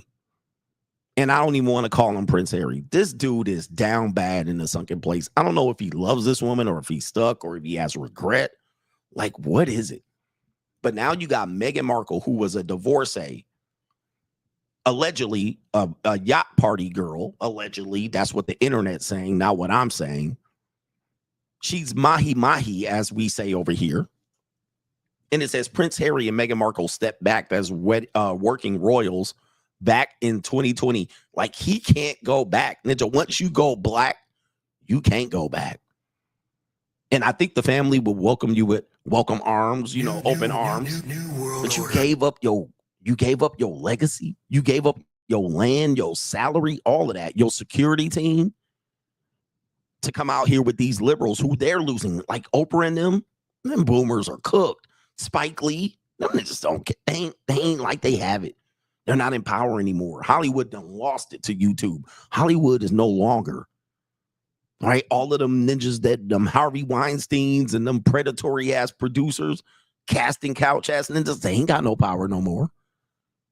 They don't have the work ethic. She tried to come into my lane with a podcast and she couldn't even do all the work. She cooked up 8 episodes and couldn't even finish. Ninja, come on, bro. New world order. She got fired from her podcast. And I don't know if you know, this was supposed to be how they got made their money. She was supposed to use Prince Harry to level up and get to the big earner where she was going to make all the money and have this ninja looking like Jonathan Majors. All right, where she was the breadwinner. Dude, she was going to be the new ideology of feminism where Meghan Markle was going to be the leader of the damn Prince Harry Markle. All right. New world order. And yeah, she a C-class actress. Ninja, they was like, she a actress. And what? There was like Suits. Ninja, what? New world order. Suits. Anybody ever watched this fucking show? Like, dude, nobody watched that shit. It was on the USA channel. Nobody watched no damn Suits. She was nobody. I mean, she looked familiar. I could definitely recognize who she was. I heard of her. Was she in a Maxim magazine or something? Like, bro, she ain't about to do nothing. Of course, she got money, so she blew her load. She ain't about to be out here hustling and struggling and striving and scrambling and scraping for shit. Right. But he literally married the woman that he shouldn't marry to. You know, maybe he's trying to stick it to the family. Pause. You know, he's like, I don't want to be a part of your family anymore. Prince William is like, bro, what are you doing? He's like, I'm not gonna get to the crown anyway. I'm gonna go marry my mulatto. And then she went over there. She went over there and like, well, they're racist towards me. Ninja, it's England. New world order. It's the Queen of England, bro. You think she was not gonna be racist?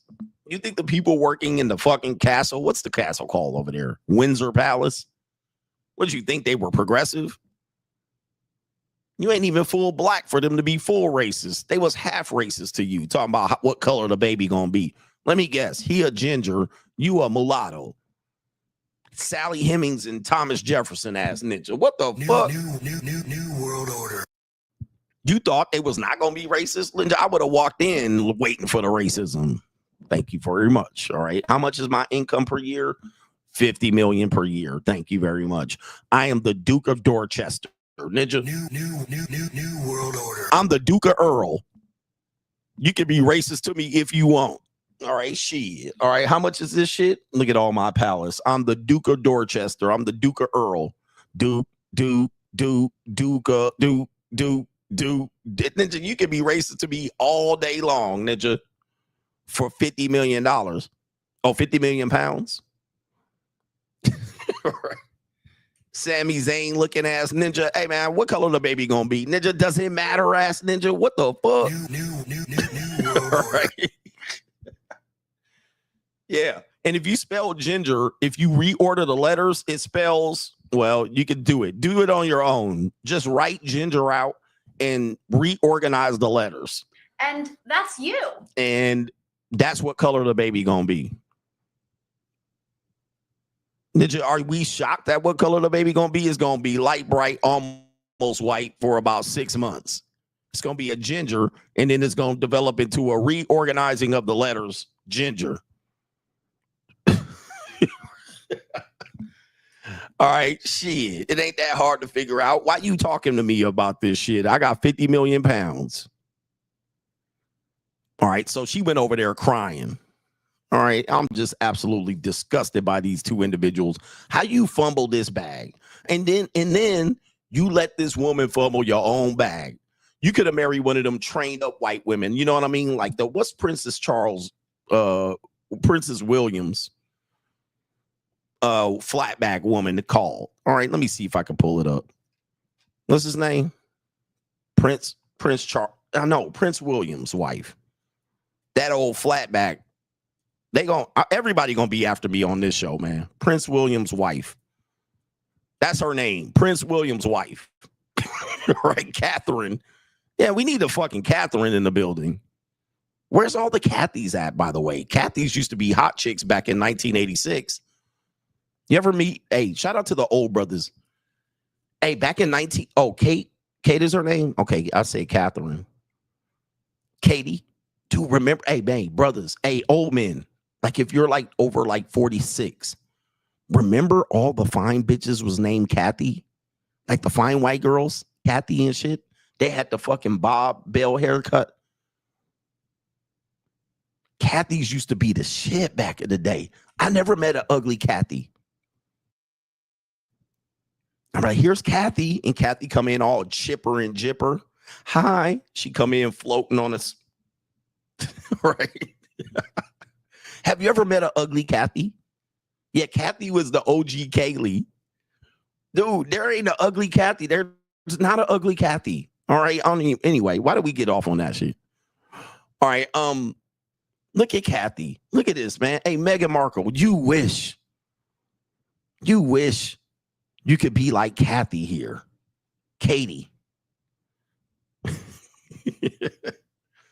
All right, you can wish you could be like Katie, but you wasn't even up to snuff. And you had it all locked in, and you went over there with your MK Ultra, liberal propaganda to go over there and bust up a UK crown. And it's not that I'm a fan of the crown at all. I'm not a fan of the crown. Don't think I'm defending the crown, but shit, like you an American ninja. You wasn't even shit when you was in America. What made you think you was gonna go over there and be anything? New world order. And then you made this whole ninja give up his whole shit. I mean, bruh, like how? Harry, how you let this happen, bruh? You still, I think he's mad his mama died. All right, here. And I guess right here, Family Guy is on their neck. So I'm not the only one. A parody of the Prince Harry Markle and Meghan Markle in the animated show Family Guy reportedly sent the couple into a state of alarm. The episode featured a scene where the pair are depicted relaxing by a pool with a butler bringing them their millions from Netflix for no one knows what. The cartoon, Harry says, put it with the rest of them, while Megan instructed him, babe, time to do our daily $250,000 sponsored Instagram post for Del Taco. At the same time, sources claim that the portrayal has deeply affected the Sussexes, the Dukes of Sussexes, leaving them eager to set the record straight. All right, there it is right there. And of course, the sensitive person is Megan. She's the one. All right, so listen, everybody thinks they're a disgrace, even everybody in the UK.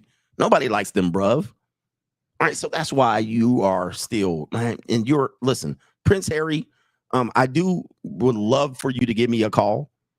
All right, and Prince Harry did give us a call on this show before, and we're down almost to the #1 simp. All right, but Prince Harry did call me on the show.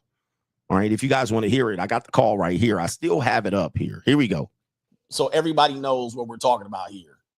Let's go ahead and play the call. Before we get to our next nomination, let me check in with some of our past nominees. Let's check in with our boy, Prince Harry.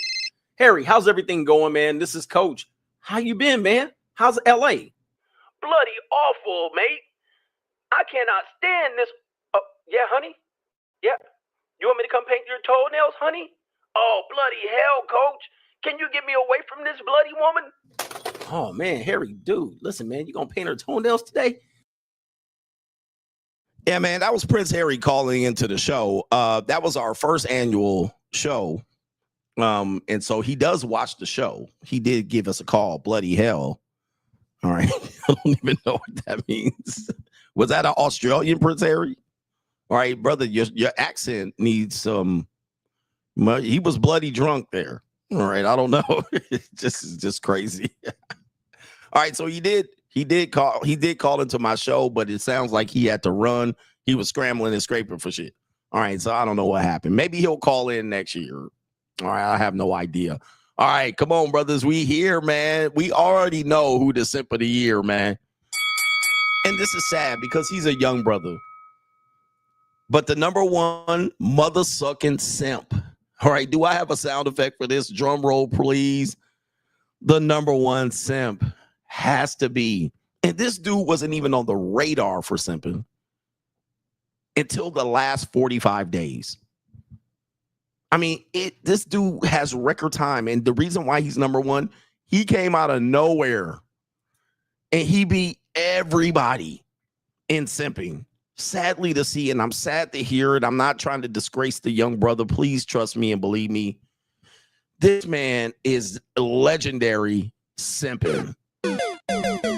All right. And the reason why we're saying it right now, let's give him sound effects. Let's congratulate this guy right here. Travis Hunter is right now. I mean, this is legendary ass. All right. Let's give him some round of applause too. Shit for this shit right here.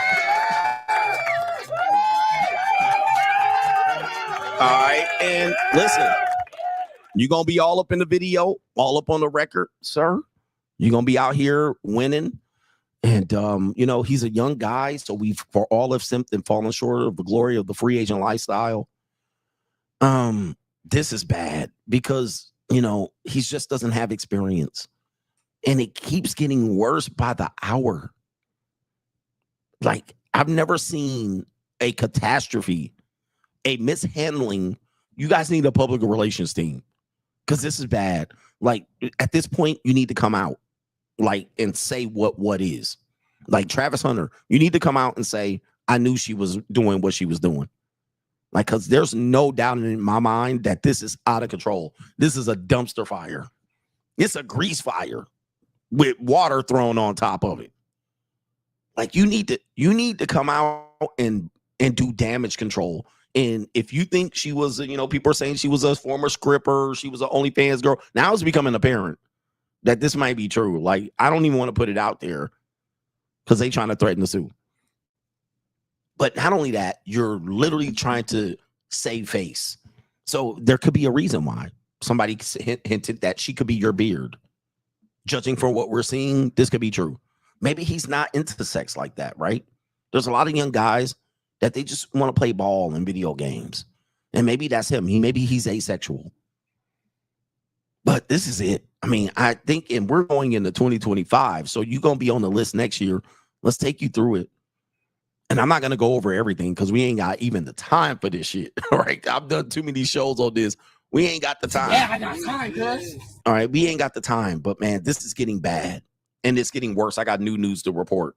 Travis Hunter is tired of people criticizing his relationship. It's draining. He says, don't just leave me alone, girl. Leave me alone. Oh. Who was the brother JC that said this nigga look like Diddy Kong? I mean, if he wasn't the way he looked, I mean, he would be getting no beaches. We already know that. Ninja, I look like that, and I ain't getting no beaches. But this is when it really went off the rails for them. This is when the dumpster fire happened. And trust me, I knew about them and their YouTube channel. Now that shit, all of their YouTube shit coming back to haunt them. All right, yeah.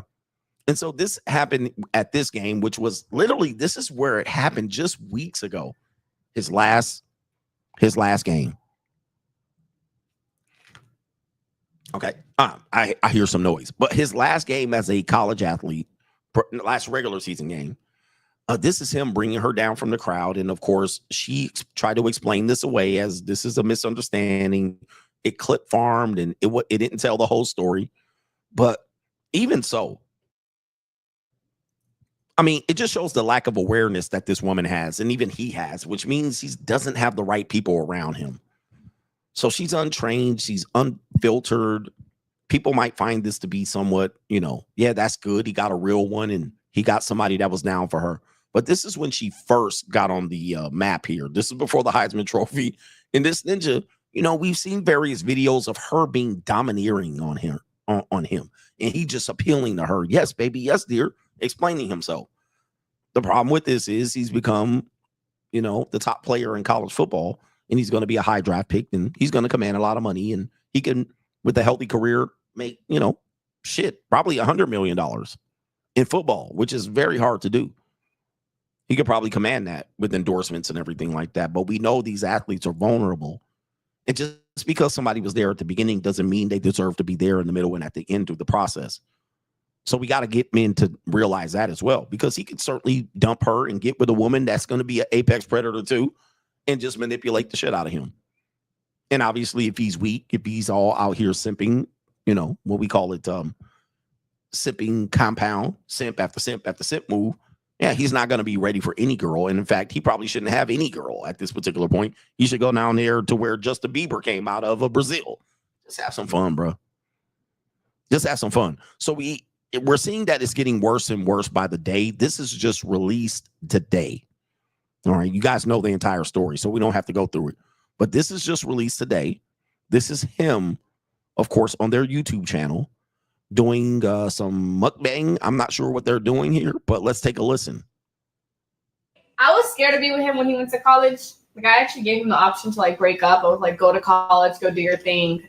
Because like I was a freshman once, and Come back whenever you're ready. I'll still be here. No, I definitely didn't say that.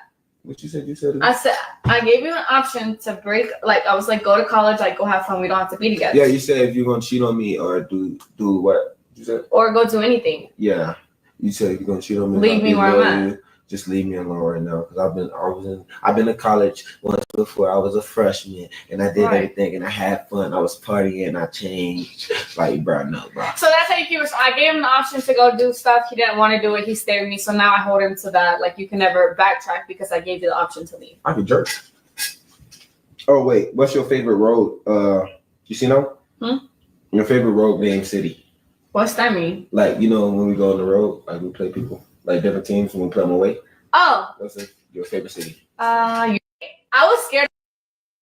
Okay.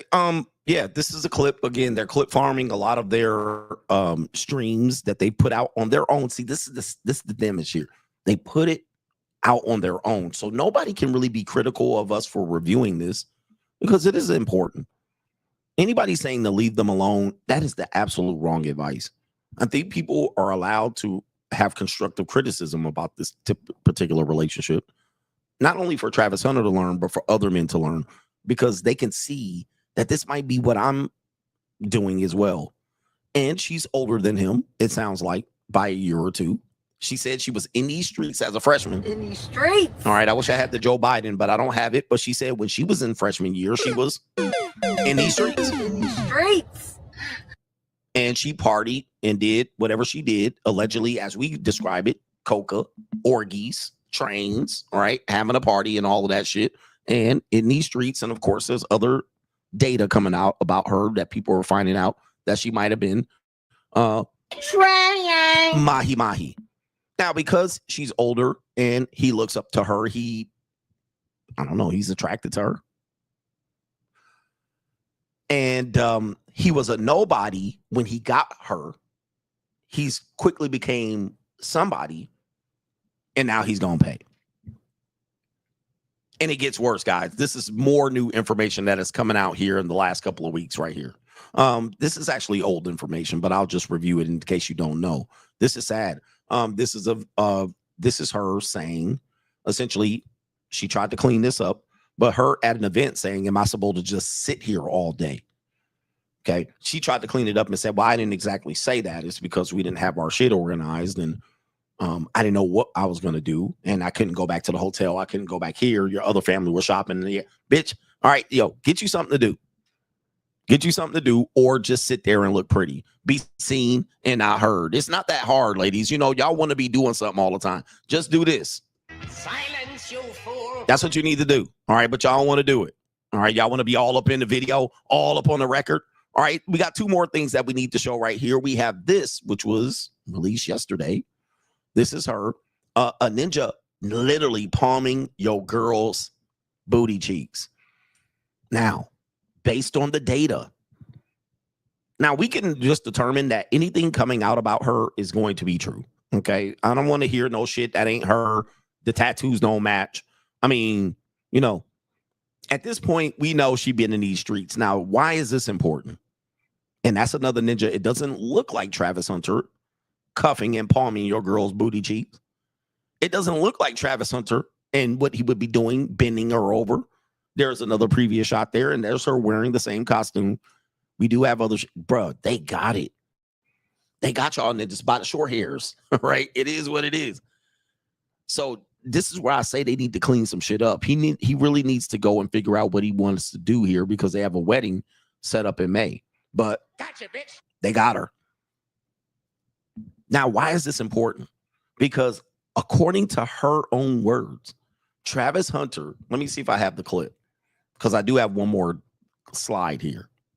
I don't have the clip, but according to her own words, she said Travis used to take, because he didn't party, Travis used to take her to parties, and he used to sit in the car till 2, 3, 4 a.m. in the morning.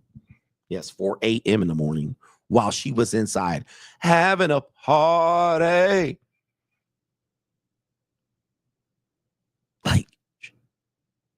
But what were you doing inside the party? Now we know. Now we know. Like, it can't be innocent now. She can't just say, "Nah, I wasn't doing that in the party." We got you on tape. We got the little hooker on tape. We got you on tape. And so, what man that's a number 1 draft pick should have their wife out here like this? You know what I mean? What guy would tell a man? And I'm done telling this ninja.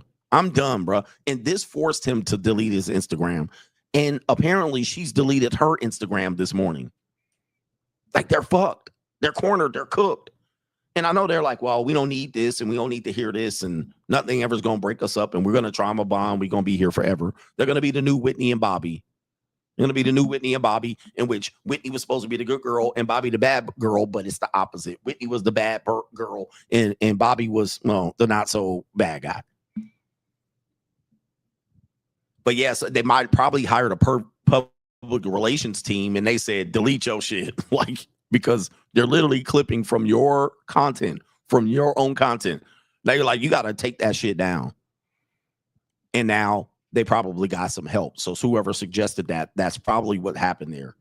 All right, they probably got some help. Like, yo, this shit getting out of control. All right, we need to get this shit under wraps. And we need to clear the internet. They probably done spent all kind of money. Now, apparently there's a music video, and I'll end it on that. All right, a music video of her doing the nasty, all right, or maybe simulating the nasty. Let me see if I can pull this up. And DJ Academics is on top of it, I'm pretty sure. And if I ever say Travis Henry, apology, all right, apology. Let me see if there's a video here. Deion Sanders turning heads with new message amid the girlfriend. Yeah. All right. Maybe if I can find it from DJ Academics, but apparently she's supposed to be rolling around in bed. And okay, here we go right here. Okay, we got it right here. We got a video, music video. Maybe, I don't know here. Here's the rapper. Anybody know the rapper? So this is just released 3 days ago. All right, 3 days ago. All right, so it's not necessarily new. The net found Travis Hunter's girlfriend in a music video with a rapper. All right, so there she, man, bro. They need to come out, man. They need to say what this woman was doing, because she's not just this little girlfriend darling that loves him and was down for him. Okay, so she was a model. So she was an OnlyFans model. They need to come out and say that at this point. All right, let's see if we can get some recon here and some details. Here we go. Then I picked you up, then I took you home, then I beat it up. Better way you ride, baby, keep it up. I don't need a lot, but I need your love. First I slow it down, then I speed it up. Had to see what's up. Okay, just so we can it just says a rapper, so I don't have the rapper's name, and I would love to give him some shout out here, but yeah, there she is there, and she's, you know, I mean, this is what Instagram models do. This is what OnlyFans models do. This is what girls and JUCOs and women of the night and skeezers and OnlyFans skeezers, this is what they do. So this is, to me, for me, I'm going in these streets. This is par for the course. This is aka monetized woman right here. Right? This is the aka monetized woman that I always tell you about. And I always tell you what do I always tell you?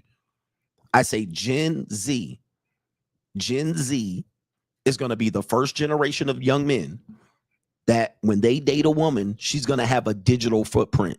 Remember I told you that? And I said much of the digital footprint could be embarrassing to themselves. Now, of course, black men, you're going to have to be cautious of this because you are like skeezers and strags. So, you know, you get with a woman, we're the bottom fish. We're the bottom of the dating marketplace. We're the catfish. I know y'all can fuck who you want to fuck, but yeah, when it comes to relationships and marriages, black men are at the bottom. Nobody will ever deny that. Like, yeah, y'all will have some fetish bitches and fuck us some flatbacks here and there, but black men are at the bottom, which means in effect, you guys are the ones that like a certain type of woman, big booty bitches, and right. Y'all like made up, prettied up, dolled up girls with wigs and weaves and braids and all this shit. And then y'all claim y'all don't like it. But that's who y'all fucking. Then when you come to Brazil, y'all fucking that.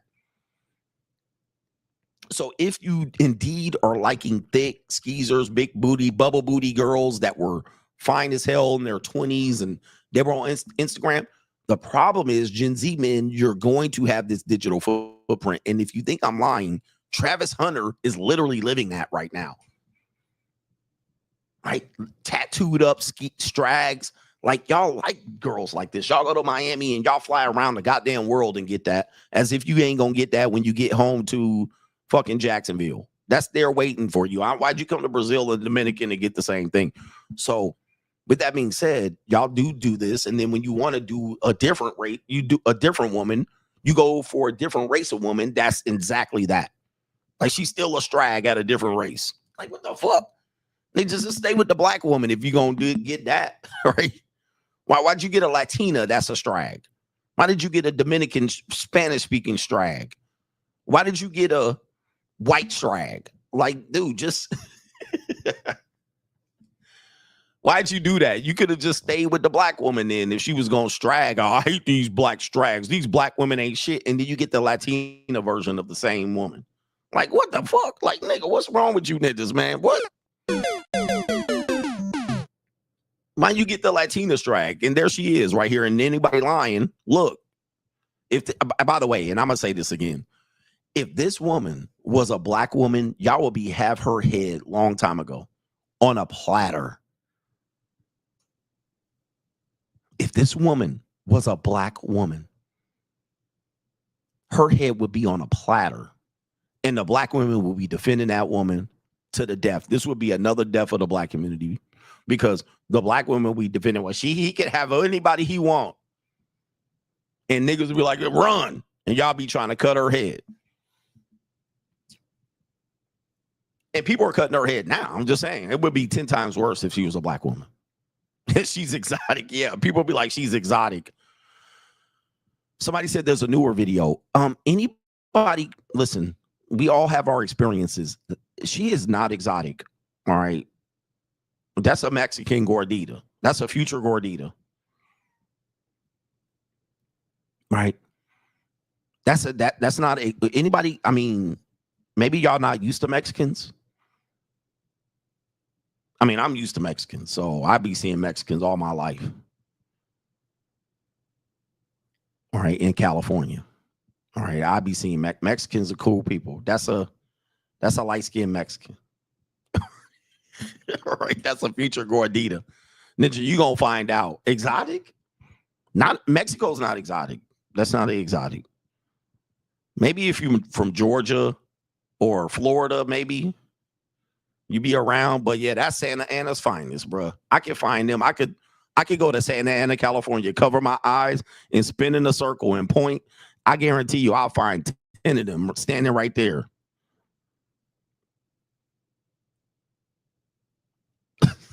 All right, anyway. All right, that ain't no exotic broad at all. I mean, technically, she kind of, I don't know, man. I don't see her as exotic at all. At all. There ain't nothing exotic about her. Let me do these super chats. All right. I don't see her as exotic. But I get what you're saying. For that ninja, she exotic, right? Because you're from Jacksonville, you're from Sewanee, Georgia. But ninjas gotta travel, man. Ninjas gotta travel. I mean, this is the whole purpose of the free agent lifestyle and shit. And people trying to shout me down in the comment section about coming to Brazil. That is not an exotic woman. That bitch is basic for America. All right, basic. I can find 15 of these over there on motherfucking Anaheim. All right. And y'all just, man, y'all be going to all of these countries. Y'all just go to California and you're going to be good. Just go to California. All right. Look, anybody and people that want to deny me, like, you know, shout out to me. I'm a free agent. I've been promoting traveling for a long time, not just for women, not for sex tourism, but indulge when you get there. Do as the Romans do. When in Rome. All right. Be like motherfucking, you know, Nelson, Ricky Nelson. Just fuck everything when you get there. Right. Just you want it. But, bruh, just go to California and you will find all these bitches that we flying 9,000 miles to go see.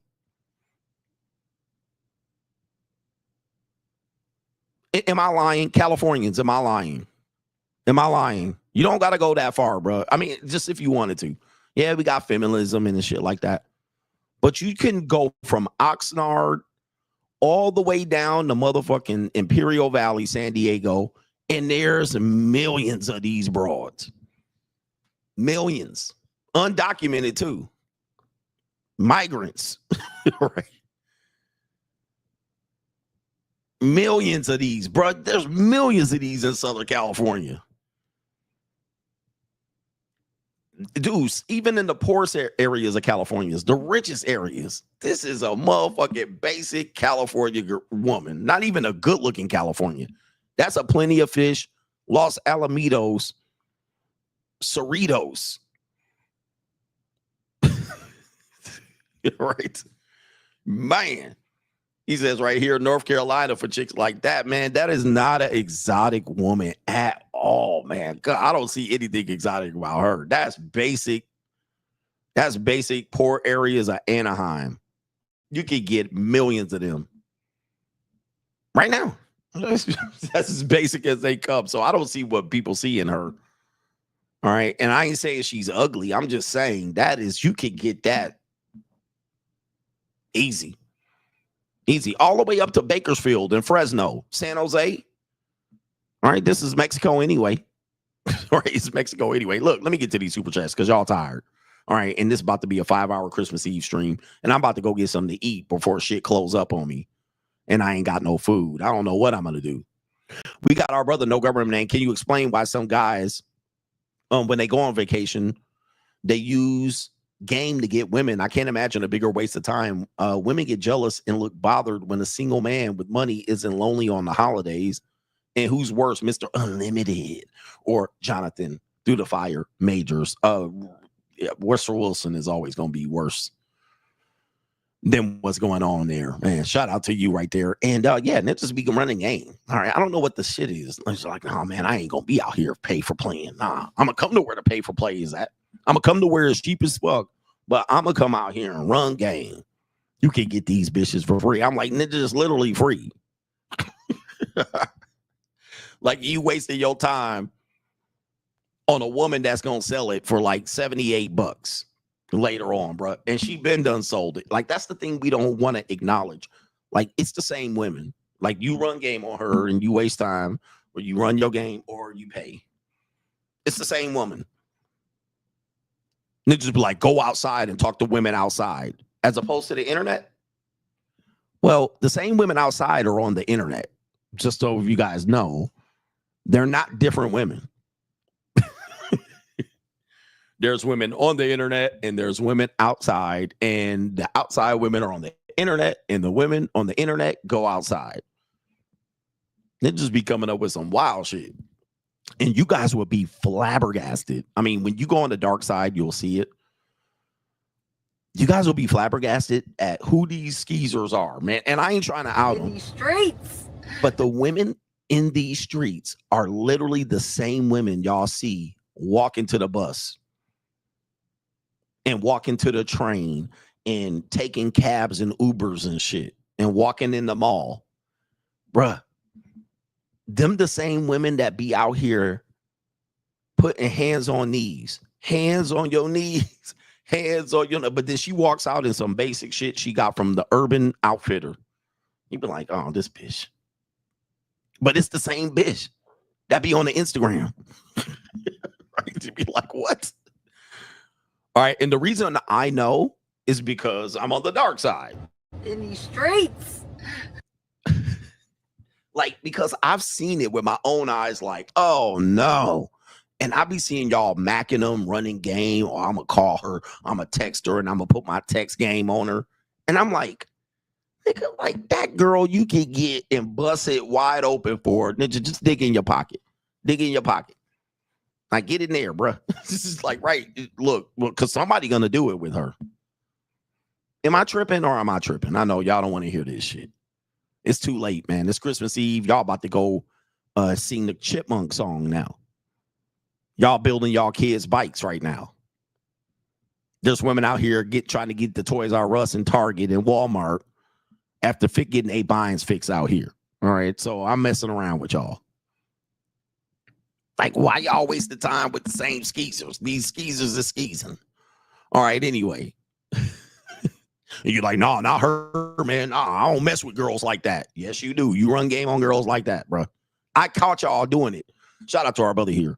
Oh, we got the brother Ibmore Traveler says she got a video of her visiting old boy in prison. Who? Shout out to our brother Dave Anderson says, do you think his team will intervene? No, because as Shannon Sharp said, and he didn't make the list, Shannon Sharp says it's going to push him together. Maybe they delay the wedding. Shout out to No Government Name says, thank you, coach, for the best show on YouTube. Shout out to you. But maybe they delay the wedding. But of course, delaying the wedding means it's a wrap. All right, because that's a wrap for her. And I'm concerned that she's going to flip out. See, that's what I'm concerned. He's going to have to cut her a check. All right, I know people ain't going to disagree with me.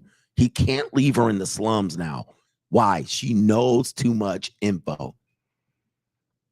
He's going to have to cut her a check. If he doesn't marry her and just drops her off where she is in Sewanee, Georgia, she's going to sue him.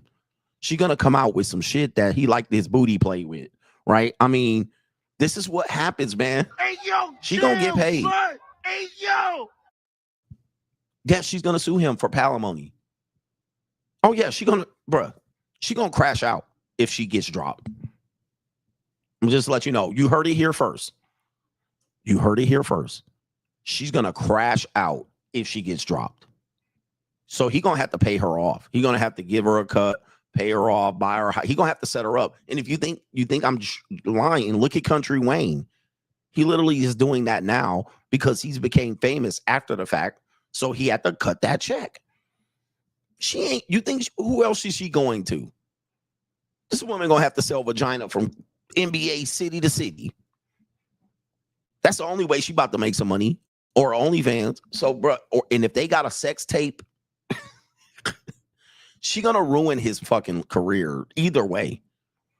Because she got the goods on this dude, bro. She got the inside scoop. 5 years. You don't think they got a tape?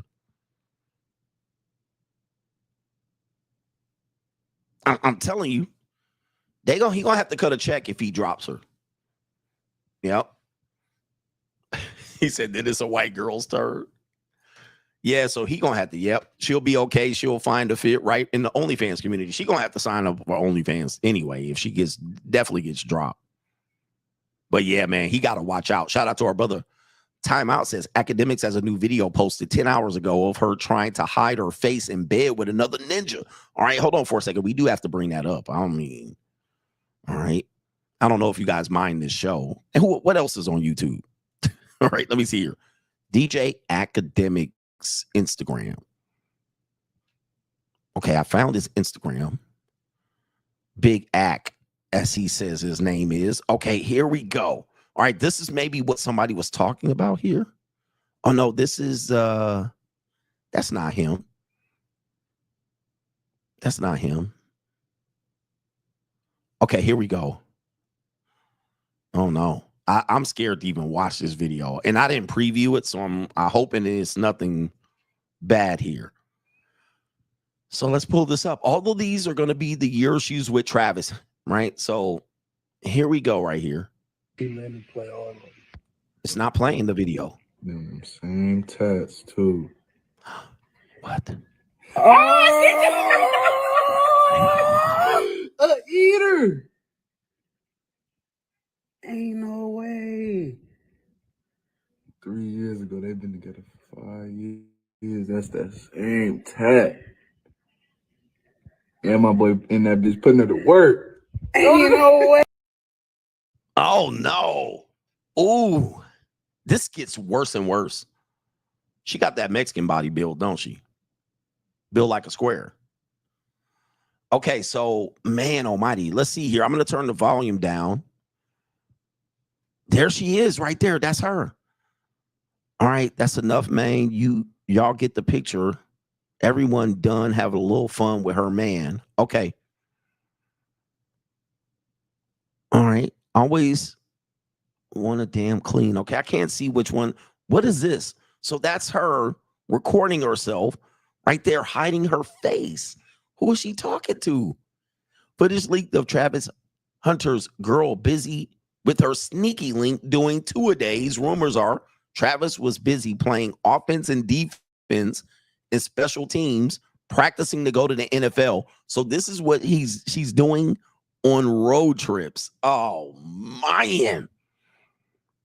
Sheesh. He cooked, bruh. Cooked.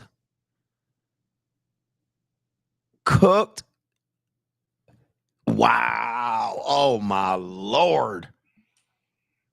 She out with her t-shirts and panties on. And there she is in the bed. Who's she in the bed with? Is that her? Oh shit. God damn. Wow.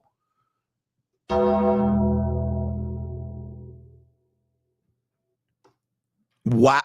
Oh my God. Unbelievable. So they're gonna have to come out and say that she was a sex worker or that he knew they had an open relationship. Jesus, right there in bed, cuffed after he done. Hey, listen, nobody lays in that bed like that unless you smashing.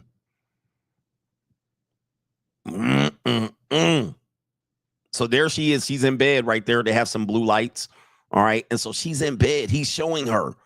And he knows that's Travis's girl. That's why he's showing her. And there's that Santa Ana build right there. That's that famous Fresno right there. That's that famous Fresno. Hey, man, don't not be fooled. That's a straight box body. All right. That shit going to look pathetic when that. Never mind. All right. There she is in somebody's kitchen right here. And she's covering her face.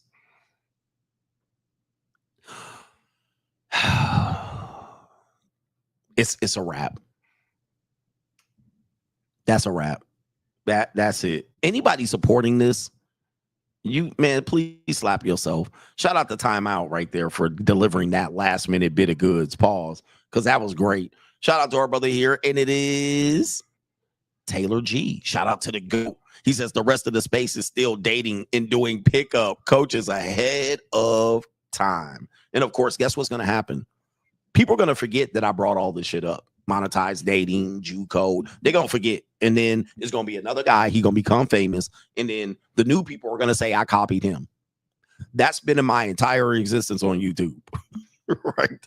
Where I say the shit and then somebody else new says the shit after it becomes popular. And then they put a label to it. And then when I do it or say it, they say I copied it. Like, all right. That's what happens. Oh, CGA trying to be like them. Like, what the fuck? And then when I say I said that 12 years ago, nobody gonna give a fuck. Shout out to Eddie, says, I love what you do, help and motivate so many. Keep on hustling, and you love the 12 cents of Chiestmas. Appreciate you, man. Loud Pockets coach Prince Harry deserves the gold sim jacket. Travis Hunter looks like those bugs that drink coffee in the MIB Men in Black movie room, the break room. He does. Shout out to our brother Chris out there, ATX. He says, Merry Christmas to the most hilarious, informative person on YouTube. Shout out to you. And shout out to DB, says, you got it wrong, CGA. Travis was pimping her and her friends. That could be possible. Right? Because we talked about that. Any guy that drops his girlfriend off to another place is pimping. That's what pimping does. I know y'all think pimps run around and they shuck and jive and they wear fur coats and shit like this. Nah, man, the modern day pimp is a boyfriend that drops his girlfriend off and gets throttled, trained. That's what the modern day pimping is. Not sitting in the big Rolls Royce with a green and gold Rolls Royce and big ass platform shoes and a big hat. Right. So yeah, I think it's more he got Cucka stand out here. And Mr. B says, Coach, you have to play the latest video from last night, 7th Wonder on World Star. Oh, that's the wrong one. Was that the one? Did I end up playing the video that was supposed to be played? I think I did. And I think we're close to the end of the show, man. We're going to have to get y'all back out to y'all's family, man. But I think I got like a couple more chats. So bear with me. I need to acknowledge these brothers that have contributed. Shout out to this brother here that I should say. Gabriel's in the building, and that's a co-sponsorship. Shout out to y'all. I'm ready to go eat too, man. We here. Gabriel. I'm ready. Shout out to Gabriel says, Merry Christmas, coach. Walking on Walmart, a guy told his girlfriend, when I'm working, they put me here, and she rudely answered, I don't give a fuck. He says everything in Spanish. He says right there, me valet, I can't say all of that. He says, I couldn't hold myself. I started laughing. I can't say that, but he says right here, a guy told his girl, when I'm working, they put me here. She rudely says, I don't give a fuck in Spanish. Them Spanish women be cold, man. They be cold on you. All right, we got 1, 2, 3, 4, as far as I know, and maybe some more when I refresh the screen. So bear with me. Hit the like button. Merry Christmas to everybody. If you celebrate, if you don't, have a good time. Shout out to the Jehovah Witnesses and all of the who-ishes. David Tully Blanchard says Merry Christmas and Merry New Year's. He says, I've been listening to your content for 3 years now. Travis Hunter is proving one of your points. Ninjas don't learn until they get hit over the head. Boys need the real fathers, not these weak step gumps and these boomers. Coach Gang for life. Men, we got to get hit over the head by our first girl. All right. Nobody can tell us any different. And some of y'all got to get hit on the head 10 times. Right. Y'all got to get hit over the head 10 times. Leon L says Obama deserves another L. He let down ballot Dems lose when he was president. Yes, indeed. I can't hit the prices wrong, but I don't have it. But he let the down ballot Dems lose. Yep, he did. All right. And shout out to them. And that's why they're probably in the position they're in now. And we got a couple more here. Stephen Morgan says, enjoy your trip, coach. Good luck trying to keep up with the Travis Hunter debacle. The newest, most damaging leak popped up 3 a.m. today. Shout out to you, man. And I can't get on locals from my computer because it is banned in Brazil. All right. They don't like locals or Rumble. So shout out to the ninja saying, go to Rumble, coach. Well, it's not in Brazil. Locals, we got to get it up in Brazil. Pause. Pug Dad says, ain't nothing excited about her. Hundreds of chicks looking like her in Pico River, driving down on Whittier Boulevard. Right there, he says, pulled those all day when cruising there in my 20s in my 6'4". Yeah, bitch. All right. Yes, indeed. And you know where you can also find a bunch of these women? I know this. Bitch. Yeah, bitch. If you go to New Mexico in El Paso, Texas, okay? If you go to New Mexico in El Paso, Texas, I will promise you, okay? I will promise you. I didn't know whether I didn't have my banner up for 2 hours. I don't know how that happened. All right. It happened for 2 hours. All right. It didn't matter. Somebody should have told me. All right. But anyway, if you go to El Paso or you go to San Antonio or motherfucking New Mexico, anywhere, Las Cruces, Albuquerque, Truth and Consequences, Farmington, you could go to North New Mexico, South New Mexico, Lordburg, Silver City. You will find a bunch of these women, bro. Phoenix, Tucson. That's where they live at, man. Somebody's right here. Coach Travis' girlfriend private video is going viral. Okay. Maybe I'll save that for tomorrow, man. All right. Mesa, Phoenix, freaking well, you can find them everywhere, man. That is not exotic, but maybe it is in your location. All right. You already know. Says Merry Xmas, coach. Shout out to Travis, a 2024 simp looking like a 93 Mario's brother Goomba. He says hit the like button, ninjas. All right. And yes, guys, that dude is not very attractive. So that may be his other thing. He's not very attractive. And shout out to Ibmore Traveler says Hunter's girl has a video with the rapper dude in prison. So maybe I'll pull that up as the last video. What rapper dude in prison? Maybe, is it on DJ Academic's page? A rapper dude in prison. Like, I don't get that. Was she Skyping him? Let me see here. Let me see if Academics has it. All right. You guys are telling me there's more videos of this guy. Oh, I see it. No. That's Mariah the Scientist. Okay, so that's not the same video here. All right, that's Young Thug and Mariah.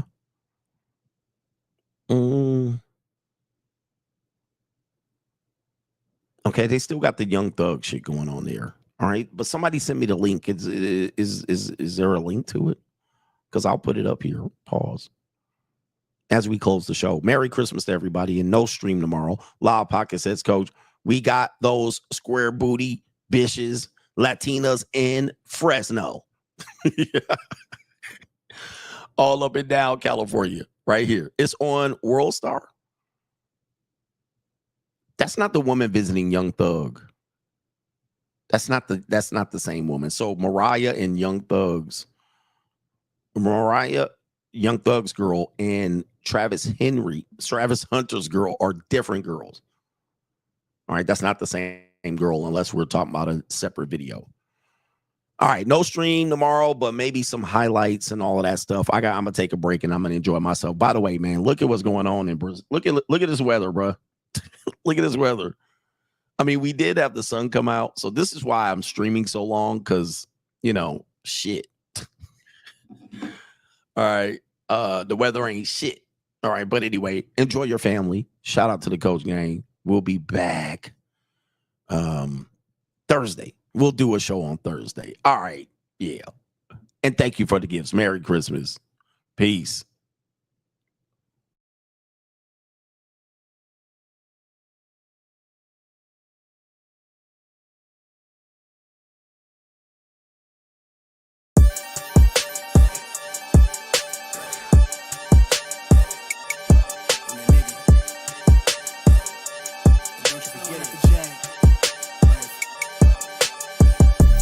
Vibe blowing at the J, got the loud jumping at the pay.